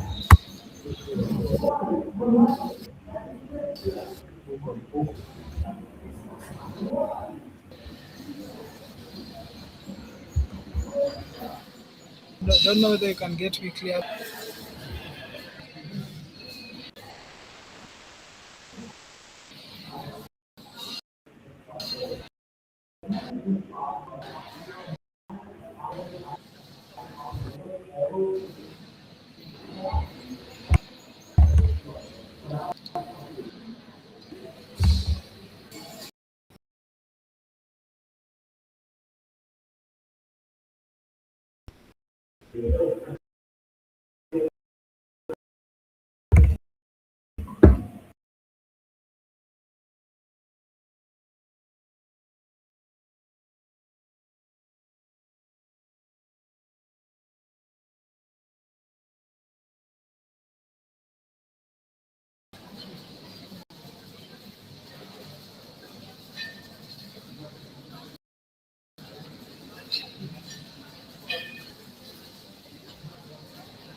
So just enjoying the game between these two awesome players. They are not familiar faces on the live score, on the live screen. They are not familiar faces watching them online on stream. But here we have Kimathi Benson versus Auka Julius. Remember, Kimathi Benson already played on the live and he actually beat the Grandmaster Alan Oyende. So we are definitely hoping to see him take another victory, or will Auka Julius claim his first victory on the live stream today? Quite a chilly day in Nairobi. Guys are just from lunch. I was having lunch with the Kimathi Benson as he explained how he worked and won against Oyende. Now he has the chance to show us his prowess once again with Auka JC playing Twine, which seems like his best move. Is it? So Kimathi Benson coming on with Wefte, scoring 33 marks, just trying to catch up and trying to save his time. It was an obvious move. I think he felt like that's the best move he could make.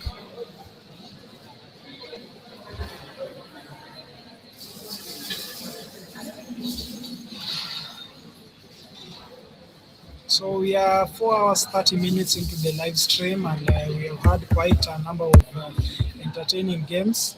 We have one in our hands. Most of the games have been literally end game strategy kind of games whereby you go to the wire. It's not so easy to determine who wins, but it boils down to the end game strategy of each player. We can see Auka JC dropping Aua, one of the vowel dumps, which is quite popular, apart from Aua, Aya. So if you are new to Scrabble, you have to understand that some of these words are important. The vowel dumps, the 2-letter, the 3-letter, Aua, Aya, and the hooks to them, Aua, and such kind of words. So if you are just getting into Scrabble, make sure you learn these vowel dumps. We call them vowel dumps because they help you dump the vowels and balance your rack, and the consonant dumps too. If you are an intermediate player, of course, those are things you must know. And if you are an expert player, these are some of the good ways to make sure your rack remains balanced.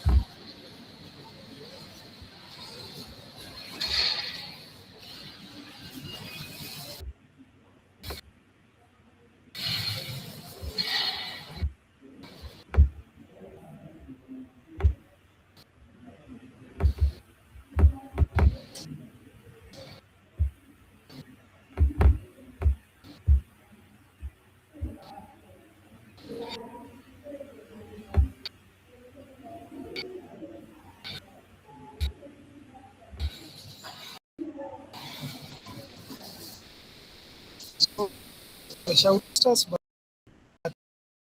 we definitely wish him. The Masters is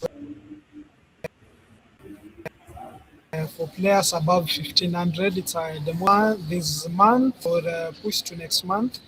But certainly we hope to see Auka playing in the Masters and just enjoying his Scrabble career. So a big shout out to Isaac, Jonathan, Clive Namale. Thanks for tuning in. Thanks for joining us. Click share, click like, subscribe. Let us know what you think. Let us know how the games are going and those moves which are missed, and perhaps whether if you could be on the hot seat, how will you be handling the situation?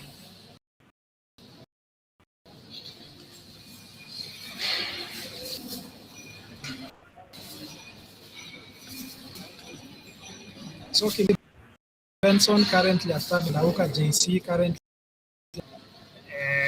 It's one of those difficult games. Difficult in terms of you play well, you score, you write your bingos, but you're still behind, and you have to play catch up and possibly yourself on table one again, which is the aim of most players. So scores currently at 59 and 36. Quite a tough game for the two.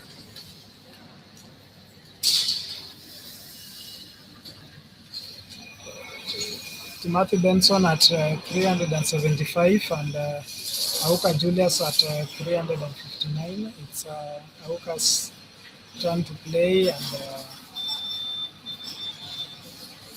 he's now tied the game. It's actually going down to the wire with Timothy Benson picking the J, not going so well with the Y, G, H, L, R, I. His I being the only vowel. Auka with the double R with the BOAKN. Just displaying his wedding ring on the live stream. Not sure whether it's a signal for help from Madame or just letting us know that it's World Girlfriend's Day. I hear it's Girlfriend's Day or something. Not sure whether Raphael, perhaps you have a girlfriend. Maybe you can tell us about the Girlfriend's Day. Okay, not so sure whether we have Raphael on the other side, but at the moment we are at work, and maybe the stories about girlfriends will come later.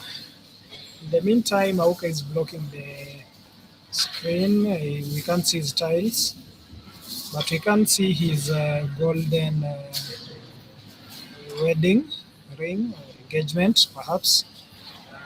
Not so sure, but he actually invited me to Diani and told me the last time he invited Scrabbler to Diani, he actually found a wife there. So considering I'm still single, I think I'll just go to Diani and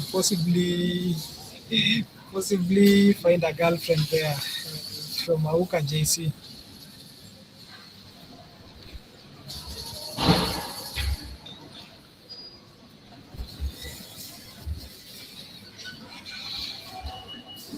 So the board is still wide open. There are still plenty of opportunities to play the bingo, ending with an E, ending with an O-U-T. Very open board, but the tiles which the players have just totally seem to favor scoring marks. Not much opportunity to come up with a bingo.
I think they're going to lead us into a very stiff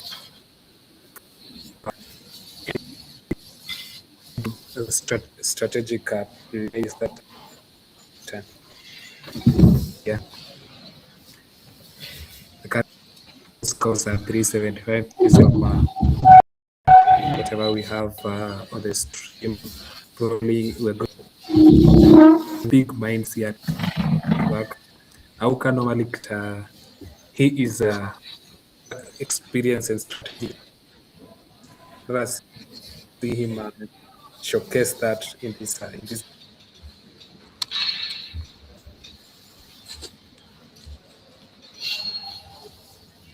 Yeah, let's see his expertise. Not so sure how Auka is planning to win this game. It will definitely be an important win, especially on the live stream. So let's see how things go for him.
So hopefully, let's see how things go between these two.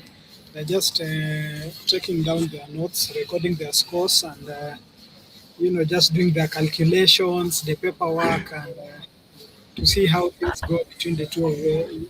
What style is remaining in the bag, and they are both quite busy. We have seen Onani Magwanga say that he doesn't like to play on the live stream simply because he has to check the way where he places his hand, how his sitting arrangement, his composure. So I feel like the live stream is a challenge for some players. While some really desire to be on the live stream, I feel like for some players it's a challenge. Like Nani Magwanga, who was just saying that over the overhead mic a few minutes ago.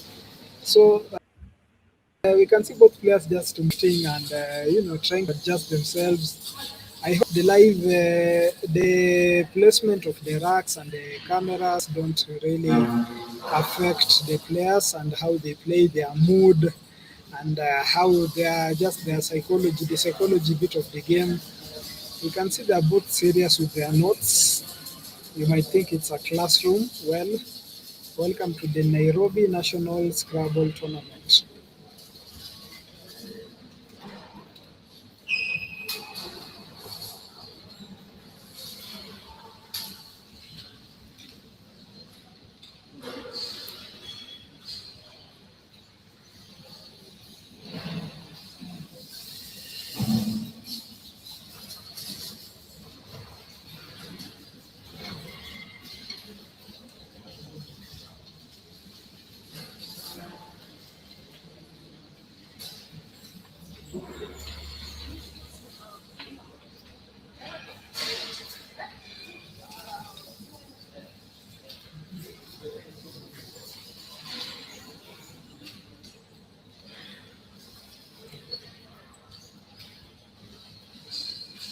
So Timothy Benson taking all his time, just ensuring all the mathematics are correct and everything is fine.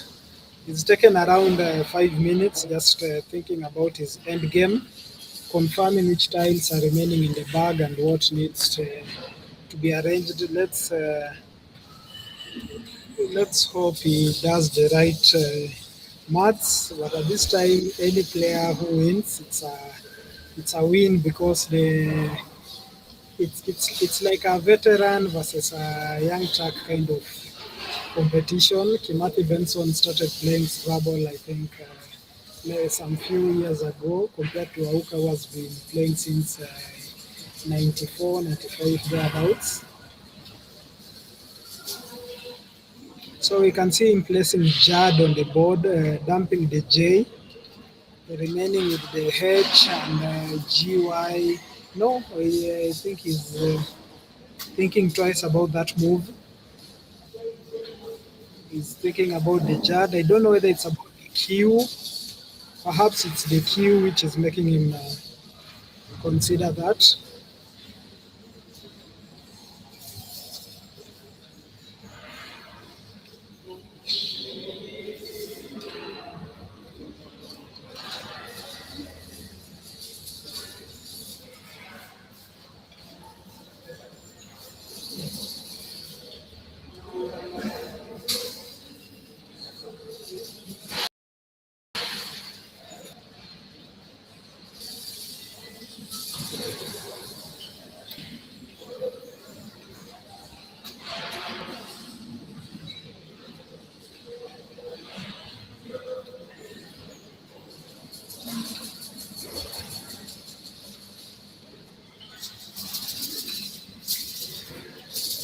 So I'm not so sure which move Kimathi Benson will settle for. Let's find out.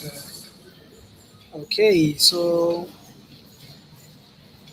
it's chose to keep the J. Auka just checking his notes and ensuring everything is fine. Okay, he had saved the K for the pack. The KO, we can see him placing the KOR. That's awesome. It scores decently and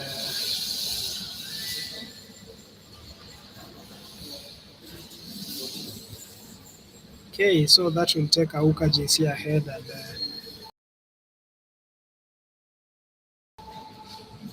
possibly this will in a very scintillating endgame.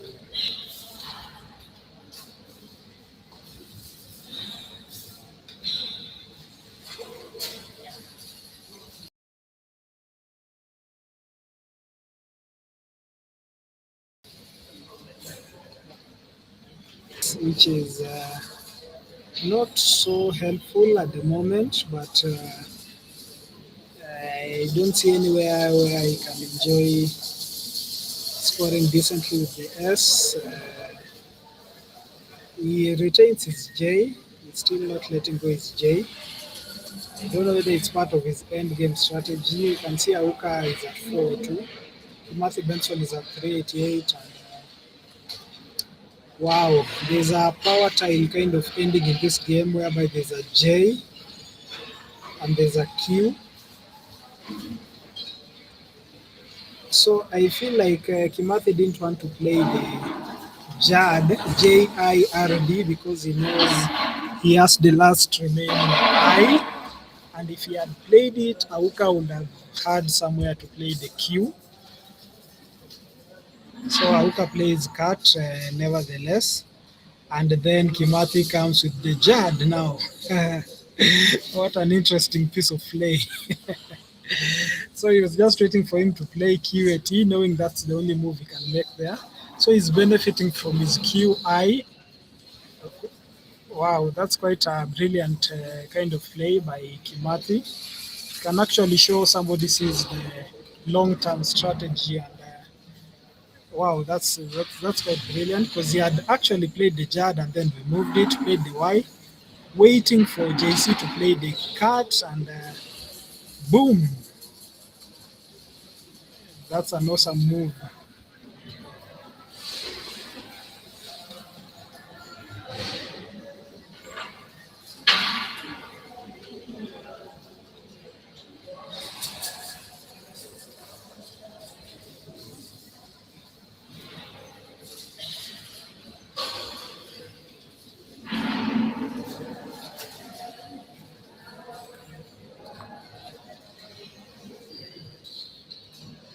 So just waiting for the scores to be entered in correctly for the move by Kimathi Benson. Jad playing Jad. 8. scoring around 38 marks with the moves. He's less of time. He's less than 20. He has less than 10 seconds to go. Not so sure where he's planning to drop his tile, but I think the time issue is now haunting him. Just plays one tile, the S. Nowhere to benefit from the S.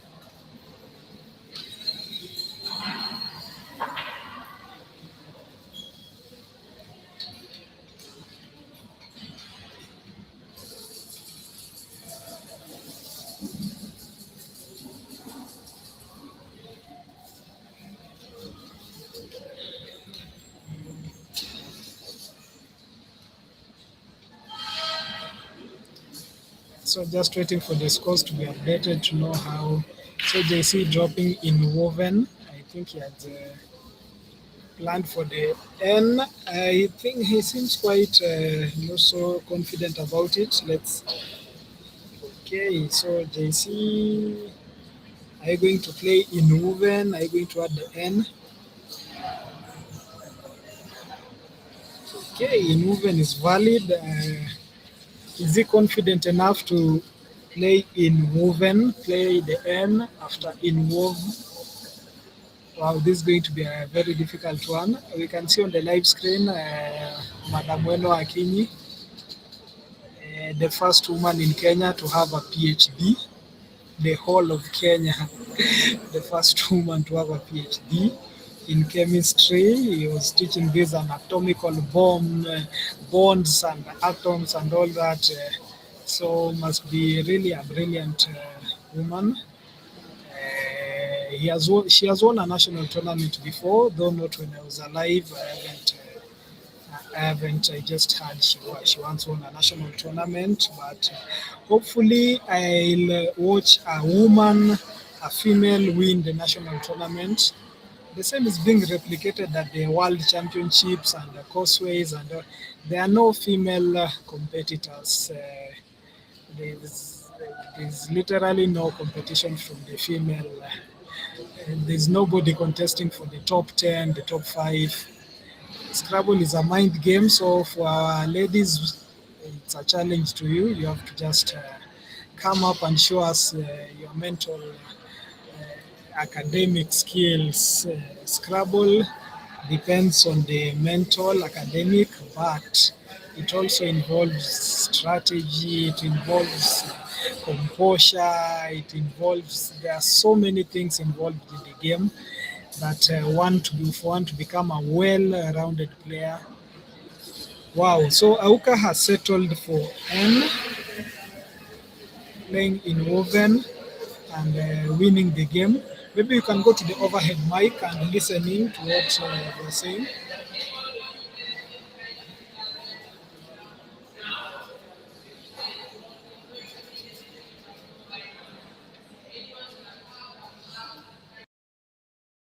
Una hii kama una hiyo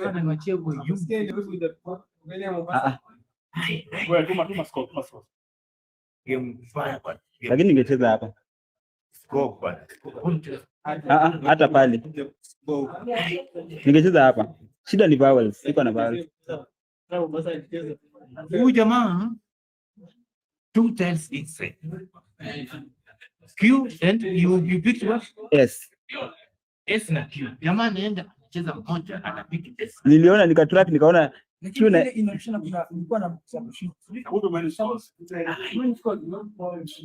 lakini niliona hii nilikuwa nishaona una win.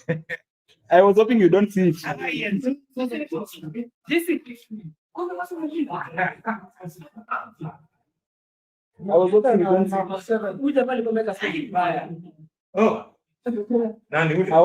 you don't see me moving. Yes.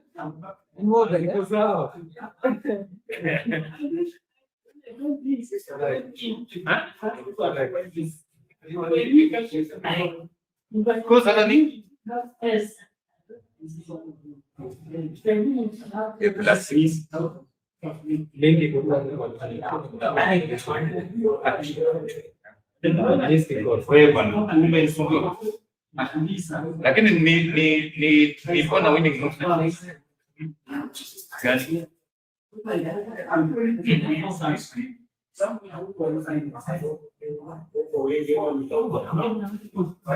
Oh, that's a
Forward, okay. Ah, sì, di me tu ne capati. Ah, sì, sei lui. Oh, no,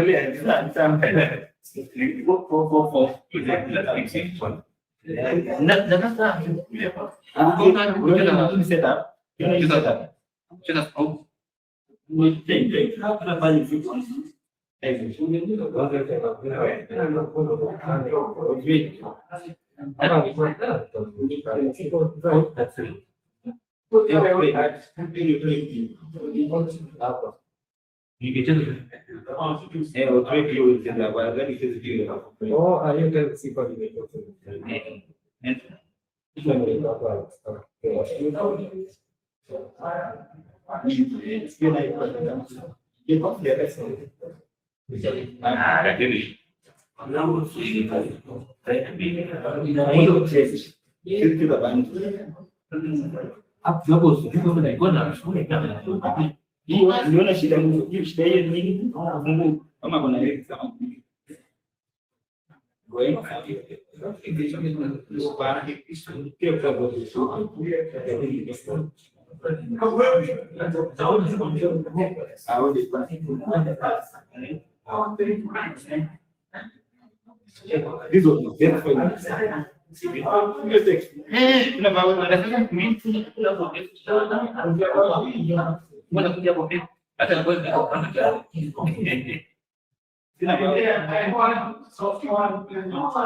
isso esquerda, quando você vê que esquerda na banquinha cai.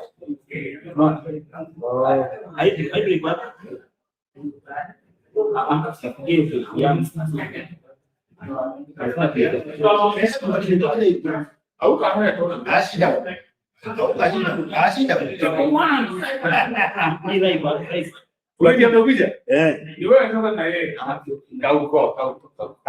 Najua nategemea vile naanza. Oh, ule mwenye anaanza. Oh. Player 2 player 1. So sasa mimi ndio Player 2. Au kanisi. Yaani unataka kuwa tu unapenda shia. Unasikia unatishia kuwa tu unatishia.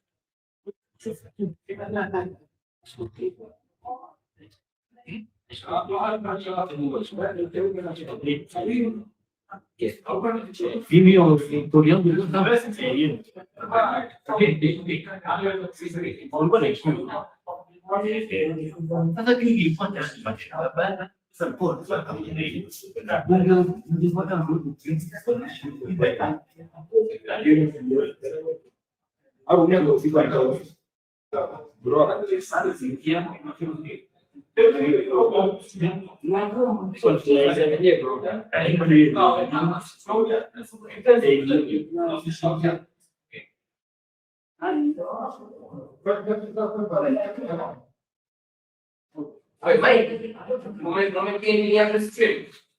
Umepin link yang friends.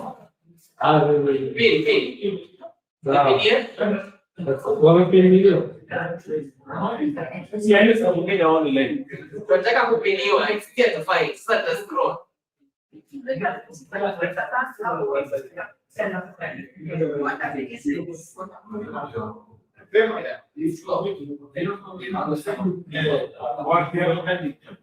Hii ni kumbe. Ndio na hapo ni kama nilikuwa kabisa ndio mapema pia ndio mimi ndio na mstari Chanje. Siwezi pin but iko Kwenye pin. but iko nyingi pia leo message kwa pin. Oh, sawa.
great person, great personality, and I think this is really awesome.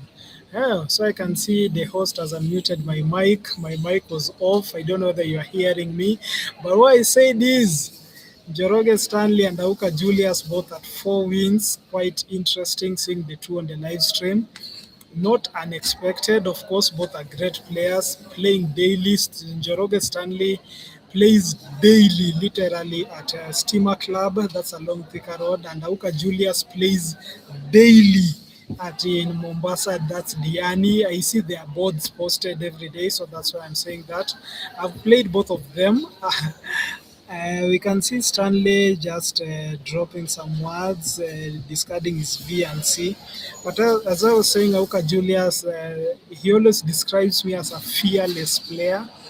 Fearless in terms of I just play. I don't like look at the openings and the what. So I don't know whether it's a compliment or it's a bad thing.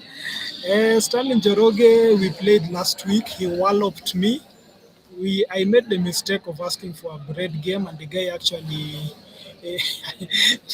actually beat me very well. And I think that was a supper game, not even a bread game. I think he just I lost a lot of cash to him. I don't know whether playing bread game, betting, it's a thing in wherever you are watching from. I don't know whether you enjoy such kind of games, but when you go there with no money, it's always kind of challenging. Quite an interesting game here. I don't know whether Raphael has joined us, but we can see JC and Njoroge Stanley just warming up and preparing us for something spicy, maybe.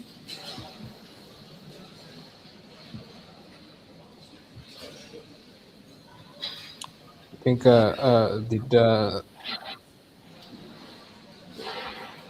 see Auka having inquire. I don't know if he'll find a place for it in his next turn.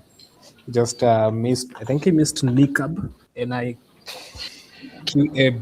which is would have been played via through the A.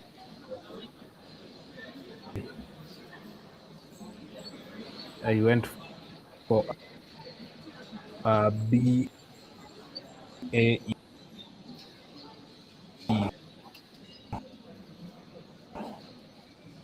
Block the spotlight that later. That he has already committed his play.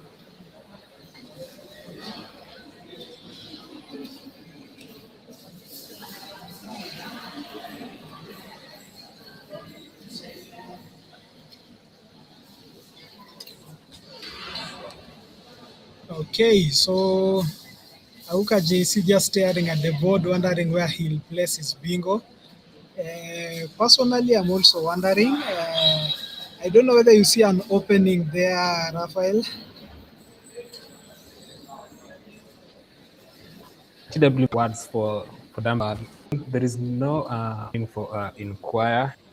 I don't know if let us see what he ends up doing in this case. Maybe he can decide to go for a pick with the P on the board, or maybe which is what he's considering, having arranged IQUE. Let us see if he commits to that, or maybe he has a different option.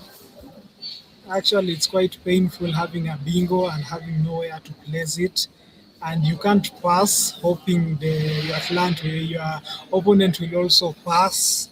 So it's actually quite a challenging thing, especially if it's a high-scoring bingo. That could have been an 80-mark bingo, but Auka just setting his cue at the right place for his I, possibly to come back with the IN or just score some 30 marks from it.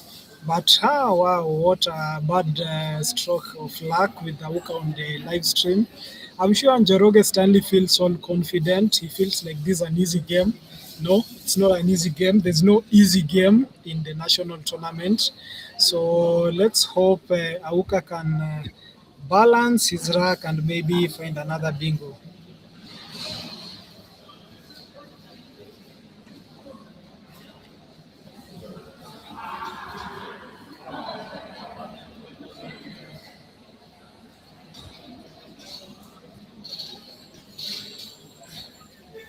So Njoroge Stanley with the S, and possibly is just going to capitalize on the pick way, because pick takes also a T, which Auka has.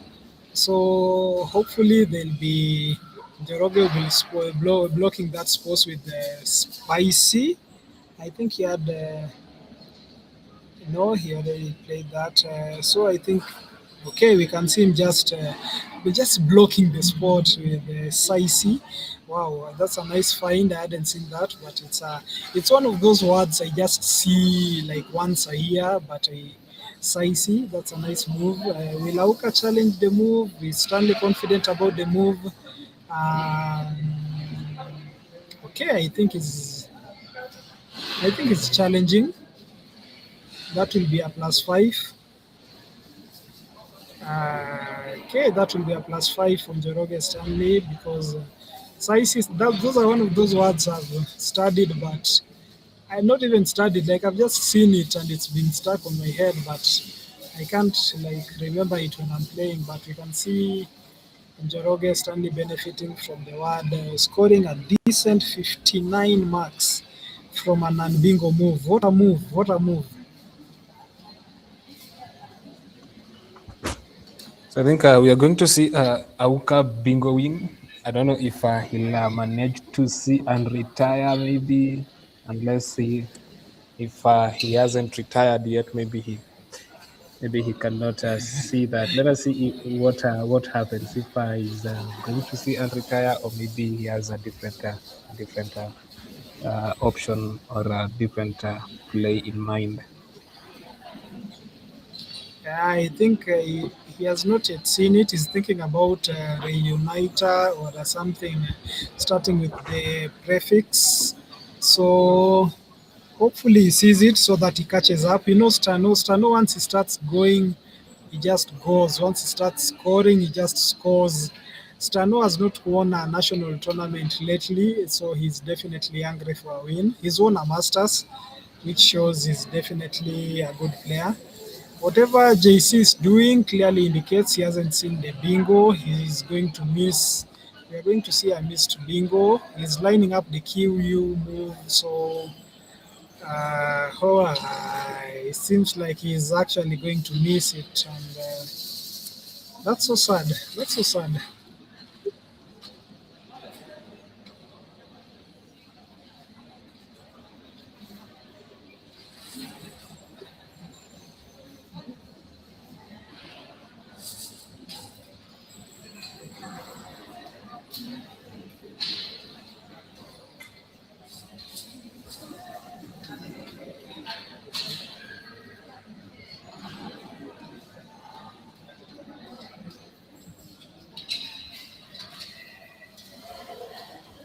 So Auka settles for quint, keeping the double R.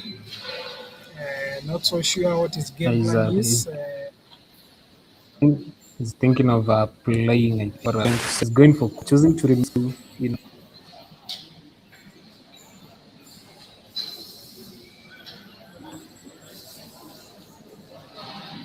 So he draws another R, which is now going to complicate his next move. I don't know. At times we balance our racks, balancing, playing something, keeping duplicates and hoping for something different, and then you end up picking another of that duplicate, which just complicates your next two moves. Auka is definitely going to go through some stressful moves.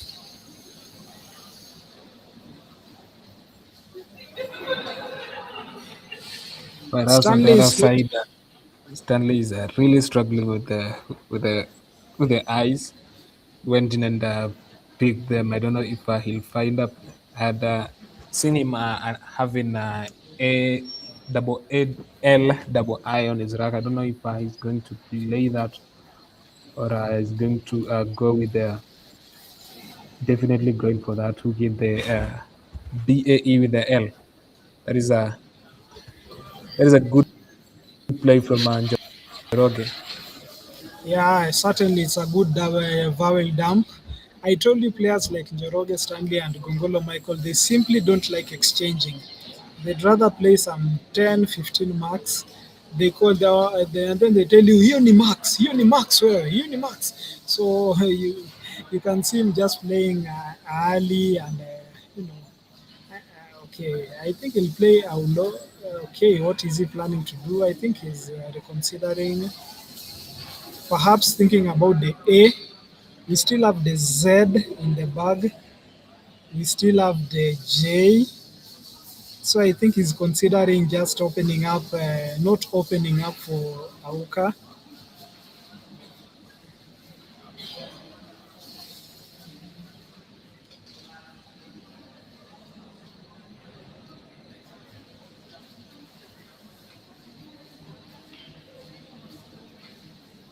I tell you that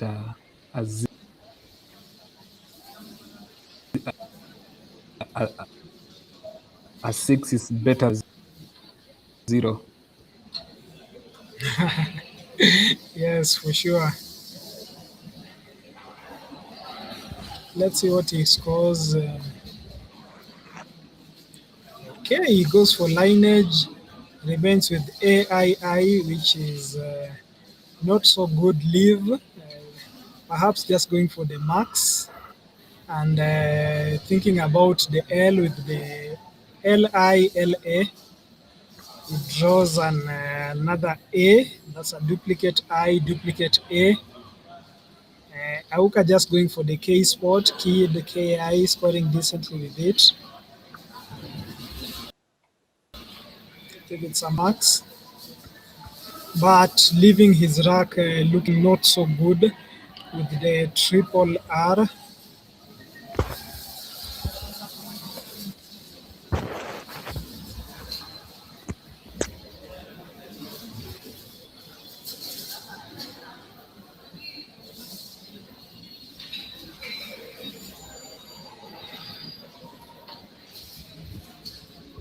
I think we might now see Njoroge going for Ali, having picked another A. Yeah, certainly be playing early, but not on the triple lane because that will the A on the triple spot, which is what he was avoiding on the double spot.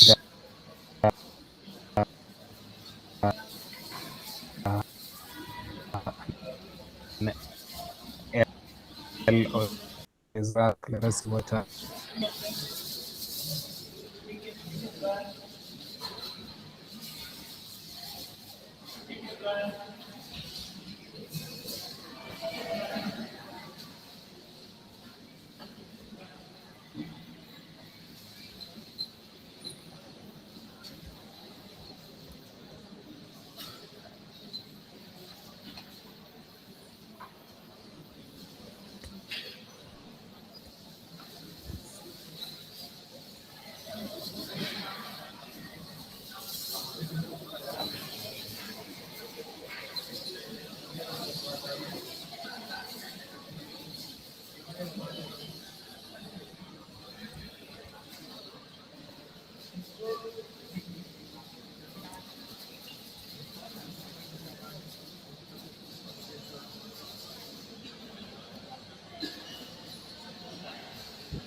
So Auka JC winning all his games of the day.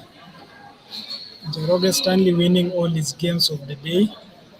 So we are certainly going to see one of them lose and one of them win, or possibly you can get half a point. So in Scrabble, you can get half a point each if both of you have the same number of marks, 450, 450. You each get half a point. And as the GM Oyende says, half a point is definitely better than no point. I'm not so sure whether we'll be seeing that. I've never seen that on the live stream. I've always wanted to commentate on a game which ends with half a point for each player. Just watching them decide whether they both want that half point. Let's see how things go.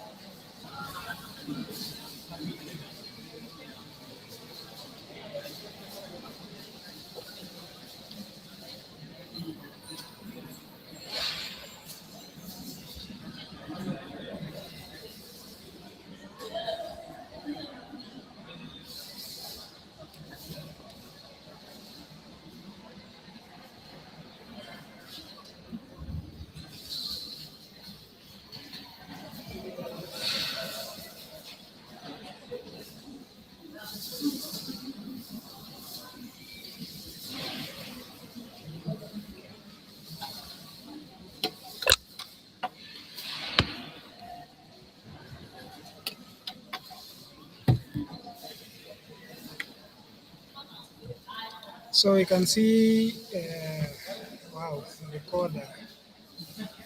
Okay, so the order dropping, the blank is a D.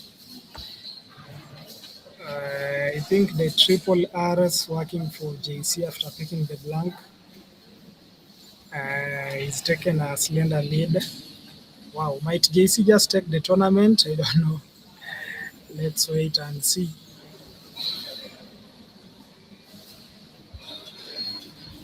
It's still quite early to deduce if he will win the tournament, because we have Njoroge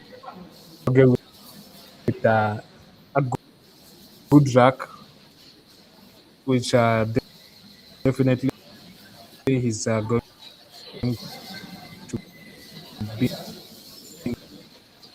going in this this turn. Is just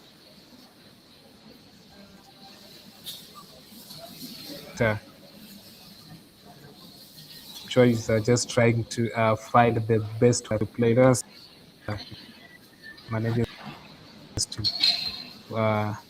to see the player being spinach or piecing, but he's also considering reaping. Definitely.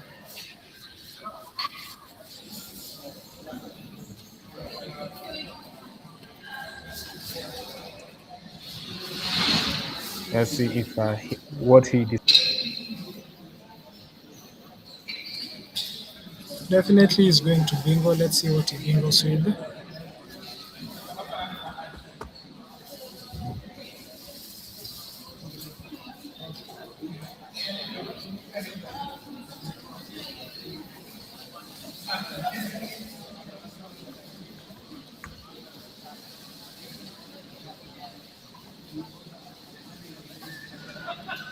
Wow, there's at times this dramatic irony is always quite interesting, whereby the viewers, us, we can actually see what somebody has, what they are planning to play, while the opponent is just seated there. We can see JC just staring blankly, just hoping Stano has a class, an overload of consonants or an overload of vowels. But we all know he's just sipping his soda, just waiting, weighing options, trying to see where his place is bingo. It's actually quite interesting just seeing. It's like a ticking bomb, a time bomb whereby we can see the bomb, but whoever is being hit can't see the bomb. Okay, so let's see what is dropping.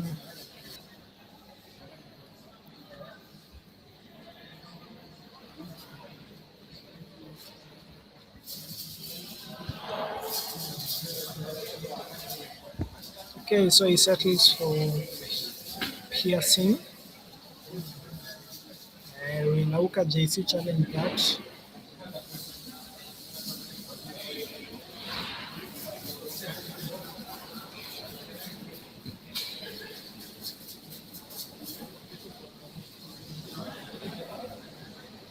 Well, Scrabble is a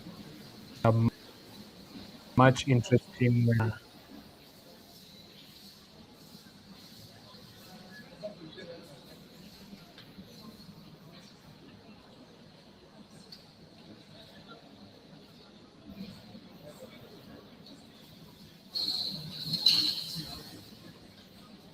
Okay, has it been challenged off the board? I think piercing has been challenged off the board.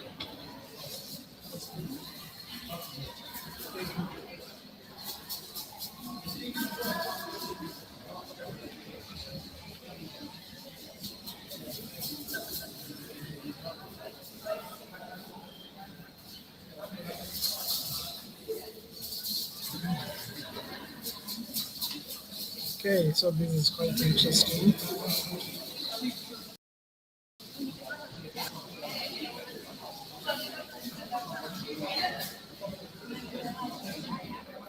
Stanley seems to lack a place to place his bingo, and piercing has just been challenged off the board.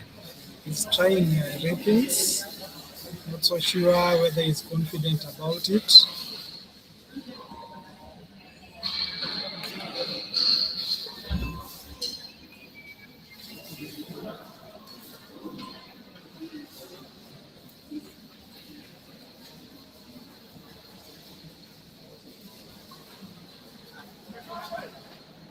Okay, so this is that point where you have to. Okay.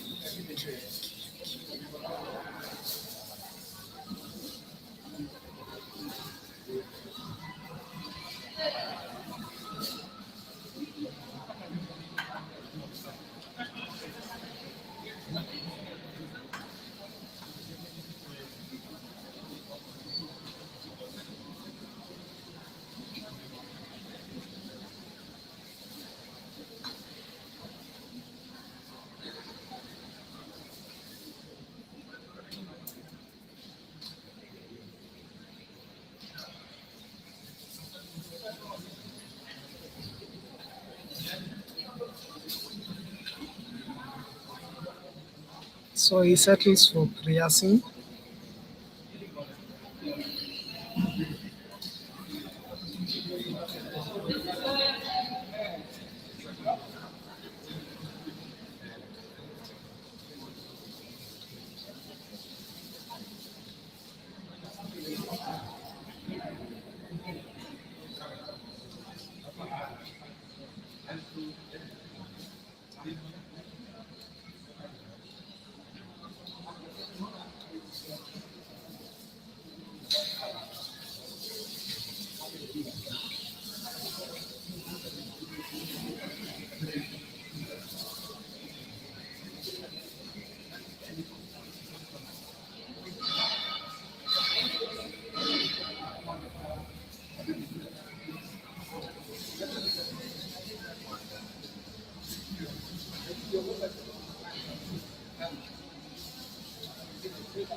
So we are definitely seeing a close game between the two.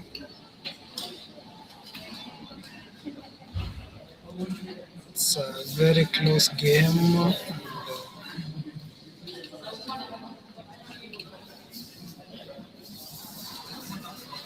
JC is still at the lead. He's still the newer person on the live stream. Stanley, somebody we have seen severally. He has drawn the blank, which certainly gives him an advantage in the game.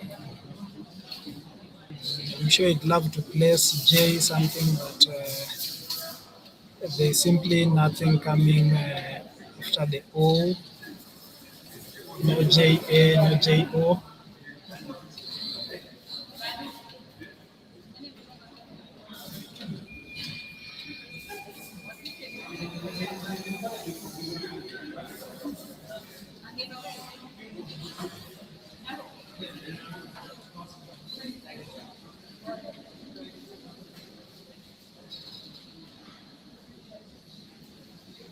Okay, so settling for the J or E, banning the E, considering there are two E's remaining in the bag. Wondered, do we have wonder? Do we have something there for JC?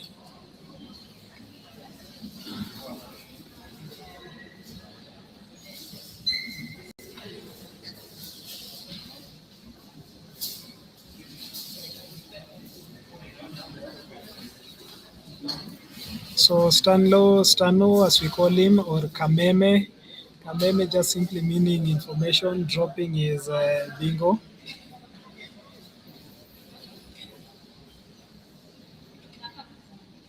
Not so sure whether it's the blank is a Z. Could it possibly be a Z? Let's just confirm. Stano playing his bingo with his blank and going ahead. Just waiting for the confirmation to know what the blank is.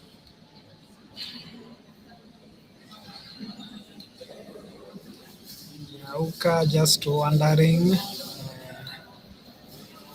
what's going on. Wishing he had held on to the J. Perhaps it could be scoring much higher right now. But the W scores equally well.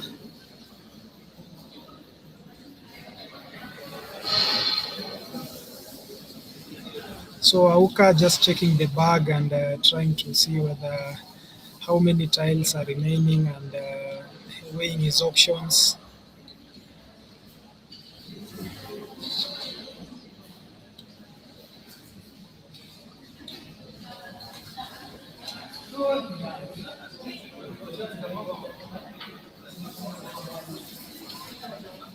Easy with the Z, but didn't get the spelling right.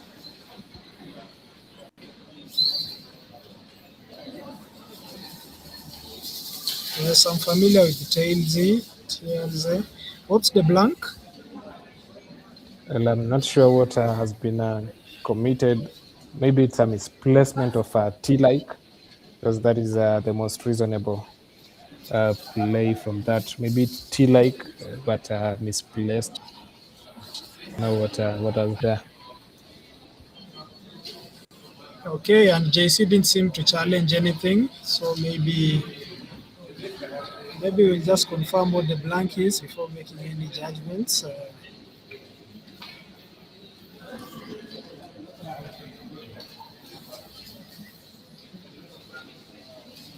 You can see Auka just checking the bag. It's like that decision you want to make before making a mistake, and you're like, okay, let me just do this and Okay, we still have a future ahead, and we can recover. You can see him placing the W on the triple. That's 12, 30, 40, 50, 16, scoring 32. A decent mark to keep him in front. Not so sure whether they have updated the scores for Stanley. Oh, okay, now it's updated 320 to 87.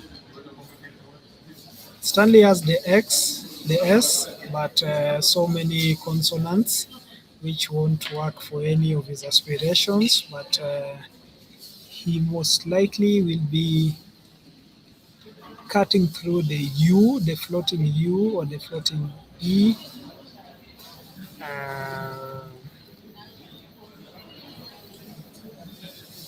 Auka JC just 1 point behind. He has the F, good one going with the E, and an FA move on the FAG fag can score some 30 marks. So he's definitely scoring above 30 marks in his next move. Stanlow doesn't look quite pleased with what he has, holding his chin in his characteristic way. When the things get hot, he'll definitely be removing his cape. That's what he does when things are getting hot. So at the moment, I think he's still in control and sees a bright future in whatever tiles he has.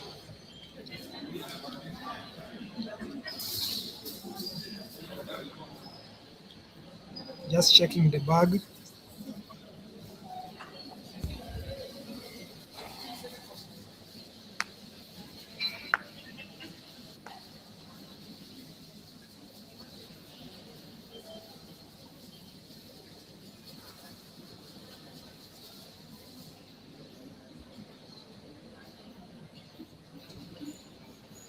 I think this might be a punishment or something for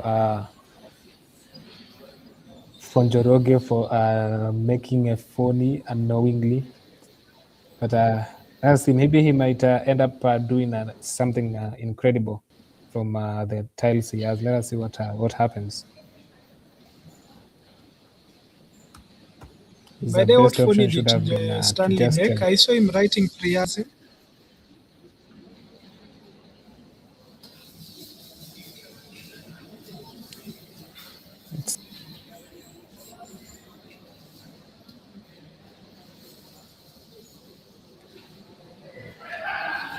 He had played piercing. P-E-A-R-S,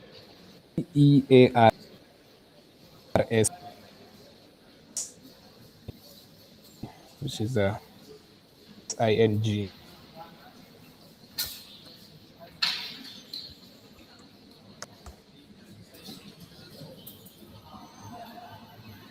I think he had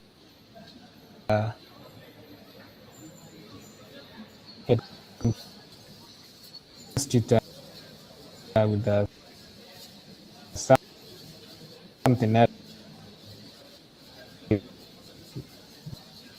Hence the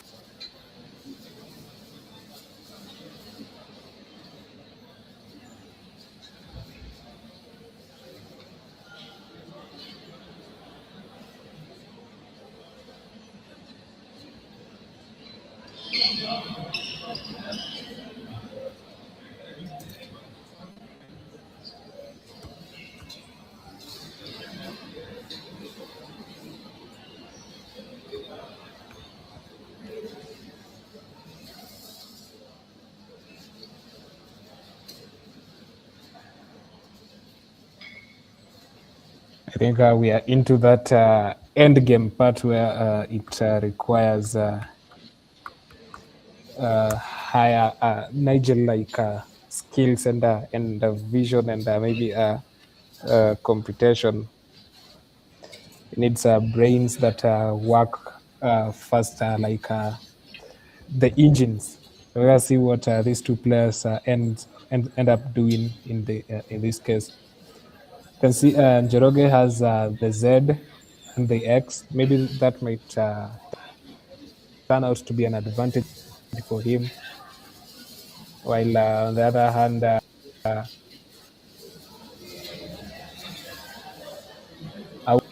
Auka has 1 point tiles. Let us see what he'll manage to do with those.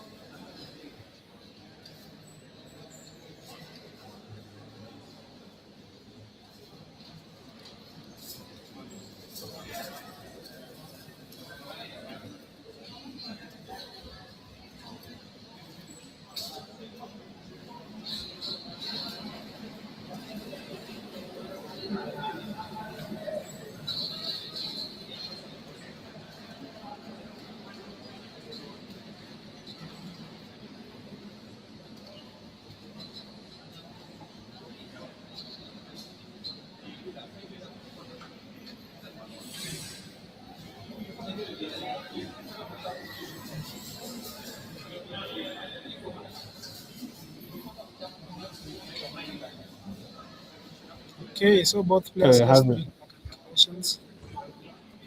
We're having a number of participants watching from the side. I think the game is too interesting. I think most of them are fans of Auka. Let's see if maybe their ego is fed when Auka wins, or maybe if they'll leave the area with not being happy. Yeah, for sure. Both players are quite popular in the Scrabble scene, in the Nairobi scene, the Mombasa scene. So they are veterans. They are people who have their fans. But actually wondering why these people can just follow the games on YouTube and just see the games live. They have to stand around. That's why I see in international tournaments they put a barrier so that people don't compromise or disturb the players. There is one of these games where people were watching the same way these are watching online, and then when somebody played a word, somebody just said ah. So when he said ah, it just became obvious that's a phony, that's a bad word, and the player just removed. So there are those reactions from people standing nearby which can influence the game, and we are hoping this is not going to happen. I hope the tournament director will address that and ensure the players on live stream are independent and they can play and reason independently without their interference.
So the blank has been confirmed to be a letter K. That is TL key. Not so sure I think whether that's. that was just a misplacement of tiles. The word there is T-like. I think maybe they realized it later after Njoroge had already picked his new tiles from the bag. Wow, that's quite depressing. I don't know. Njoroge could have missed his second turn with a phony, and he gets away with it and might possibly win the game with it. So the issue of being attentive in a game is quite important. Yeah, it's definitely. But let's see. The game is yet to come to an end, so maybe something might happen with the kind of racks that these two players have. Still, we have one letter in the back that is a G, probably not two letters, a G and an L. Let's see what happens.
So apparently, playing aim will give Auka a chance to win. I don't know if he's considering that, or maybe he has something else in mind. But aim will definitely give him a winning chance. But, he has gone for Aya. Let us see how that turns out.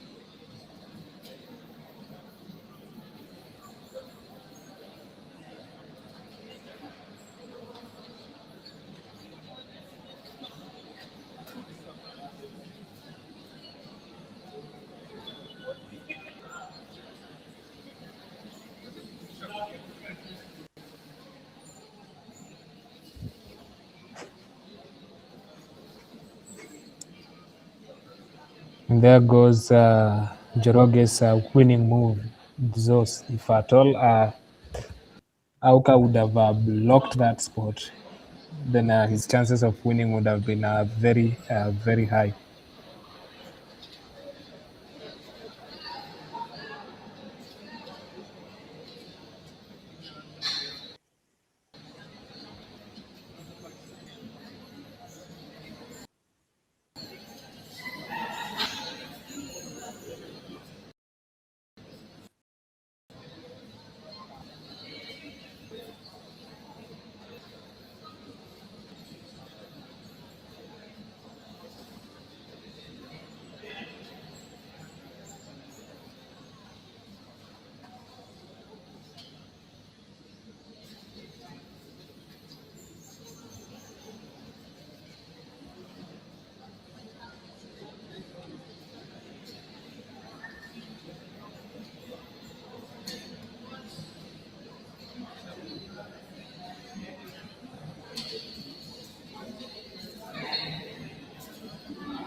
It is supposed to be like.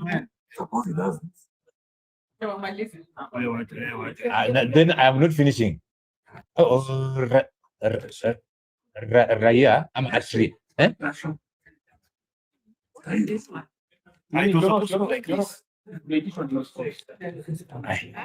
47397. He's saying it was supposed to be the other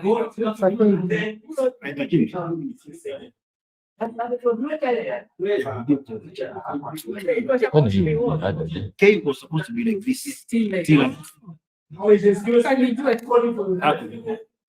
Mimi nimeona T-like instead ya T. Mimi niona T-like. Lakini baadaye huyo anaye anakuja kunikafia.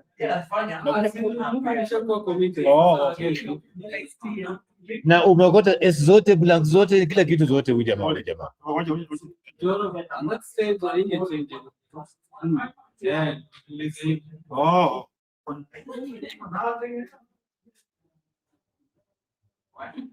So tunakubaliana. 47397. 47397. Mbona niko na nyingi zako? Hapo scores ngapi? Sio 55. Wewe zako niko na nyingi kidogo. Niko na 421. Sijui nimeadd vibaya. Hebu soma scores zako. 49.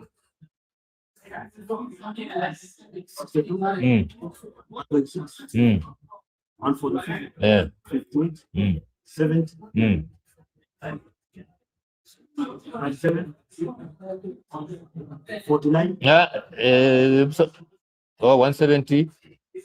Yeah, 137. Yeah, you're right.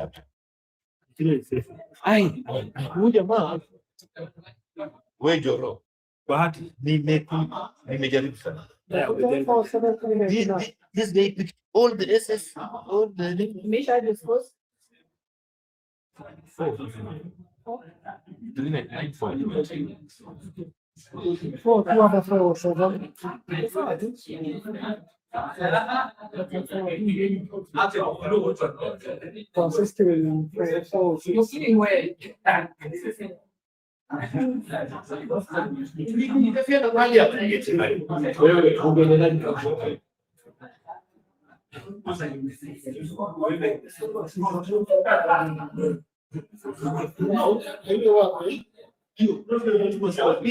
Nikipata hiyo maybe.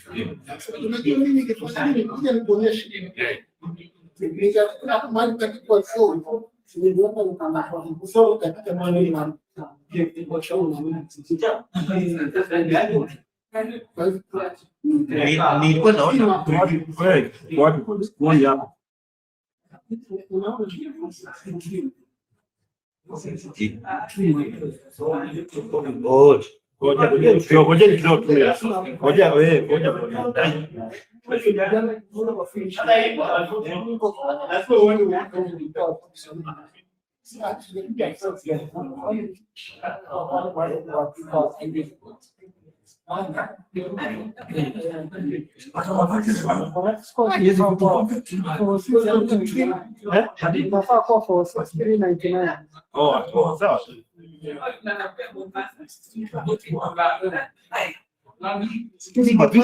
niko na hizi vitu zote bila pale hii ningekutaka. Wakati nimeweka menu ukapata kaona sasa.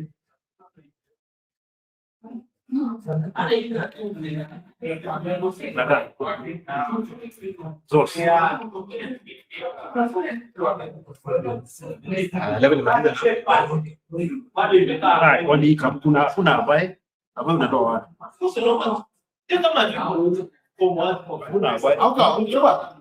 Amechukua na maksudi sita.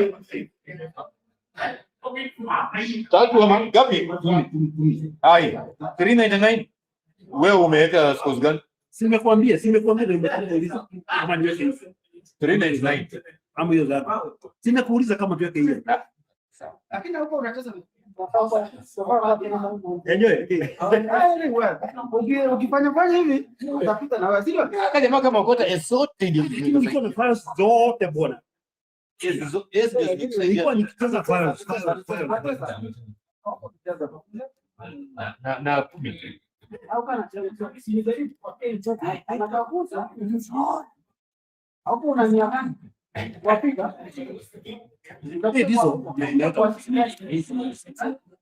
Lazima kama ukijaribu kunini Hii ndio unajua nilikuwa naona saga hapa pia. exact pia.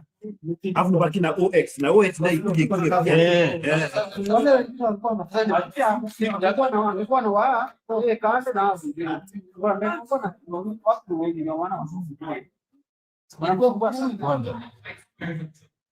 Nilikuwa naona pre something hapa pre I then inabaki na unaona sasa tena vile zona zoa angepila zuna zoa aim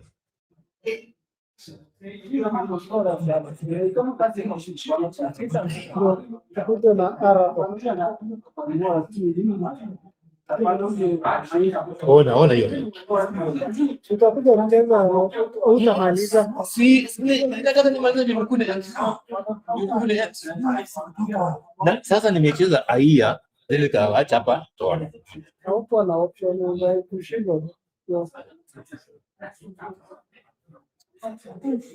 I'm not getting the password. This guy was having this.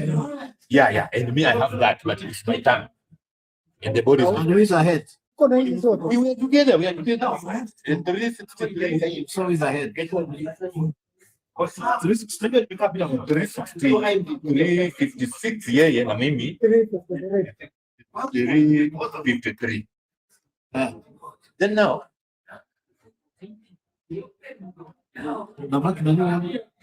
so I wanted two moves finish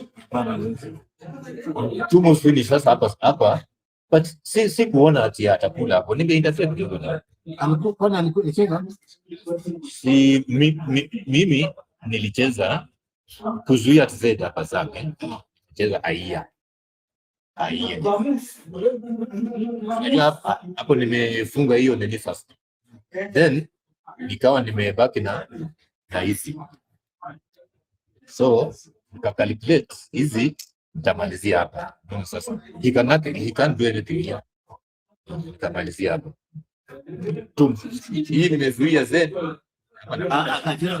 naye akakula hapa bwana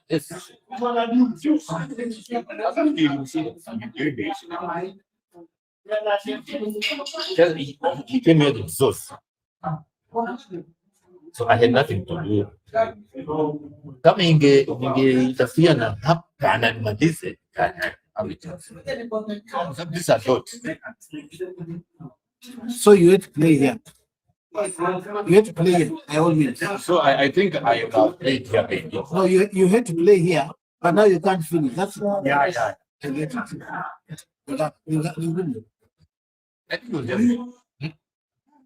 I was thinking of nicheze tap. Nikuje na tap. Lakini sasa how are you finishing? So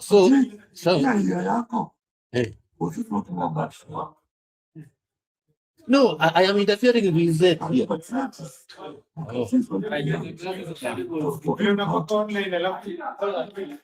You're taking like yeah, I don't. But you still didn't get it. Oh, the difference is not. not a Torah. Hey, I didn't see you. Yeah. I didn't see this one. Yeah. 10. Na hii ni 10. Your friends are going to ningeshinda. Wewe ningekuchezea hapa hii. Alafu nije hii Torah hii hapa. Nimeona hapa. Si kwenda kuankia huko. Hiyo ingechukua. Alikuwa na time. Sikuona Torah yangu kuanzia hapa. Nimeona Torah kuanzia. I came up 0 plus 2. And your friends leave. You're invited friends because you are here. Am I leaving? I'm here. Oh, you are still staying. Hi, I'm still sick. Yeah. And I am You better go for Juba.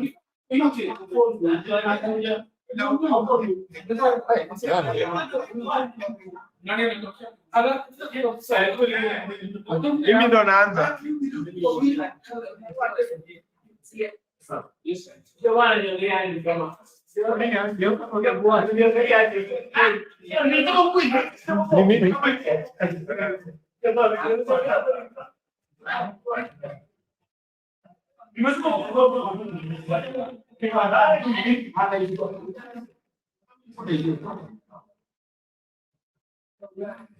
Mimi ningecheza vile ule jamaa amesema, ningekuwa na chance.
picks the Z, the W. Okay, so the host unmuted your mic. Welcome back. We have Okechi Richard on table 1. He's the mayor of Nairobi, the current defending champ versus Auka Julius. The guy from Mombasa, Diani, Auka. Wow, okay. He picks the blank. Is he dropping something for us? Botsman, okay. Okechi just holding his chin, having played Glioma. So is Auka going to score from his? That's definitely a T if I get my facts right. Okay, quite a good move by the guy from Diani. I think it's just challenging, confirming. The game is on hold. They're just confirming the move. Okechi scratching his hair. The guy from Alliance. The guy from UN, but Alliance has much more weight, surprisingly. And Auka picking tiles. The botsman stance. Quite an awesome move. Quite awesome board vision to see the man suffix. So that's part of this game, understanding such suffixes and how they work. Okay, so Auka guns blazing against Okechi. This is an interesting one because we have seen Auka on table 1. I bet he's enjoying his time on the live screen. We can see Okechi just playing the ZE. Despite having the duplicate use, preferring to just go for max instead of trying to balance his rack. Mighty pick the other 2 use. We have 4 use on Scrabble. Hopefully, let's see whether he picks the other double use. Auka quickly playing Zap and Jeep using the power tile J and Okechi's Z. Scoring decently, maintaining a healthy lead. Just waiting for the scores to be updated. But Auka currently dropping Botsman and now going for the Jeep power tile scores. Okechi picking the duplicate use and I. Auka remaining with the X power tile NG. I don't know whether Okechi will be considering to change his tiles or he'll find some way to. Okay, he's changing his tiles. Some players don't just like scoring small marks. They just rather change their tiles and hopefully hope for a better turn. Lose their turn and hope for a better turn. That's what Okechi has done. I was chatting with him over lunch. He had such a hefty laugh. Oh, he picks the blank. So now that he has the blank and the double T, yeah, that's definitely a bingo. There's no possible way he will fail to write a bingo, even if it's writing it outside the board. Auka JC with his power tiles. The J, he's used it well on Jeep. Combining with the ZA for Zap, he's now using the X to just, run away with the lead and hopefully stay away from the mayor, Mr. Okechi, the guy from Alliance, the guy from UN, the Scrabble coach, the Lexi World team, shout out. You're doing good things, training guys and, offering materials for learning. And the game has really elevated. Surprisingly, Okechi just started playing in 2021. And he's actually now at the top of his game. It's Auka JC picks Sanding, the ING. I haven't told you guys how much I love the ING. I can't emphasize it much further. It's my favorite. It's also your favorite. It's just that you're pretending and you want to look bougie, like you don't write a weak being ING, but there's something and it will hopefully come down. Hopefully, but Okechi just thinking about his best option. Plenty of options available for him. Which one do you see? Let me know that on the live stream, on the chat. Come on, engage us. Let us know what you think about the moves. What's the best move for Kechi in his best move? I think it's just thinking of what best to go with, the highest scoring. He also has the ing ending if he wants that. Come on, guys. Okay, I know I'm not supposed to be overhyping such a suffix, but come on. ing. That should be taught to every new Scrabbler who finds it hard to score. ing, ier, iest, those suffixes and prefixes, they are really important. We can see Auka JC played the boatsman using the man suffix, very nice. Bot prefix, very nice. So sometimes you just combine words and something just comes up. Kechi challenged the word adding +5, so it shows you how much knowledgeable our guy Auka Julius is. Like I told you, the guy literally just plays. That's what he does. Like that's his pastime, that's his hobby, that's his talent, that's what keeps the social network. He's always making jokes on the social WhatsApp group, keeping us entertained with his A, E, I, O, U, and it's just quite interesting. Okechi is pushing, is doing that Adam Logan move, just covering your mouth with your cloth and just, I don't know, does it make somebody look Scrabble is all about the psychology. I don't know whether it's psychology. I feel like it's all about psychology. So he has the blank, he has a bingo, but he's just acting like he's okay. Let's see what he comes up with. Perhaps he's going to come up with something really magical. Come on the chat. Let me know your comments. What do you think? What's Okechi coming with?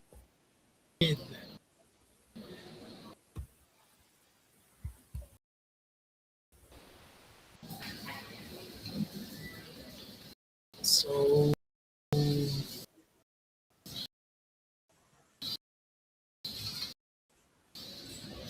okay, so he goes for gentest, but Okechi dropping the gentest.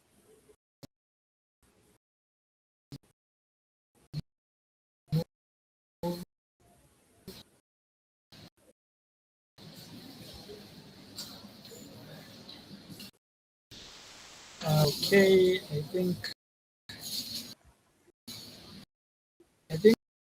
Auka is challenging. Just to confirm, some of these words you might actually know them, gentia, gent, but you just feel it actually opens a spot for Auka sanding. So I think it's just confirming the clock is ringing. It's a good word, gentest by okay. That's my namesake, Sandings. Mr. Richard, of course. And my other namesake. My other namesake, the Nigel. Yeah, that's my other namesake.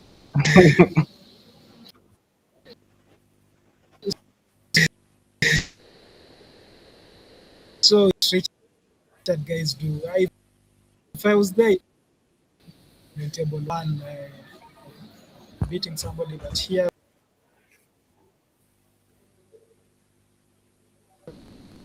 Is he just toying around with this sanding move? I don't know what will he play. Standing, will he play sandings? Dantings? Is Dantings? I'm not sure. It's for Auka. Hopefully.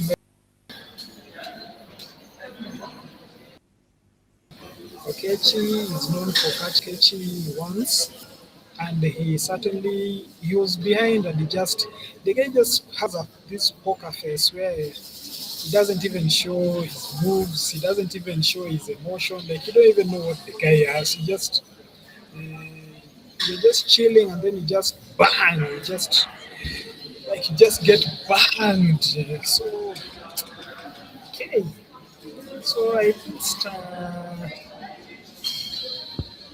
okay. I don't know what Auka is thinking. He's playing staining with an I. It also takes a Y.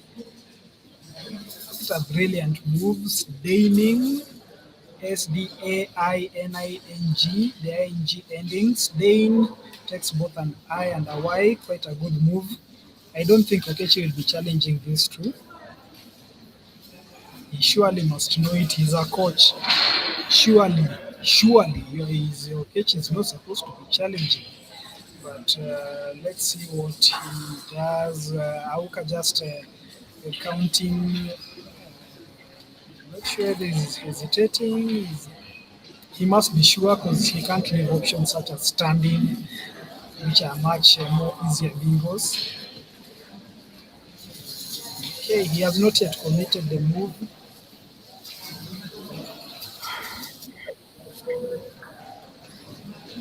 So let's see what Okechi does. Auka JC has not pressed the clock, not yet committed the move.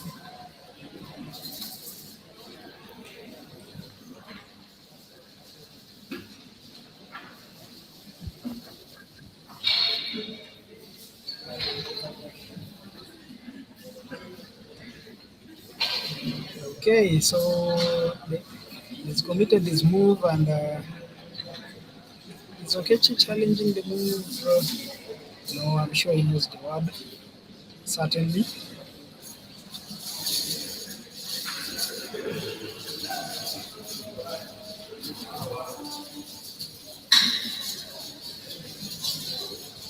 Okay, so Auka with the boatsman, Auka with the jeep, and now Stain. The pronunciation matters. I learned there are over 50 variations of English. So for us Kenyans, we just call it staining. He's taken a solid lead of over around 100 marks. And what's Okechi responding with? Idolizer. Wow. Bingo after bingo. Like you literally can't go to take a cup of tea, a glass of water. You just have to be glued on this screen. Idolizer coming down. The board looking quite beautiful. Quite a beautiful board. Gongolo Michael will call these bingos weak. Those are weak bingos. That's what he told Manasseh Otieno in Mombasa after he dropped 4 bingos, including the word triena, and I think he also wrote some other obscure but he calls them weak bingos. These are bingos written by high schoolers. We are having the World Youth Championships coming to Kenya next month. We expect to see such weak bingos from them, according to Gongolo, but according to me, this is actually top tier, just making the best moves and making big. What a beautiful board we have. I don't know whether Raphael is on, whether you can listen. So I guess I'm just by myself. Auka doing Auka things, going for the triple, dropping forward. That's now a new word in the CS24, CS23, 21. That's definitely one of those words he's known for years and he's been itching to just drop.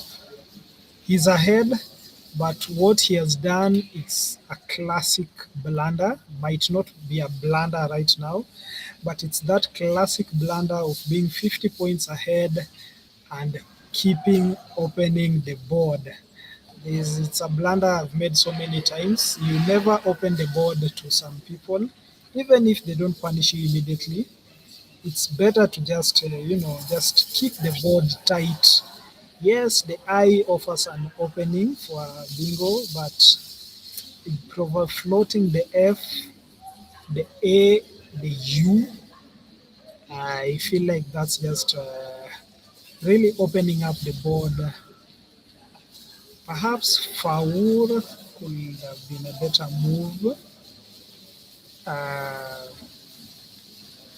technically, but there are so many dimensions of Scrabble. There's the technical aspect, there's the logical, there's the psychological. So Kechi just playing Hoi, saving the perfect good combination of VERAT. Let's see what he picks.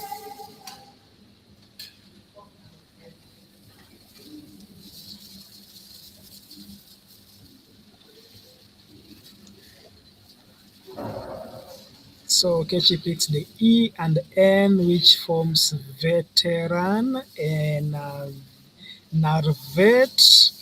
That Kechi is simply bingoing in his next move. I can see so many bingos just off on top of my head.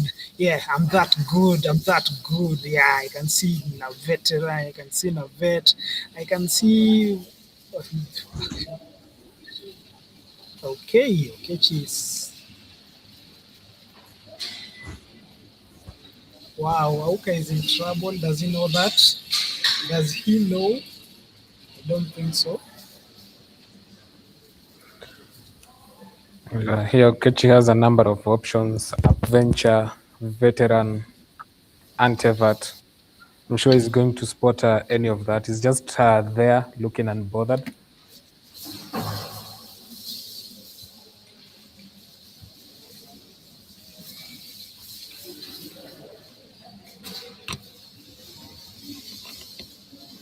Probably he has seen them just waiting for his turn.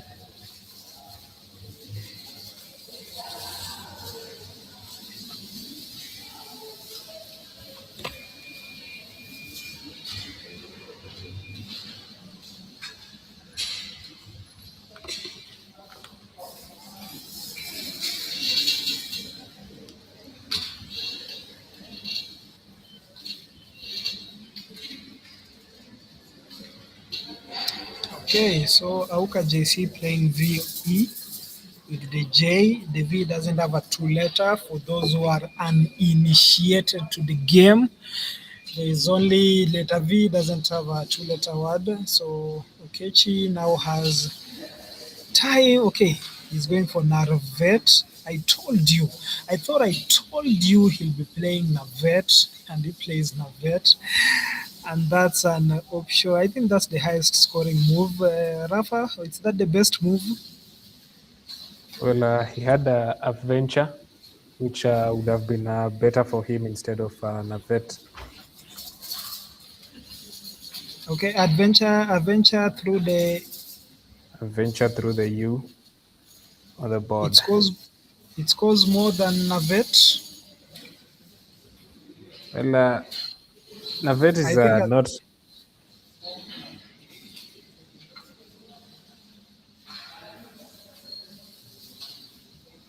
No, I think Navet is now where Adventure was previously the best option, but Navet, since Auka opened up the B spot, so Navet just definitely takes the plaudits.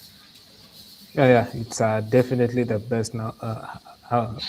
With the Auka having opened up the game.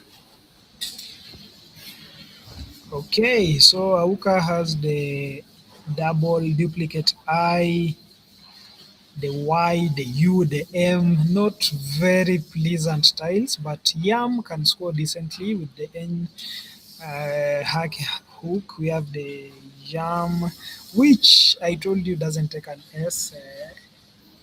Chavutia actually trapped me with the YUM. I actually placed an S many years ago when I was still a child. Now I'm an adult. So the YUM just takes the P and no S. I learned that the hard way. Seeing it just brings back memories. Bad memories, of course. I don't know whether you guys study blockers. Okay, so Okechi doing Okechi things.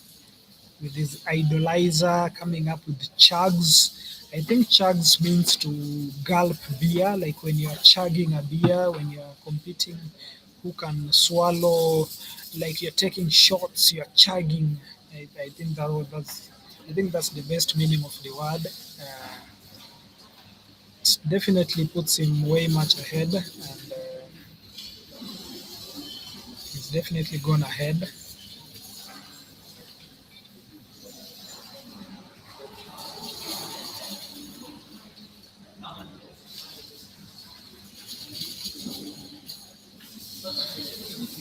So Auka JC keeping the IER ending, which will definitely get him something good. Hopefully, what does he pick? W and an E. I can't see something. Yeah, maybe. Can you see something there? I don't think he has any better. Doesn't have a bingo to play, but maybe he can just find a best scoring move to maybe help him counter whatever is being done to him. Yeah, we can see Okechi just pulling the Adam Logan move once again. He just wrapping his shirt over his mouth, over his nose. Adam Logan, the current world champion, loves doing that. I haven't seen Adam Logan in most competitions, the recent competitions. Perhaps he's taking a break. The guy is a mathematician, like our very own Otieno Manasseh, another mathematician. I haven't seen him in a while, but I can see Okechi is using some of his psychological tactics. I don't know whether they'll work against Auka JC, who seems poker faced, stun faced, just holding on to his. He hasn't lost a game the whole day, so it's just. I think it's an exciting, quite a good moment for his fans from Mombasa, Kina Pascal Onyango, Kina Mike Onyango. We have Teddy Osaka, Mutinda Philip, and the other guys from the coast of Kenya. I'm sure they are watching and really loving seeing their guy put up a show in the capital city of Kenya.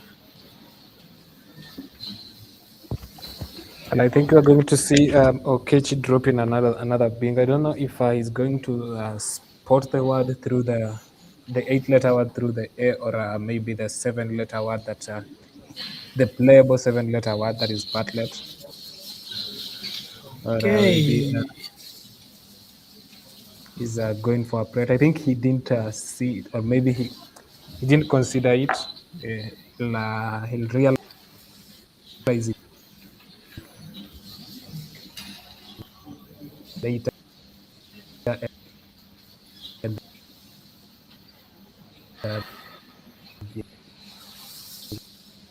really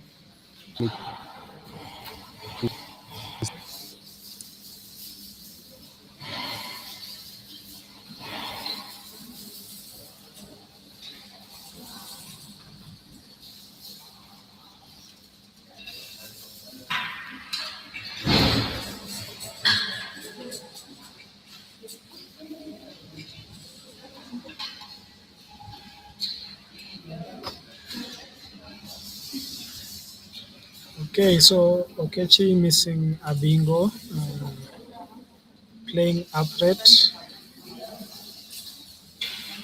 That's definitely a miss, and he probably should have done better. Maybe, just maybe, it's a tactical decision, keeping the board locked, but we still have the floating eye, so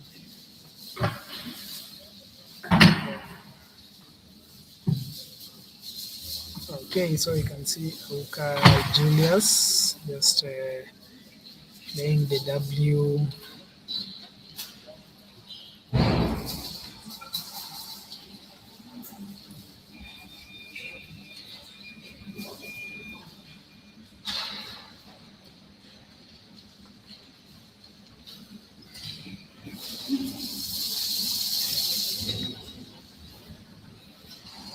So So what do you see? What a guy is missing? What's Auka missing? What's Okechi missing? Let us know on the chat. Click join. I think a subscription is just like 5 months, so it's something moved by Okechi. There are some of these words which what it's fitted so nicely. Auka is not challenging, probably familiar with the word video.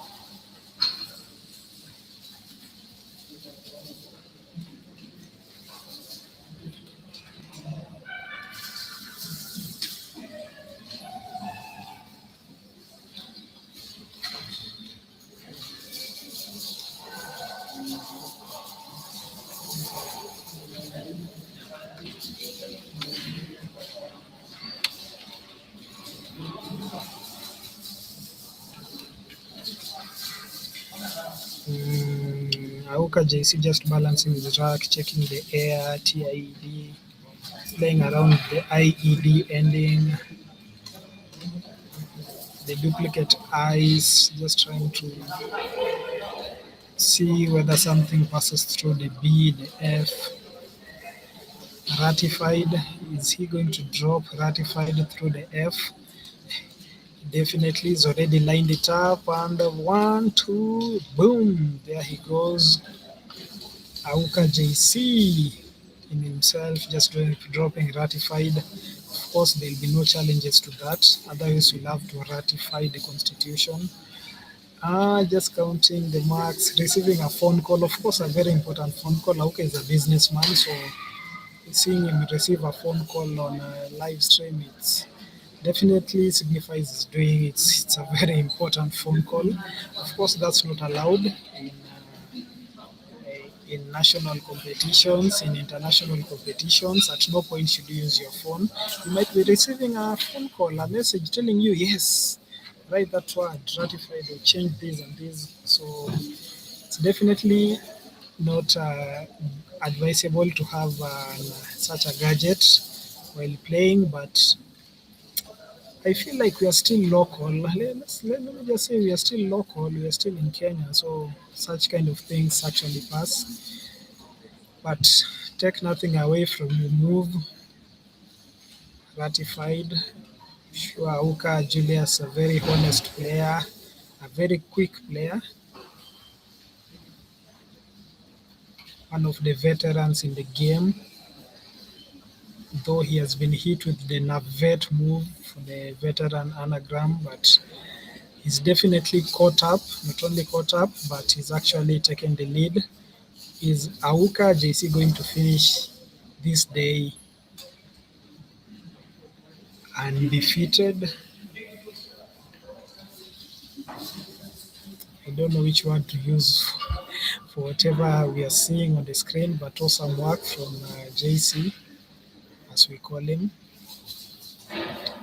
Kechi must be wondering what is hitting him. The bingo spots are becoming more and more limited. Okechi's word power is quite high. I'm sure you can see something through the T, through the B, the I. Those are still floating, B, I, L, the floating T. So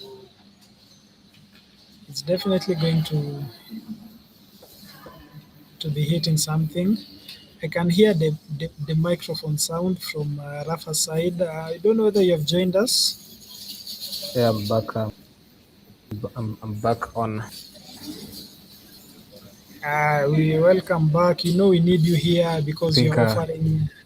This is the end game part. I think we're going to see some amazing plays. Okechi has a number of chances to win if at all he manages to see the plays, which he'll definitely see. You can see him in the analytical posture that he normally puts forth when he's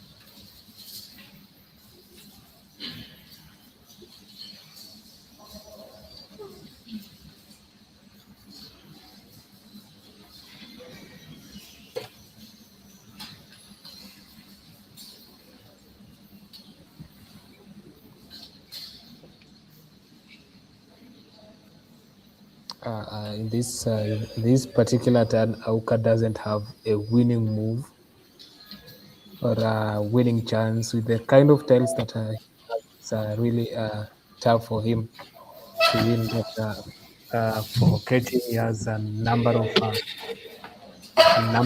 of moves and turns that can easily make him win the game. Okay, so hopefully he comes up with something special. I would like to see Auka go unbeaten in his first day.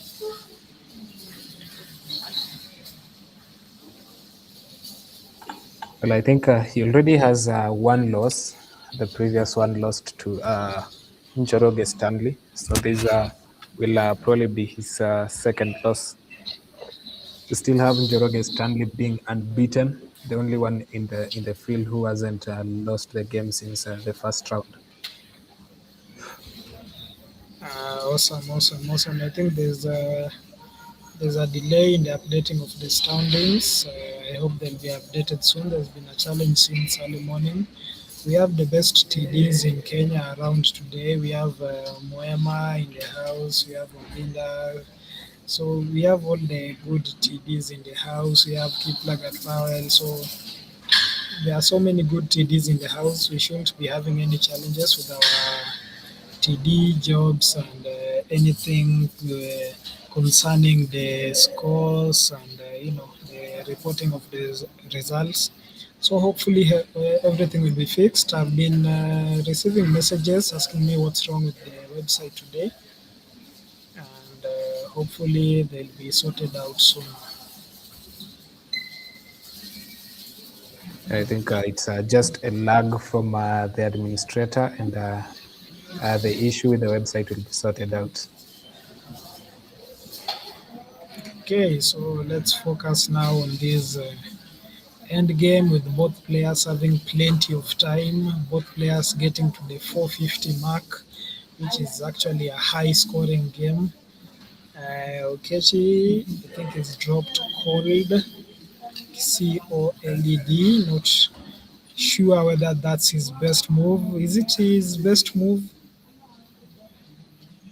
Well, in this case, whatever Okechi would choose to play will definitely give him the win. So that is definitely not a good one. But let us see if Auka might do something incredible from his tiles. Definitely, he's not going to do anything incredible. He has a Q, a W, and an F, which are clunky tiles. They are the worst possible tiles to have at this point of the game. I'm not so sure whether he'll be able to come up with anything magical, but I am not seeing anywhere to dump the Q. I think Okechi played cold intentionally to block the I. Wow, is Auka going to stick with the Q?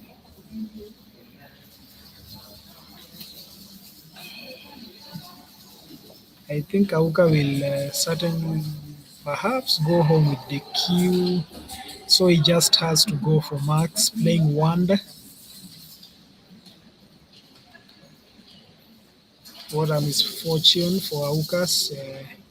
Okechi is known for he calls it kutesa mtu. Like he immediately knows what you have.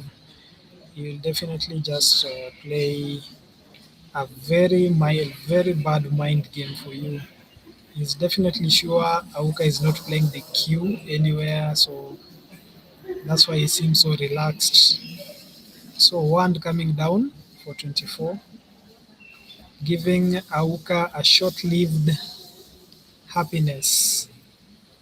And Okechi just plays out with the TUI, taking the 30 marks from Julius. We can see him shaking his head.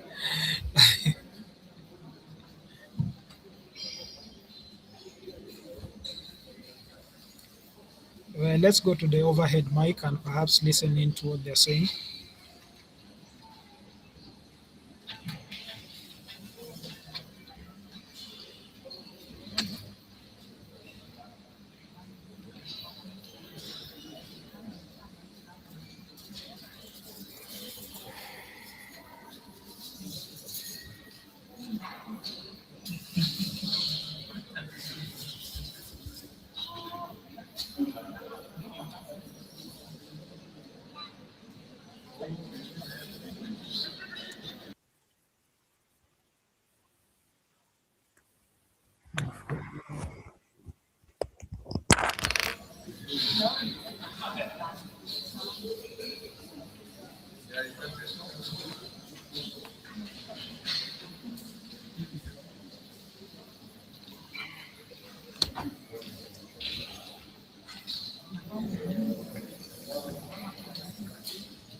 Colette mtakuachia tu. Sasa hii ai ameiona of course. Sasa akacheza. Hiyo ni Colette, ni but sense ya Colette. Unaona sasa I had it.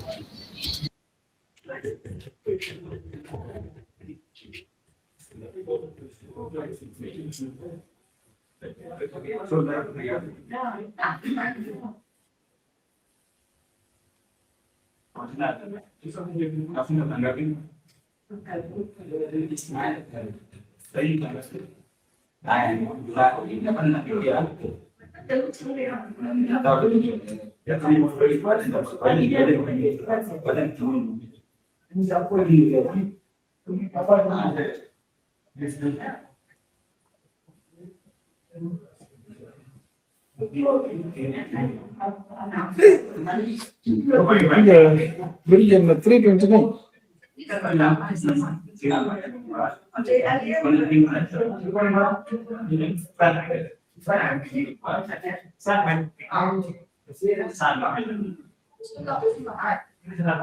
Huyu jamaa huyu. Okechi ulikuwa na bahati. Kama mko nakaribia kuingia masters. Sijapata enemies. So cheza hapa. Inataka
Mhm.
Oh yes, so welcome back. It was a brief technical break to fix some few things, but here we are. This is round 8. We are having two masters tournament winners going against each other. There is Taruski Pruto against Njoroge Stanley. Njoroge is currently unbeaten. He's standing on top of the pack without any loss. So let us see if he still maintains his win, or maybe if at all he's going to do something. Is maybe going to lose again to lose this round.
Something. Not so sure whether he's going to get something or let's see how what Stanley Njoroge comes up with.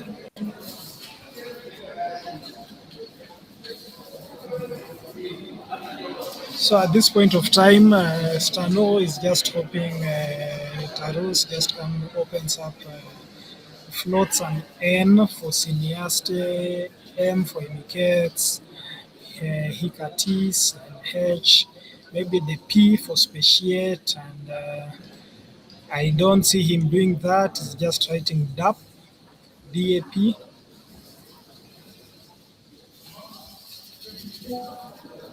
Placing the parallels to the MA and OP. Sensible move.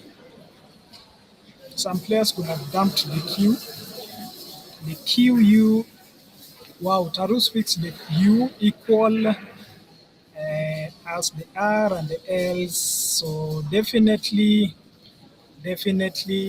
Lacroix. Wow, what a nice pick by Tarus. I actually remember when I started playing this game, somebody tell me, wow, you know how to pick. And I actually thought it's a thing to know how to pick.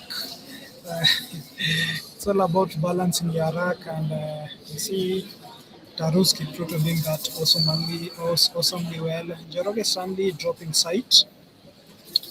Kind of a ladder is forming in the game. The game still looks tight unless an S comes for the bond. I just see him playing equals. I don't see Tarus playing square. That will open up the triple. Last Q, maybe last Q. I don't see anything good for Tarus at the moment. His time dwindling. Njoroge Stanley playing faster. One thing you realize about these veteran players, Njoroge picking the blank. That's definitely a bingo prone rack. One thing you'll note about these veteran players is that they always play faster. One, because they started playing Scrabble without clocks. The first time they played, they used to play without clocks, so they could just either use a hourglass or just tell each other, cheza mbio, play faster. So you see such people, they're just used to playing fast. They can actually play a game without a clock. So most of them actually have plenty of time left for their end game. Most new players started playing Scrabble with the clock, so maybe they might, they might take some time thinking, analyzing, strategizing. But that's not so common with the Njoroge Stanleys and the likes. We can see him with plenty of time as Tarus tries to seek his best move with the Q. Will he play SUK, Suk? Keep the LERA ending? Possibly not. This board lacks floaters. If it had floating tiles, we could be seeing some very big fireworks.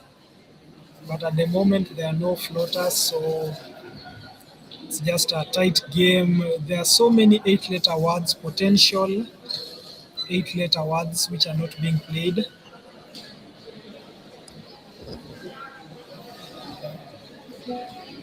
Njoroge Stanley has plenty of words to play, including Silence, Tisane, Stances, Vinase. So yes, Tarus plays equals,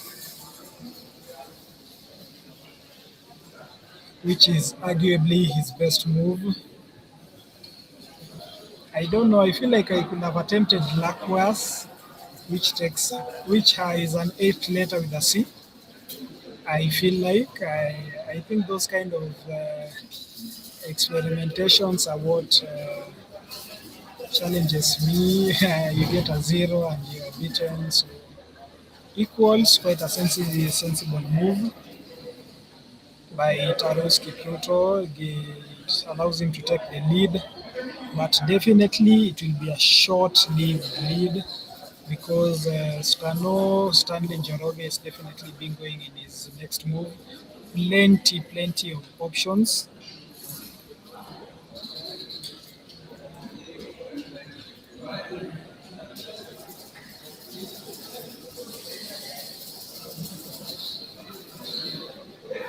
What's he gonna do? Let's see what he settles for. Not so sure what he settles for.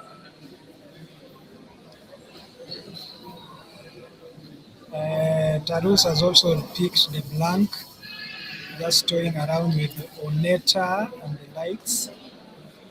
So there is definitely going to be a bingo exchange.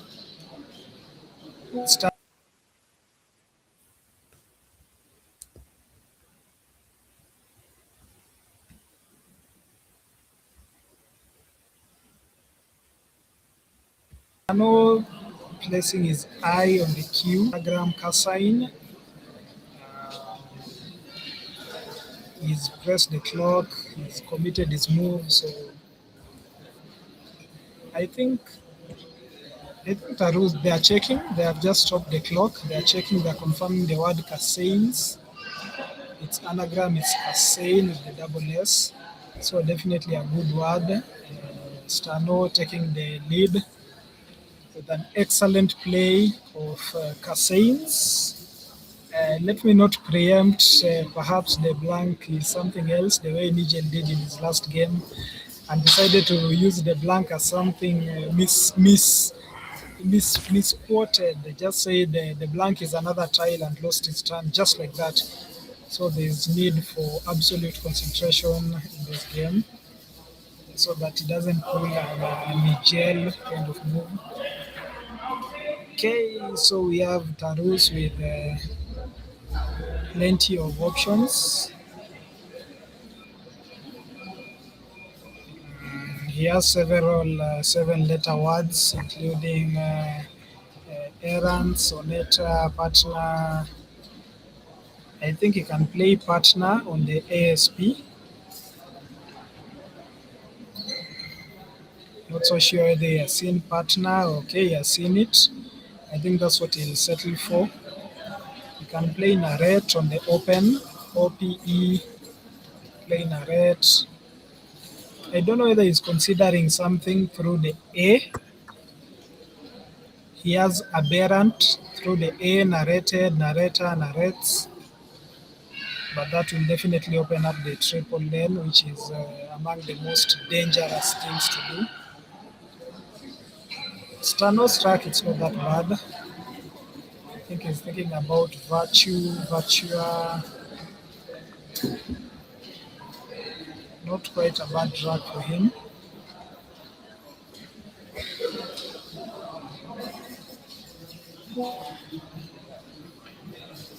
I feel like Tarus Kipruto will just settle for a partner. That seems like the only logical move at the moment. Perhaps he's thinking of something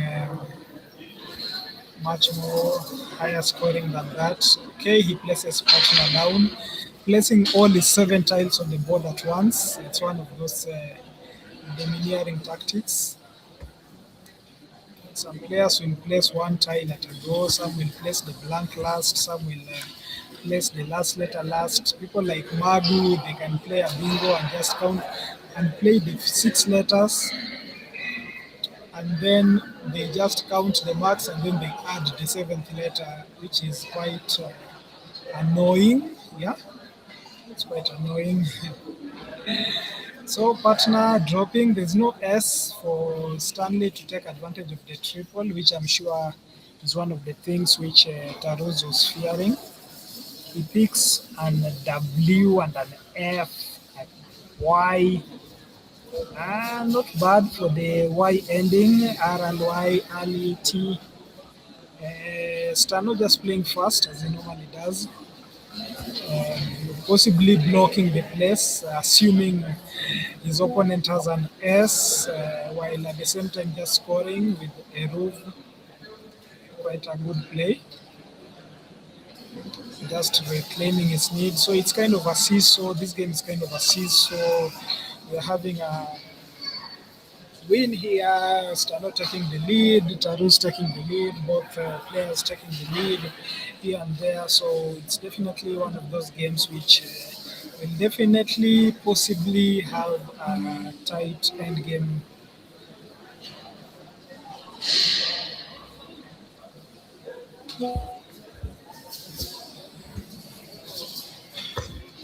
So Stano just arranging his tiles. Don't know if Tarus is going to spot Flurry, which scores 40 for him and takes him, gives him the lead. Let's see if he's going to consider that or maybe something else.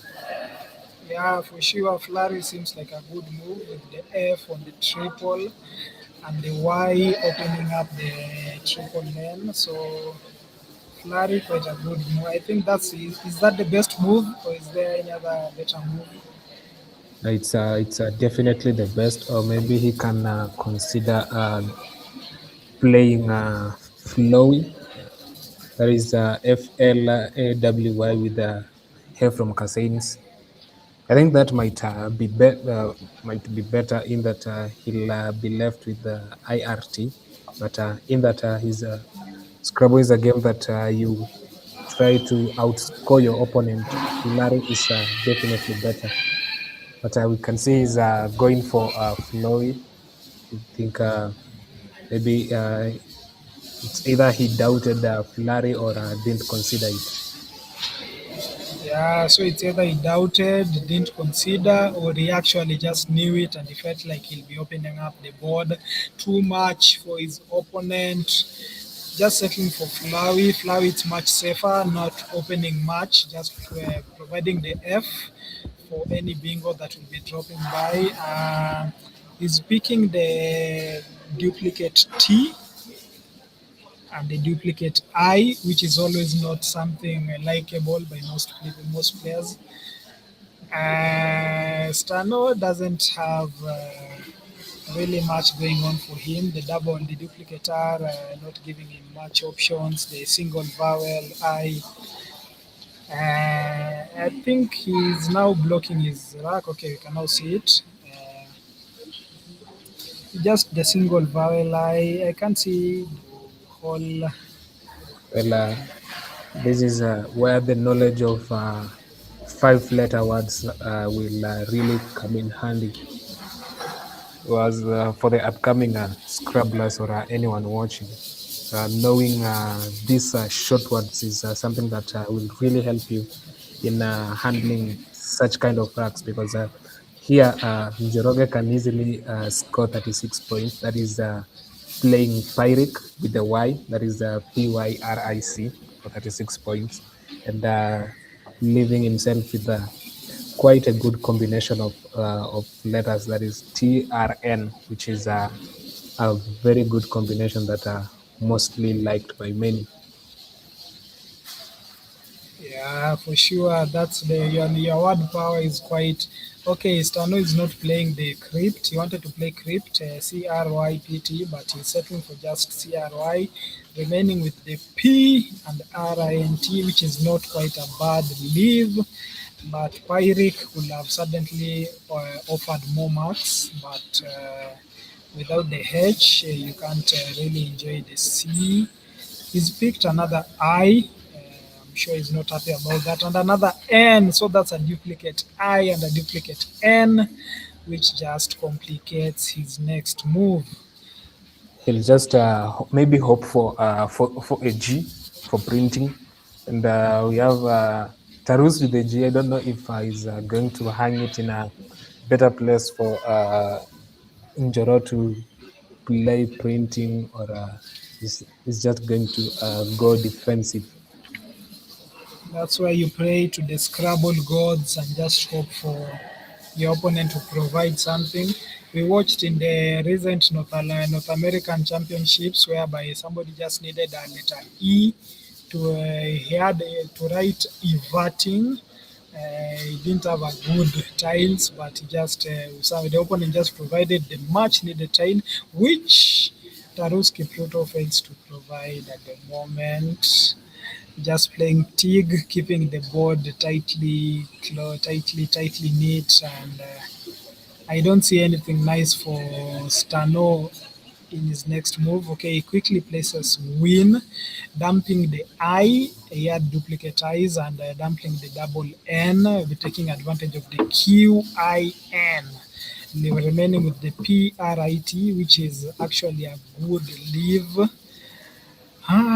Tarus, on the other hand, with Botia. Are you seeing anything nice on Tarus rack, Raphael? Well, there is a rack that many might think has something, but just a barren rack. It's only good for 8-letter words, but with the way the board looks, it's quite impossible for a 8-letter word bingo to be played. Okay, so hopefully I'm not seeing there's no floater.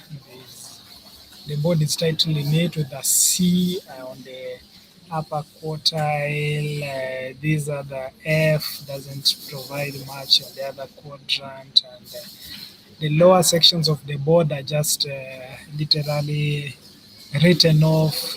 So it's just finding something on the F, maybe if you want a bingo, or just keep scoring.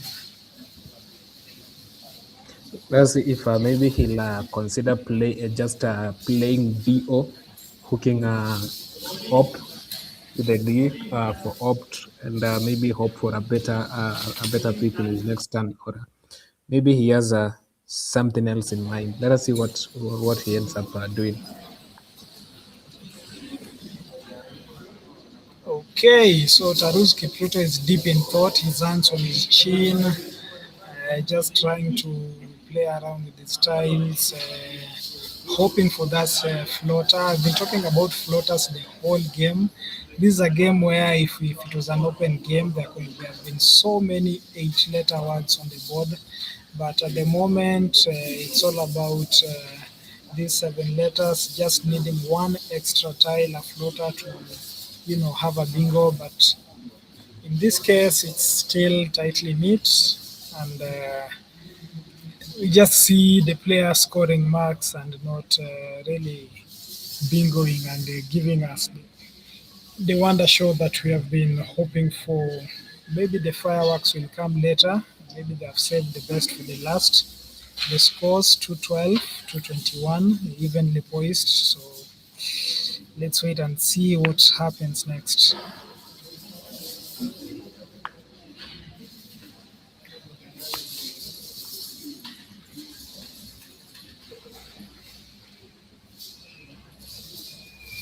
He has decided to go with the Oka, which is not bad. Tried is quite a good leave, and I'm sure that many players would have considered that instead of playing DO.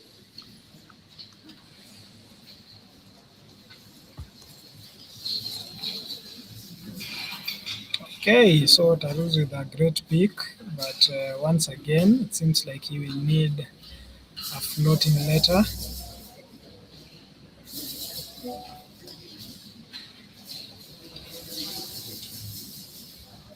Stano doesn't seem to be providing that, playing fit, tin, and just limiting the options for that spot in case there was an E or an A.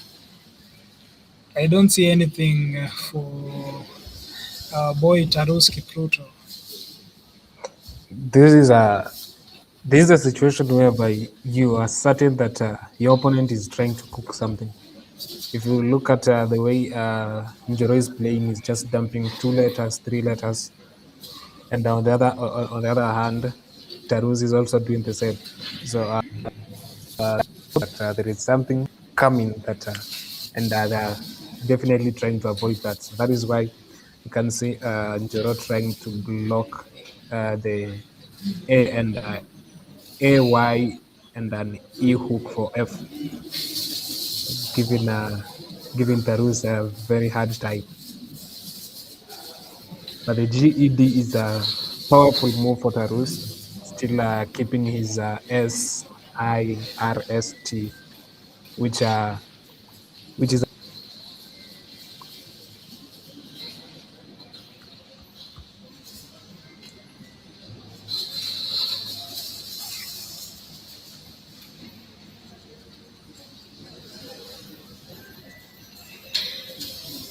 Okay, so I think we'll be seeing so many bingos on people's tracks and nowhere to place them. Just hoping for an it later, just hoping for an opening. I think one of these players will just have to open up the game. At the moment, it's very tightly locked. I think one of them will just have to open up the game, and of course, that's a costly mistake. We all know that. Sometimes immediately one opens up the game and boom, that's it. You get hit with a bingo which you can't respond to.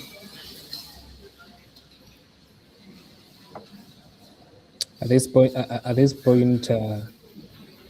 You only open when you're very certain that you, in your next turn, you're definitely going to do a bingo of your own. Because if you don't, and your opponent goes first with a bingo, then it might be the end for you. Because if you don't get a bingo and the opponent plays a bingo in their turn, they're definitely going to go ahead and try and block so that you don't get the chance to make a comeback. And that's actually among the painful parts of this game.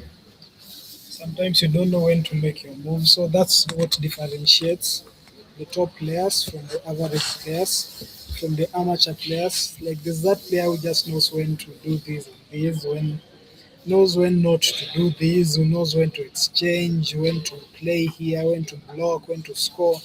So all these decision makings are part of this game. It's not just about placing words and counting marks. There's a strategy involved. There's an analysis, statistical analysis. What's remaining in the bag? What can my opponent hit me with? What can I hit my opponent with without giving them so much to reply? You can see Tarus just holding his tracker, just tracking the tiles, and you see, as you can see, he's just trying to do his paperwork and make sure everything is okay. Wow, it's going to be a tactical game, don't you think so? The posture that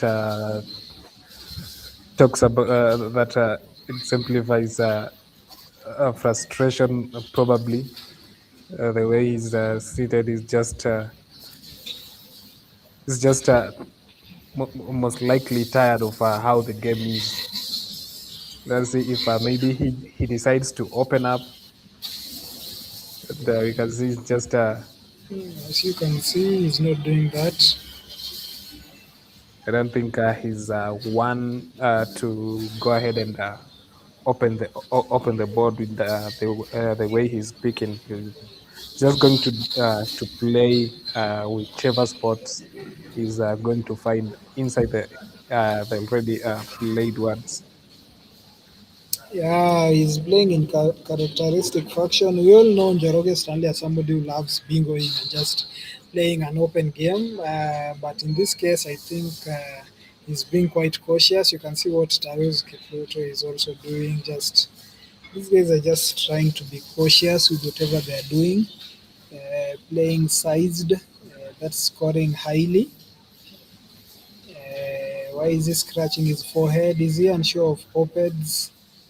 He just seems Yeah, to it's be thinking over his move. very unsure of, and very sure that if at all he goes on and commits that, then definitely Njoroge is going to challenge. I think his best option might just to play heads above and hook with the big. Quite interesting turn of events, just showing his word power, his metal, his decision making. Opeds doesn't take an S. Yeah, opeds doesn't. I'm sure he studied his blockers and he knows well. I nearly played Ohos over the weekend, OHOS, and I was like, I feel like this word doesn't take an S. And fortunately, I didn't make that move and I didn't lose the game. So it's nice seeing him try out the Oped. Possibly he doesn't want to put the Z somewhere where it can benefit the opponent. It possibly might with there are so many words ending with the letter Z which can score decently, so I'm sure that's what he's avoiding. He's taken a healthy lead, that's now like a 70-point lead. Do you see him holding on to win the game? Well, we can see that Njoroge is having a bingo, but no home for it. I'm pretty sure he's just going to have to balance again, or maybe try and open. I don't know what he will end up doing, but with this kind of lead, if he doesn't keep on scoring better, then then Tarus might easily win the game.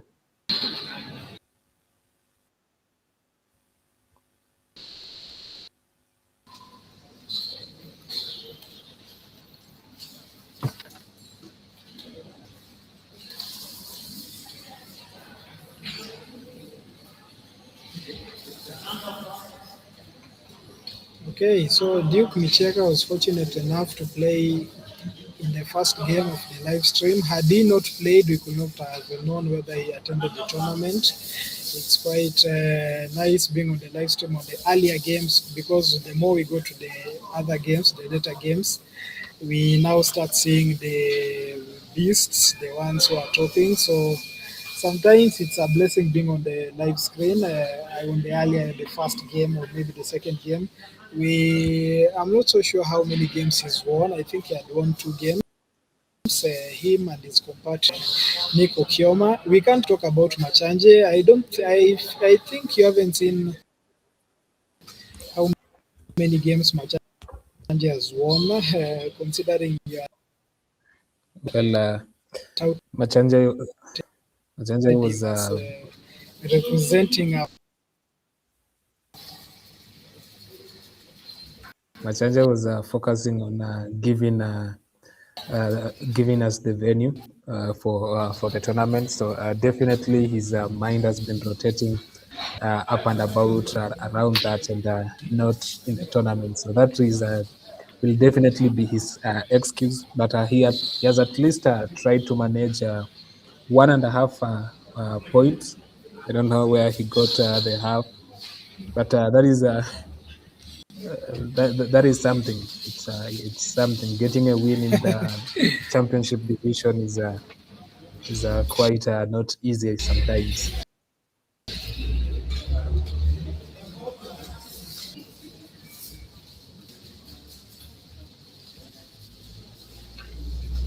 Okay, it's quite a hard time for Machande, who lost. I think he lost his first 5 games.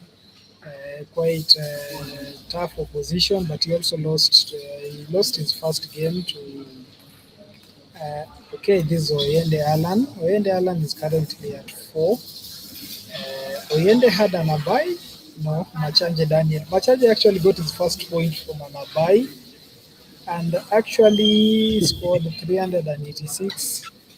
Draw with Akinyi Wenwa getting his half point. Wow. So he lost his first game to Okechi, second to Imbisu, his third to Michieka Duke, his fourth to Maloba, his fifth to Litunya, and finally Abai gave him 1 point. So, as I told you, he's not somebody we were actually depending on to represent KU. So perhaps Raphael, you can take over and maybe play one tournament. Are you planning to play a national tournament soon? I don't think I'm planning for any tournament this year, but I'll get to know that as time goes by.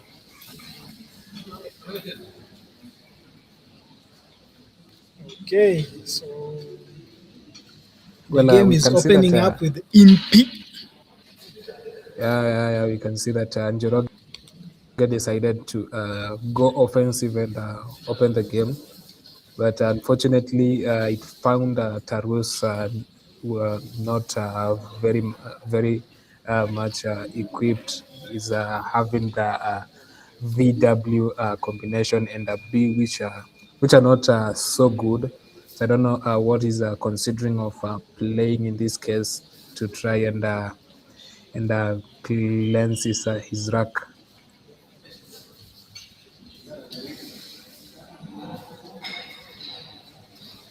Okay, so as I told you, Stano is somebody who loves an open game, and that's even becomes more important because he's behind and he must simply open the game and try to get a bingo. He's about a bingo behind, so he's definitely working on that. Let's see what he does.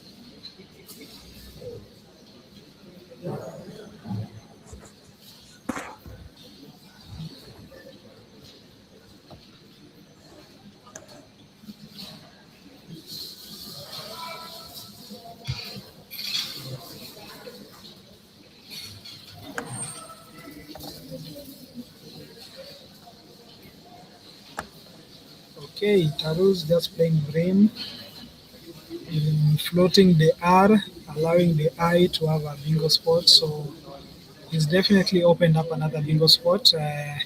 Njoroge doesn't seem to be, he doesn't seem to take advantage of that, considering he has the J and the K.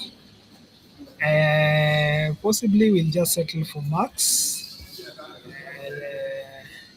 What's the best move for Stano at the moment? I think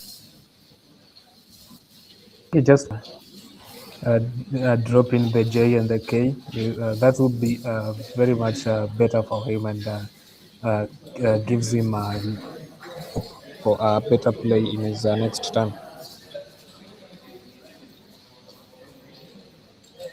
Okay.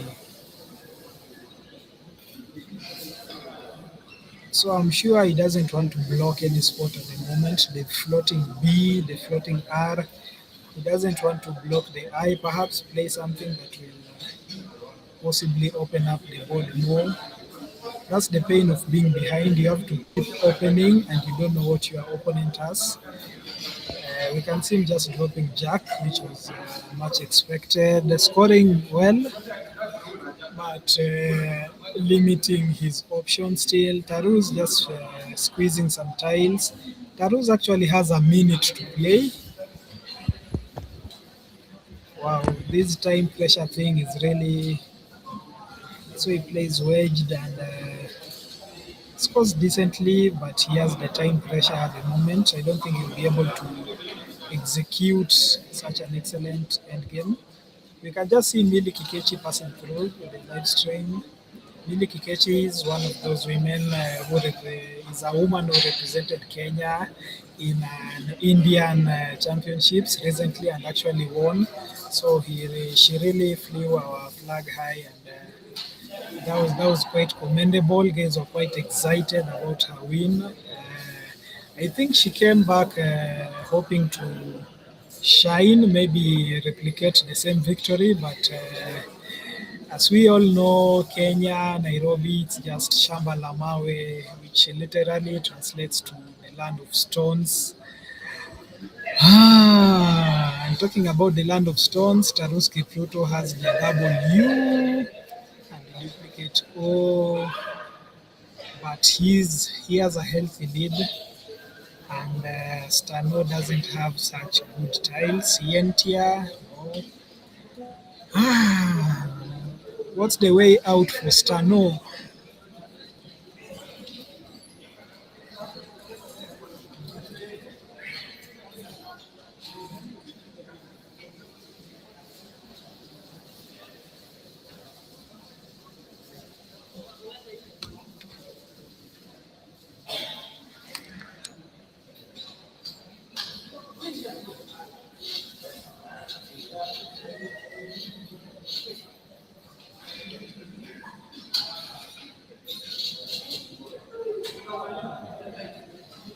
Okay, so Taru's just playing around with his auto prefix.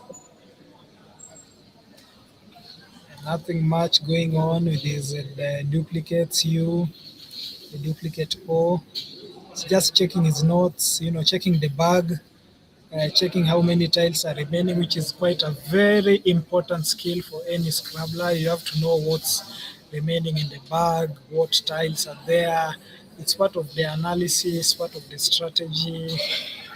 All these factors combine to make an excellent player. So if you are a new player or if you are just learning, you have to learn things like knowing what's in the bag, tracking your tiles, knowing what your opponent might hit you with. At this point, I think Tarus Kipruto is in control of the game. He doesn't seem quite scared of the eye, which can offer an opening for a bingo.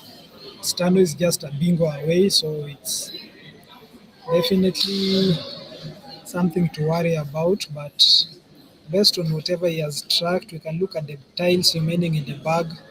They are not quite friendly. We have the V, the Y. Entirely.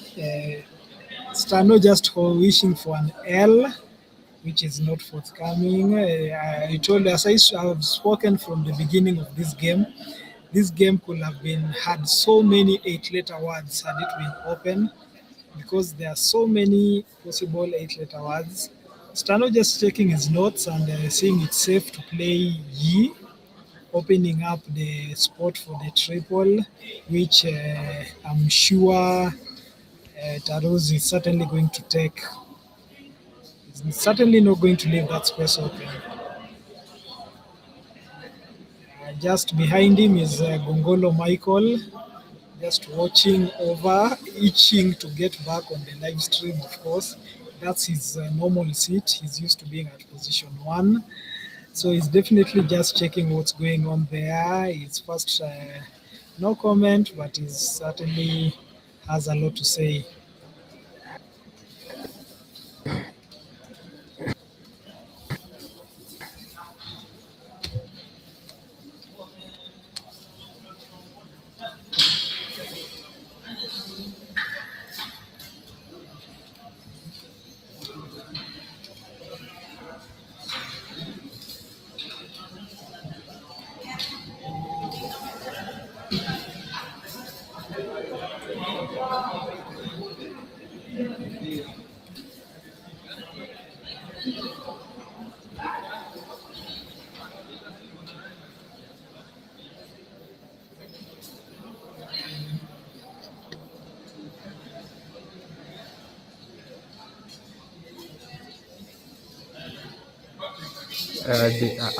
Am I seeing it right, or was AYA just left to go by? That is a phony, and it's really not a good thing to see it being played by these seasoned players. Yeah, I'm wondering too. I'm waiting for Stano to challenge, but I don't see him challenging. It's already been committed, and Tarus has already picked his tiles from the bag, so that is it will just stay there. I think it's the time pressure. He wanted to write Vatu. I'm not so sure. Okay, Stano just counting Stano just counting. I think he was focusing on a bingo, didn't even look. I think they are now laughing. They have now seen it. I think there's no tie. Yeah, they are. I think they have now just Stano is just noticing that he has theorine. They're just laughing about it. He doesn't have a one there. I, I think he was counting to try and frighten his opponent. yeah, he has Treno. I am sure they're now discussing that. I can't wait for the overhead mic. I hope our director will be ready with the over. I wish you could even have it right now.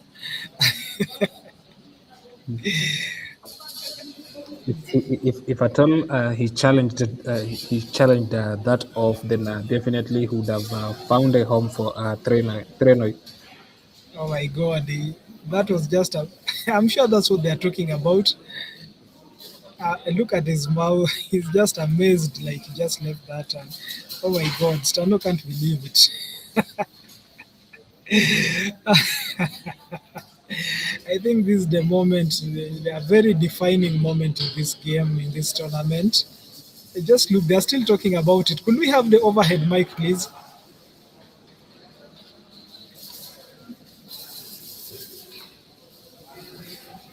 I don't think he can believe it. I hope Okechi doesn't see that. Okechi will be quite disappointed. Overhead mic, please. Overhead mic.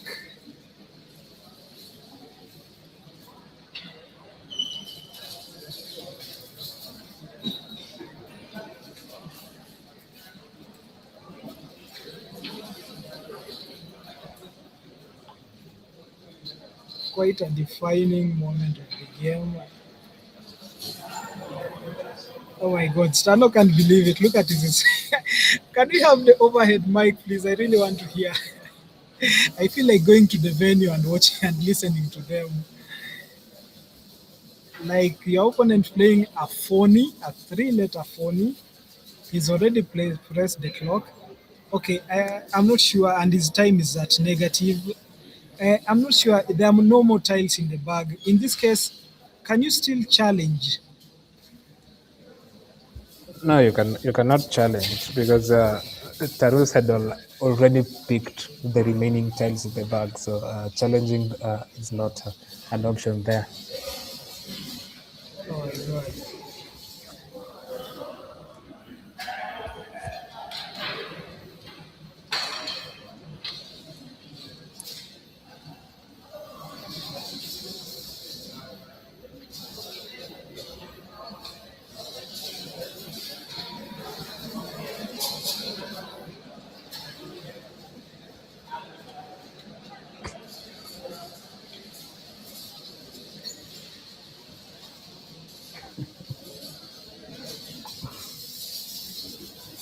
I think Stano is now covering his face. He doesn't want us to see him.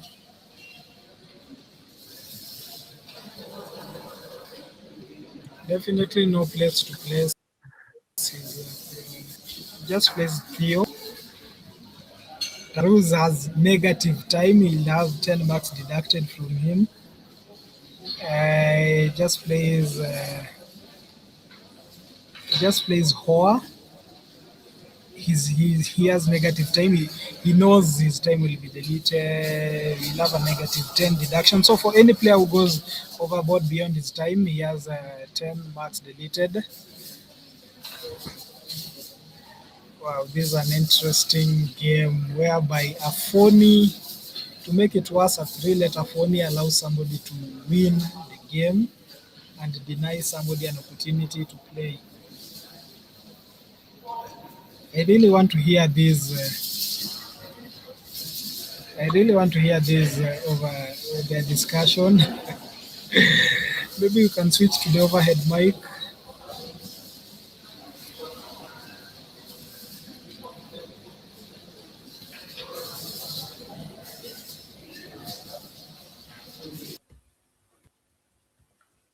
Or A, T, or H, and A. That's part of it. 8, 9, 10, 11, 12, 13, 39, 40, 41, 42. 42. Hapo ndio H ndani. Lakini bado niko na IR. Hizo watu ni zangu sasa. Ushamaliza?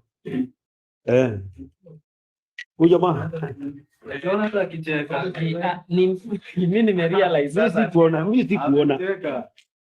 Nimerealize hata nisha press clock. Hata nimecheka. Cheka kwa tamnini. Ni mambo ya time jamani. Basi unaona hata wewe ulifinya tu ile hivi. Ni sawa tu. Hapo nimefanya mistake. Na hizo wewe ndio umefanya mistake za siku ya leo. Sisi wote tu tumefanya mistake. Joro, kufanya mistake kama gani? Ameandika phone na ilikuwa imeisha. Ndio ilikuwa inaisha. Katika aya. Alafu nani akachukua? Umechukua? Amechukua. Umechukua? Au hiyo kwani ndio nimeuza? Ingekuwa 50. Ingekuwa 50. Phone ikitoka sasa. Tunakimbizana tena sasa. Sio ndio baada ya kuandika. Hapana, nimeshindwa, siamini shida. Amekushinda. Phone imecheza ikabaki. Watu unaona? Haya.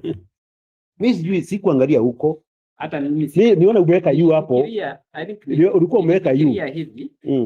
Then nilikuwa nafikiria najaribu kufikiria pia along this line. Mimi niona umeweka yu hapo. Nimemaliza kufikiria nikaweka tu kama nimesoma. Nasema niwache umeweka hivyo. Niwache umeweka hivyo.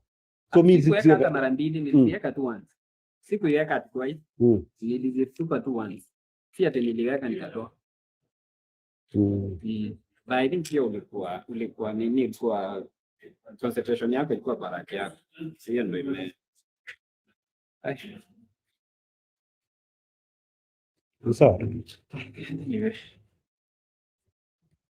Hata wengine nilipa tu, hakuna shida. Hiyo ime nini? Ile nyingine tulikuwa na hiyo yenye imeisha. Drenoi. Ngiandika drenoi hapa. Drenoi hapa. Sasa hata nini? Hapana, hapa kuna hapa. Na brimi. Hakuna brimi. Tunachezea hapa. Tunaishia hapa.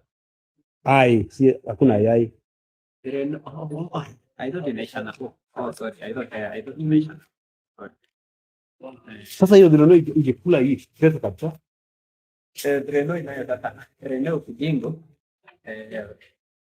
Game inaisha.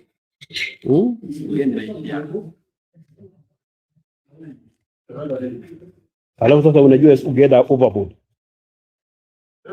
Au hiyo tense tena ya overtime hiyo nini no studio nini hiyo ni mistake. No, hii ilikuwa hapa ingekuwa hivyo.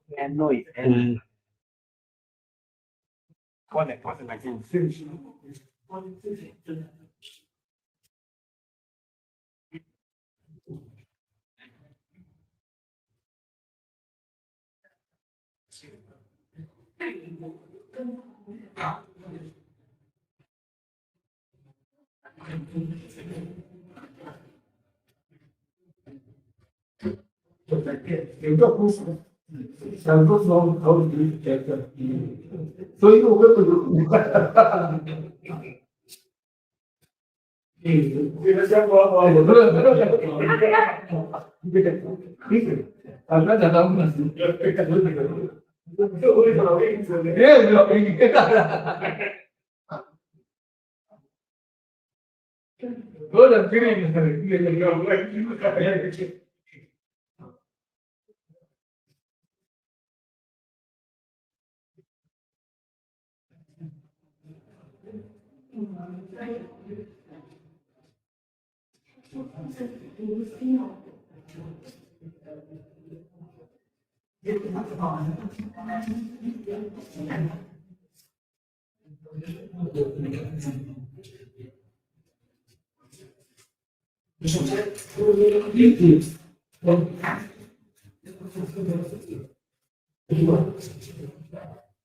nimeibiwa. Nimeandikiwa phone mwisho. Nimeandikiwa phone kufanya nini? Ikapita. Unajua mimi niko na concentrate na nini hapa. Sikuiona ikipita. Nilikuwa nimeconcentrate sana na rap yangu. Sasa ikapita. Ni mwisho. Sio ni kukula.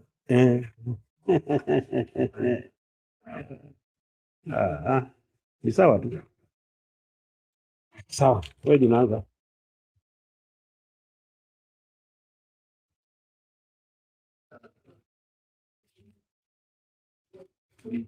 Sasa ningekuwa nimeenda 80 70 8. Unacheza 10 Unacheza 10. Ai 11 tu. Lishi liberate. Sasa ningekuwa ni game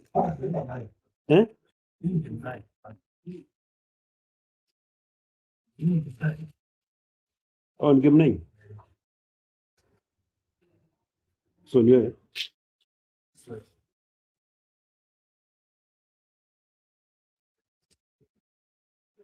anza basi.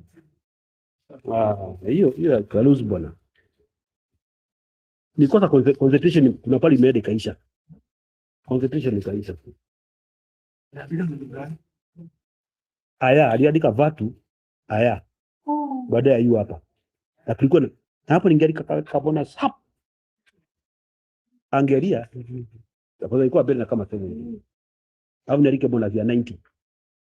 Hapo kuna mavi na mani.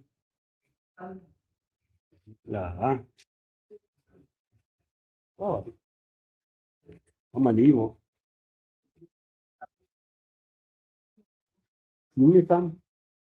Rusa.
So 20, 24, 25, 26.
So finally the host has unmuted me and I'm now on. Hoping you're getting me clearly so that I don't speak my jokes and laugh myself. So in Kenya we have the Airwall, Air Zoical, quite a very common vowel down for the double double O E A. We have Viand, Koyoko Bernard versus Tano. Njoroge Tano still on table 1. His costly mistake of not seeing the phony AY costing him the game and will might possibly cost him the tournament. Koyoko Bernard, that's a former national champion, that's a veteran in the game. He's won a national tournament, I think, in 1998, while still a student. I think he was just fresh from university. The guy is a lawyer, a vakil from the Indian wakil name. Dropping Zoo EI and playing Ulex. Just adding the extra U, not so sure why he didn't want to come with the U letter, but the floating U might help with the Q, which Stano has, but doesn't have any vowels apart from the blank.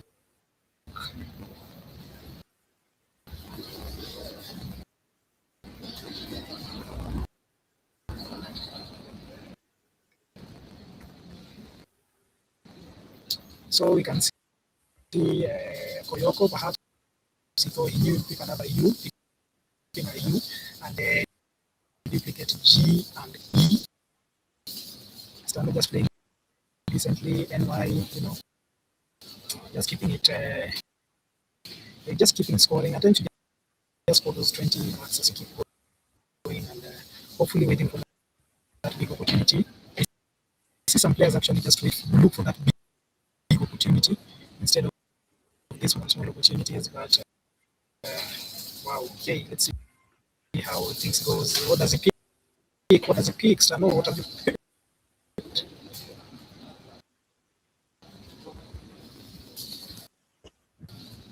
Quickly, without wasting any time, Guga by Koyoko Bernard.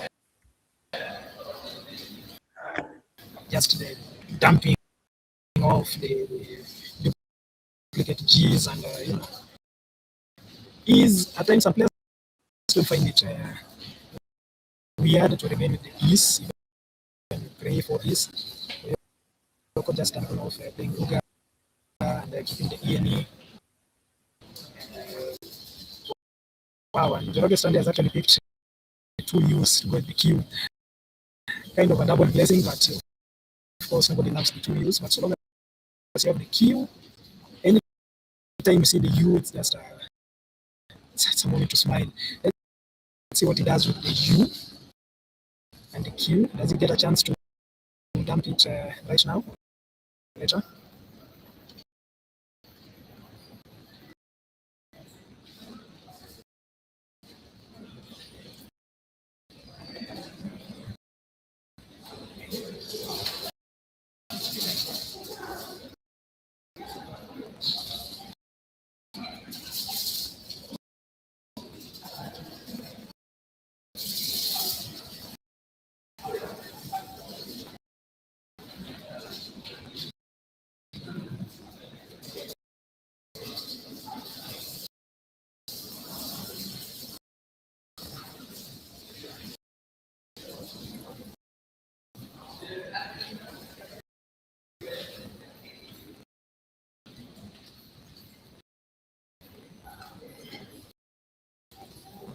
Okay, so that's Stano playing DYE dial D.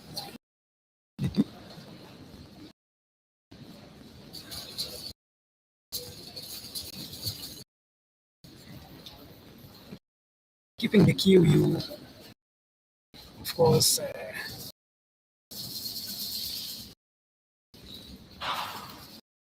Okay, Koyoko Bernard. Let's say again, lounge bingo. Seems quite confident with the word. I'm not sure whether Njoroge is quite confident with the word.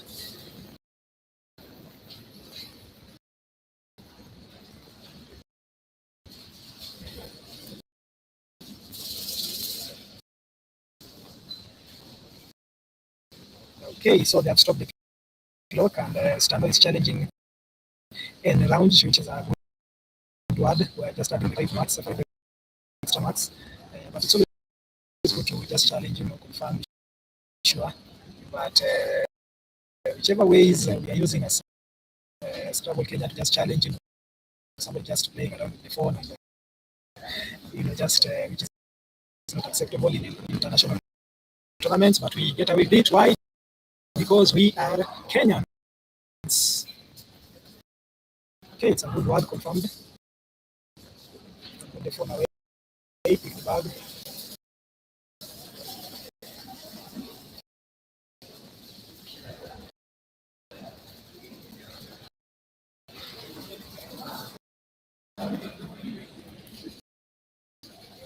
So Stano getting 5 extra marks.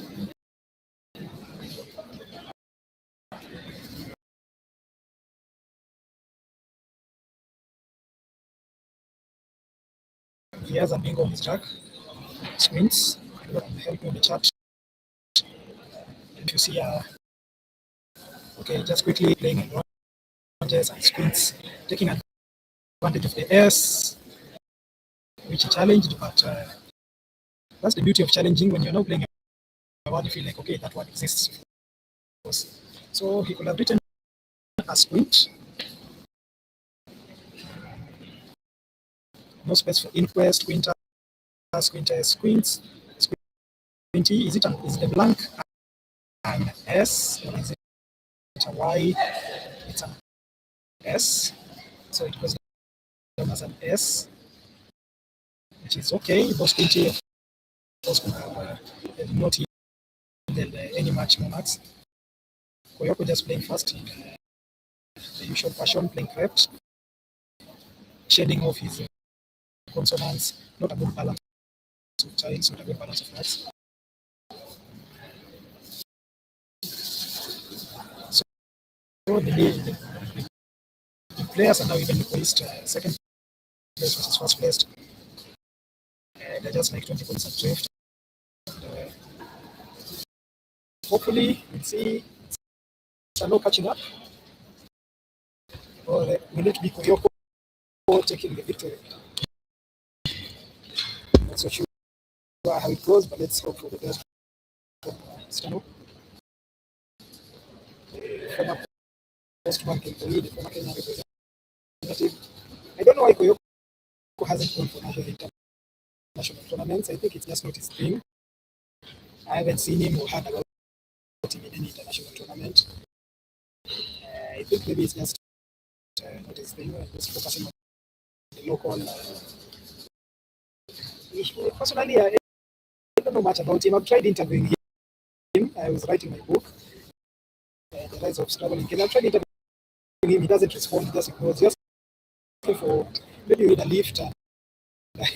He just ignores you. I think it's just that kind of person. Maybe some people they just want to know you. They don't care whatever is going on, whatever you're doing. That. Stano is more friendly, of course, with a lot of him, play with him. So at this point of the game, I'm not so sure how the game will go, but definitely hoping to see a lot of bingos, which are coming at the moment. So Stano just dropping the cry. A solid move, considering how tight the body is, the quality of the styles. I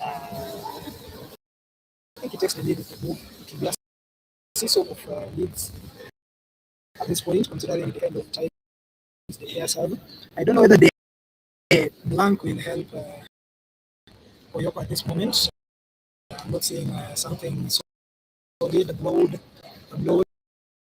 Maybe on the chat you can let us know what you're seeing. Are you seeing any opportunities for Koyoko at the moment to just take the lead, reclaim the lead? You can see options like bloused, the S or Z, the bloused or bloused. Boiled is also another good option, but those could better if they are squint or squinty, ending with a Y instead of an S. Elbowed, I don't know why he hasn't put. No, there's no space for elbow. You see any space for elbowed? No. Low bread, wobbled. So I think it's just boiling out with the that's bowled, bowled, bloused, and closed. Let's hope he sees one of those, just makes the board look beautiful and ensure our international viewers see what Kenya can offer. Good thing watching these games live, just seeing the players, playing their perfect moves, and, just the game flowing, and you're like, yeah, those are my Kenyans, those are my guys, I know those people. But of late, we've been seeing some misses. Koyoko seems to be taking too much time. I don't know whether he hasn't seen. Okay, he's now placed Bowell. He's certainly going to put Bowell down or blouse. I don't know whether writing it down just to see how it feels. At times you have to write a word down and see whether it flows, whether your hand accepts whichever you put it down. Let's see. Bowell, it's already lined up, ready for firing. So is he going to fire?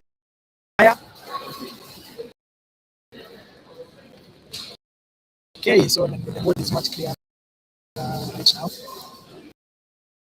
And we can actually see the possibility of the word bowled. Okay, I think he's trying to look at other options.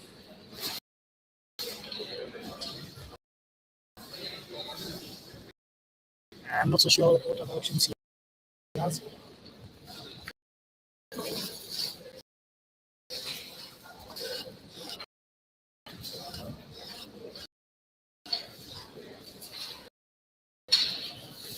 Just scratching my beards, another scratching my beards, just calms me down, makes me feel relaxed. I actually don't know why Koyoko is taking too long to just play. Bowel, blouse, or does he want to play blowed and save blank? We never know some of these tactics from some of these top players. Perhaps he just wants to play blowed. I think I just drop away. Let's see the POW. I told you some players love playing one tile at a go, and he's settling for bow. Is this a miss? Or is it the strategy? Like placing the E, the triple, the X still out. Okay, you let already been played, so the X already been played. Sorry for that. So what's his strategy? Like Bowell, was he uncertain, or is he just scoring marks and saving the blank? Oh my God, some of these decisions made by these top players are just confusing, befuddling to say the least. I'm quite befuddled by the move. It seemed that just Bowell or loud blows, bolder kind of move would have scored some 20 marks, but perhaps we never know what their strategy is. I can see Stano just balancing his rack with the tiara. Okay, no bad move. I think he's just trying to shed off his clunky ties, the vowels. Aya, needs the eye of the steel rack. It seems like a good move, an okay move.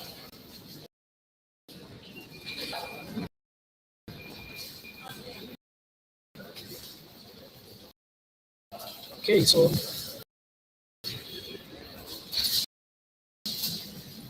quite an interesting play by Koyoko. Bound. Expecting some fireworks there. You never know why somebody makes a move, perhaps that's time. saving the blank for the future. This actually such kind of attack like that. Somebody just saves the blank for the future, possibly hoping they will, just keep the scores at bar, and then when they really need the blank, they use it. But in this case, we sacrificed over 50 marks, so around 60 marks sacrificed. So to be fair, I think that was just a miss by the lawyer. Yes, another bingo. I hope you'll not miss it again.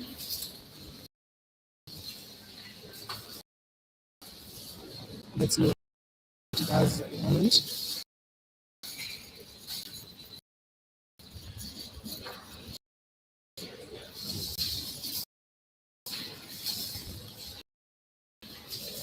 August, just playing around with the styles. Maybe our director can help the camera. The camera is not quite focused. His rack. I can clearly see it.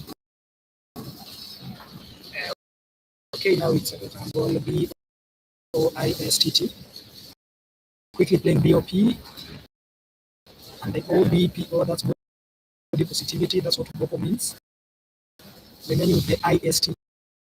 So BOPO, I think it's one of the new words, body positivity, if I'm not wrong. Yeah, body positivity, that noun. Remaining with the east ending and a T. So Koyoko has a chance to play a bingo. I don't know whether he postponed the bingo once again or he'll miss the way he has missed the other. Okay, so quickly, let's playing Soluna. I think it's a U, the blank it's a U, Soluna. Yeah, Soluna. Opening up the triple, which is risky, but I think it's necessary. He had other options like latrons, somols, Oling, relons, which are, I feel they were largely unplayable. But through the V, there was a chance for sovereignly, which could have placed an on the triple of the good option. So Soluna, the blank is definitely a U. We're just waiting for confirm that. But he opens up the triple, which is quite dangerous. So Soluna, Stano has a response for that. Stano with the VCTTIS. I don't see anything. Maybe if you see anything, you can let us know on the chat. Stano just holding his chin, placing down. Starts with the S. What was thinking? Was it thinking of straight? Here was the duplicate ice, so definitely complicating his choices. Let's see what Stano comes up with. Koyoko has a healthy 90-point lead. And to be precise, it's around 5, 6. Soluna, the U, the blank is a U. Quite a good move. So the two blanks are S, squeeze, and the other blank is U, Soluna.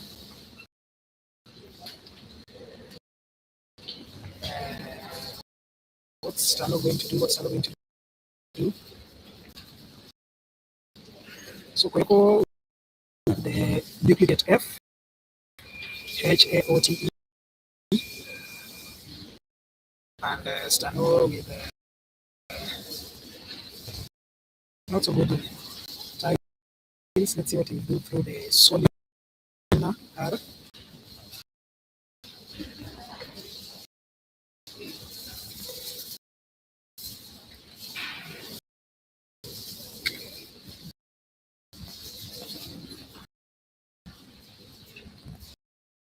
Okay, so he settles for Vatic. Not so sure whether it's the best move, considering it blocks the lower section of the board. There's a popular Kenyan phrase, you are blocking the board and you're behind. So the V certainly not giving the marks, offering the points, but certainly not doing well for opening the board. Perhaps the board, perhaps some of it is still very open. So, okay, thank you. At least I understand that has been sorted. You can now see it much more clearly. Still hasn't picked. Here's KGS. There's a floating B. I'm not so sure about that. But Koyoko doesn't seem to have anything nice. Let's try and track. I think some of these players, the way Onani Magongo was complaining about being on table one, he doesn't like table one because your rack is fixed, your movements are restricted. Some players love just picking up their tiles, picking up their racks and looking at them at high level. Love sitting at different angles. So you can see they're settling for 4. Placing the F for the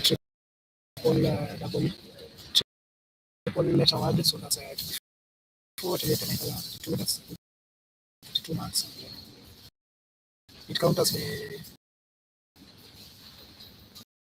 36 marks scored by quickly placing the K for K and KOS. That's chaos. Scoring decently. Also, I think at this point, Standard is just trying to score well and keep the game going. I don't see him trying to open the board much, just trying to use what he has to score what he can. At times, that's the challenge of this game. You have to, let's score what you can score and keep moving, because you might focus on balancing or opening the game or just trying to end up bingo and you end up being beaten, because there's an element called time, and secondly, there's an element of tiles in the bag. The tiles are just 100 tiles, so you possibly have like 10 to 15 moves, I think, at most. The most games end at 10, 11, 13, 14 moves. So you also have the element of the tiles, time. There are so many things involved, so you have to keep scoring and ensuring you're moving. And that's what Toyoko is doing by playing Mate, Mate. My name is Mate, but it has a double T. So Mate is actually the other Mate. You can go through the Mate words. There's Matify. There are so many. I actually learn words by studying people's names. So when I see somebody like Bernard playing, I just check Bernard, blank. Let's know how his name is. So for example, Stanley, it's Staniel, Staniel, which can be Staniel with I or Staniel with Y. So a word like Stanley just sticks. So that's how I kind of learn my words. Stano has the S. I don't know whether he's planning to play Vertix. Vertix is not a valid word. It doesn't take an S. Wow. So possibly, I'm not so sure what options Stano is considering at the moment, but whatever he's thinking about must be about coming back. So his APX back. Wow, let me see what they come up with. It's another tight board. It's only the floating V available and the floating C.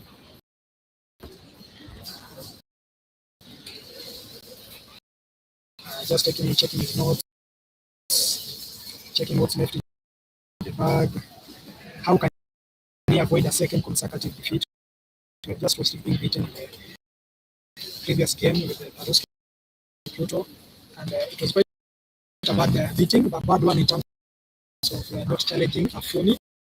I'll just read it a word, and we could see Richard Okechi passing by there and just trying to ask what happened, and then when he, I think all Okechi wanted to hear was that Stano has lost. I think that's what he just wanted. So instead, he just said, "I'm fine," and then he was, so who won? And then he's like, "He's won," and then Okechi was just walking away. Like, I think that's what he wanted to hear. He wanted to know who was won, and Stano is the leader of the pack. Nobody likes the leader of the pack. They are the player, so they were definitely hoping he would lose again. Okay, just playing Zaps. Zap with the PEE, playing P1 node. That keeps him in the game, just scoring decently. And in case there's a bingo coming, I'm sure he'll take the chance. Rest of what is left with is left with an IATS. Wow, so I think Koyoko just blocking the floating C with that W. He's popular for that. Most people know him as a blocker, so with him playing that is definitely just a defensive mode kind of game. Stano picking some good tiles, the E, the M, the I. Not so sure whether he has something through the V, which is actually the last remaining big spot, and yes, he opens another spot.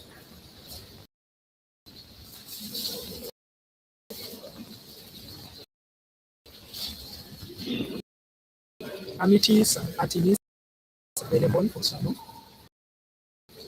but the board is quite not so friendly for that. No V, no space for the V. Just Amities and Artemis. In this case, Amities means friendship. Not so sure how the level of friendship between the two. And Artemis means the loss of honor, which is something that it happened if Stano loses this game. Fortunately, I don't see any space for either of the two.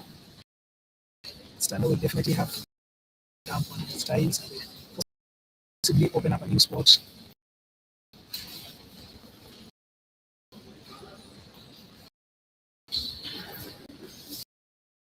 Okay, this is a tough one, another tough game for Stano in the live stream. The second consecutive game. Remember, he lost his first game. Very not pleasing circumstances.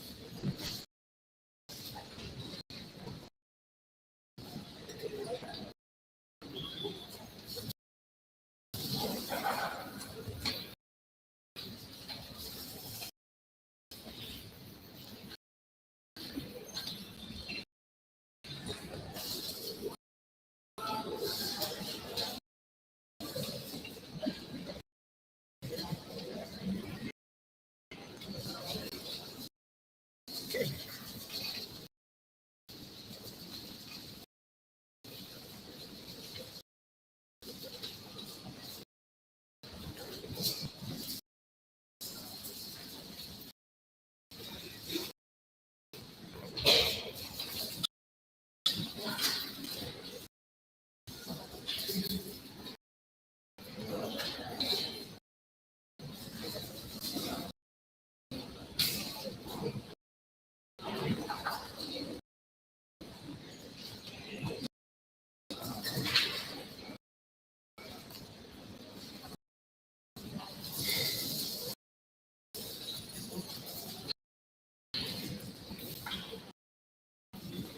Quite a tough game, the clock ticking.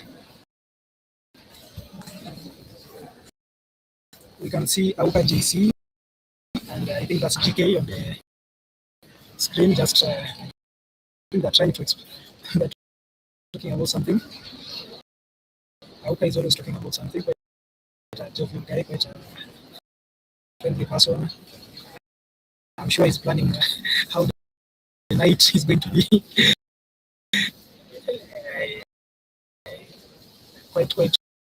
Quite an interesting fellow and someone quite exciting to be around with. I can just see him having his blessings and jokes. So, I think that's GK, you can see clearly.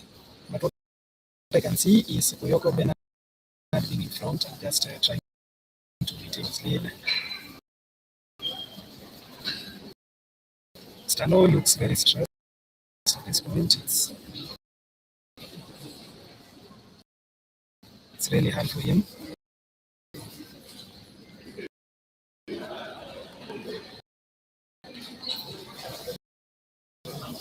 Playing IT.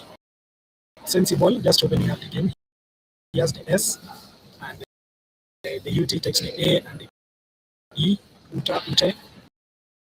Koyoko picking the triple I's and the S.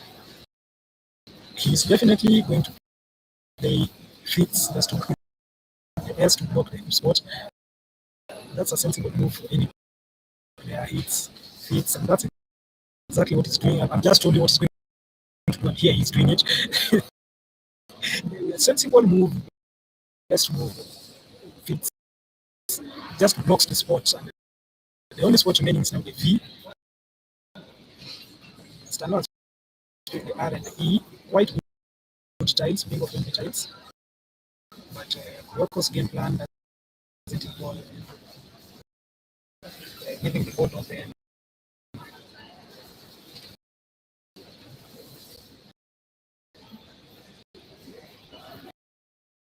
So let's see what Stano can do. Can he open up the board?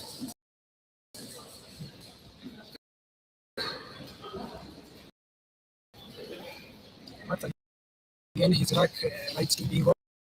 That's senior from the word semi and reason to Seriama, which is a large South African word.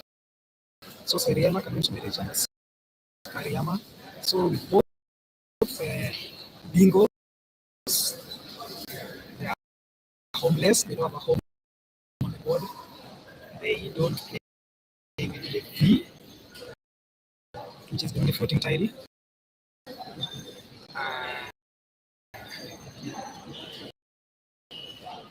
It's going to be a tough one. I think they've just posted their clocks. They are checking their marks.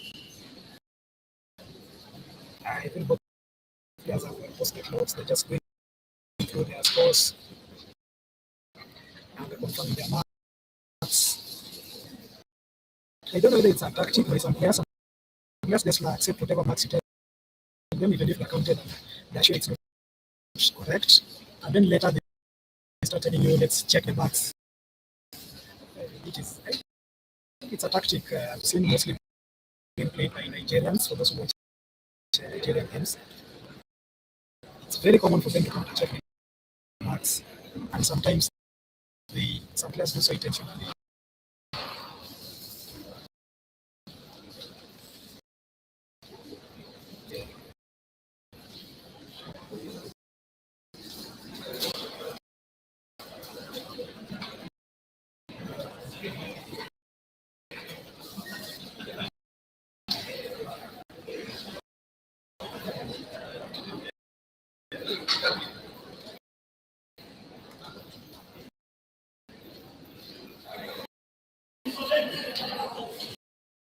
Okay, so this doesn't seem to be one of those. We have post the clock, so this doesn't look to be one of those end games which are quite complicated.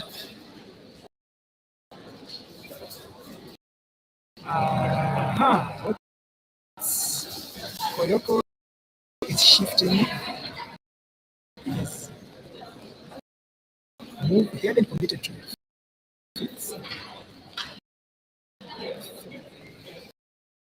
I don't know why. I think it's preferring shift.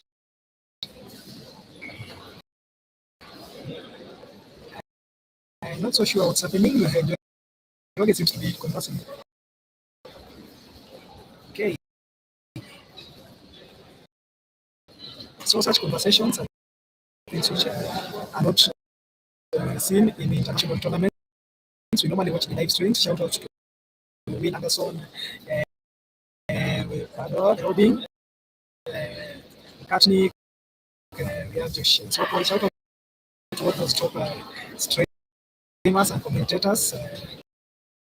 We normally don't see such kind of things on international live streams. Where a player just comes and starts talking to somebody playing a game, I think it's just a Kenyan thing. Hopefully, Scrabble Kenya will improve just avoid such kind of amateurish plays and seeing such things on the live stream. I'm not so sure what they're talking about, but it definitely must be something important. What about that is left?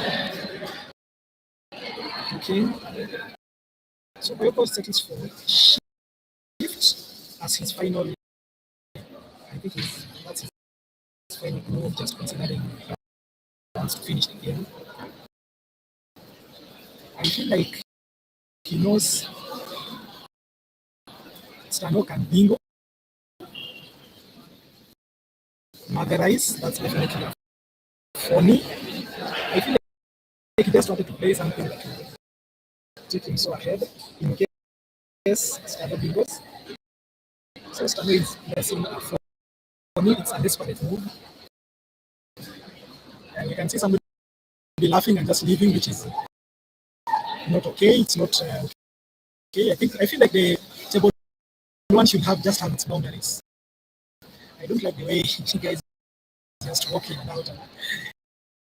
We are supposed to be at a different level. I hope that we get to that level someday. So Stano just confirming that's what will give him the victory. Otherwise, which is a funny. I don't think Oyoko will accept it, considering that's what we label this course.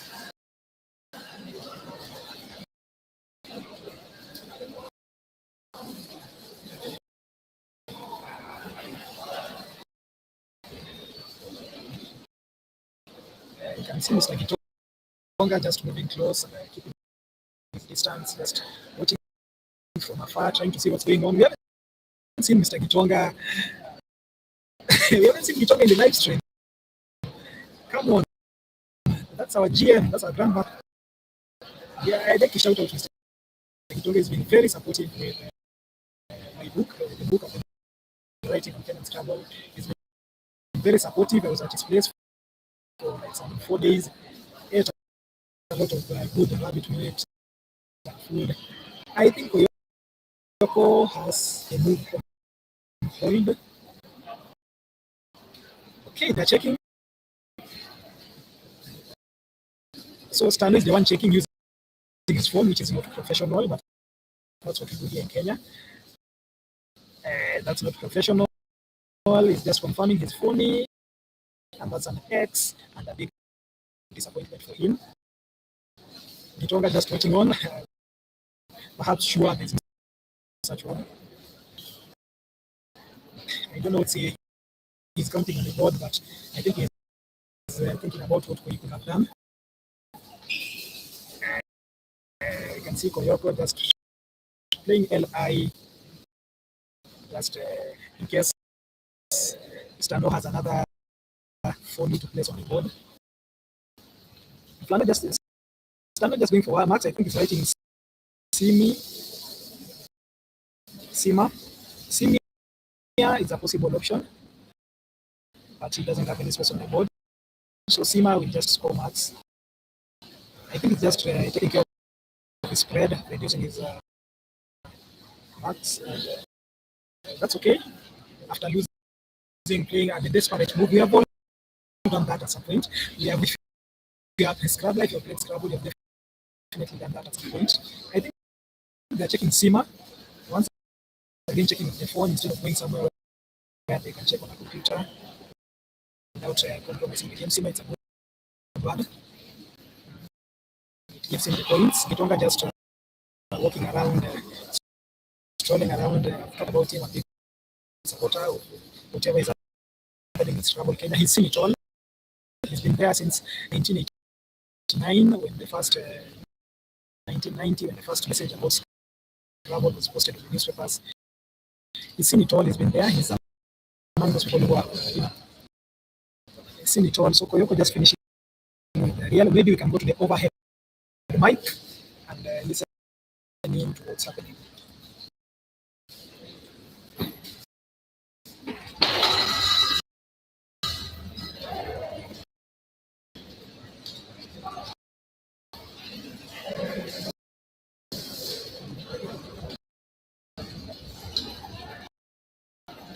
So Koyoko edging closer to the top tables, and Njoroge losing his second consecutive game on this train, losing the first game, let me say foolishly, not just paying attention, not being attentive to what the opponent is playing, perhaps focusing on his bingo.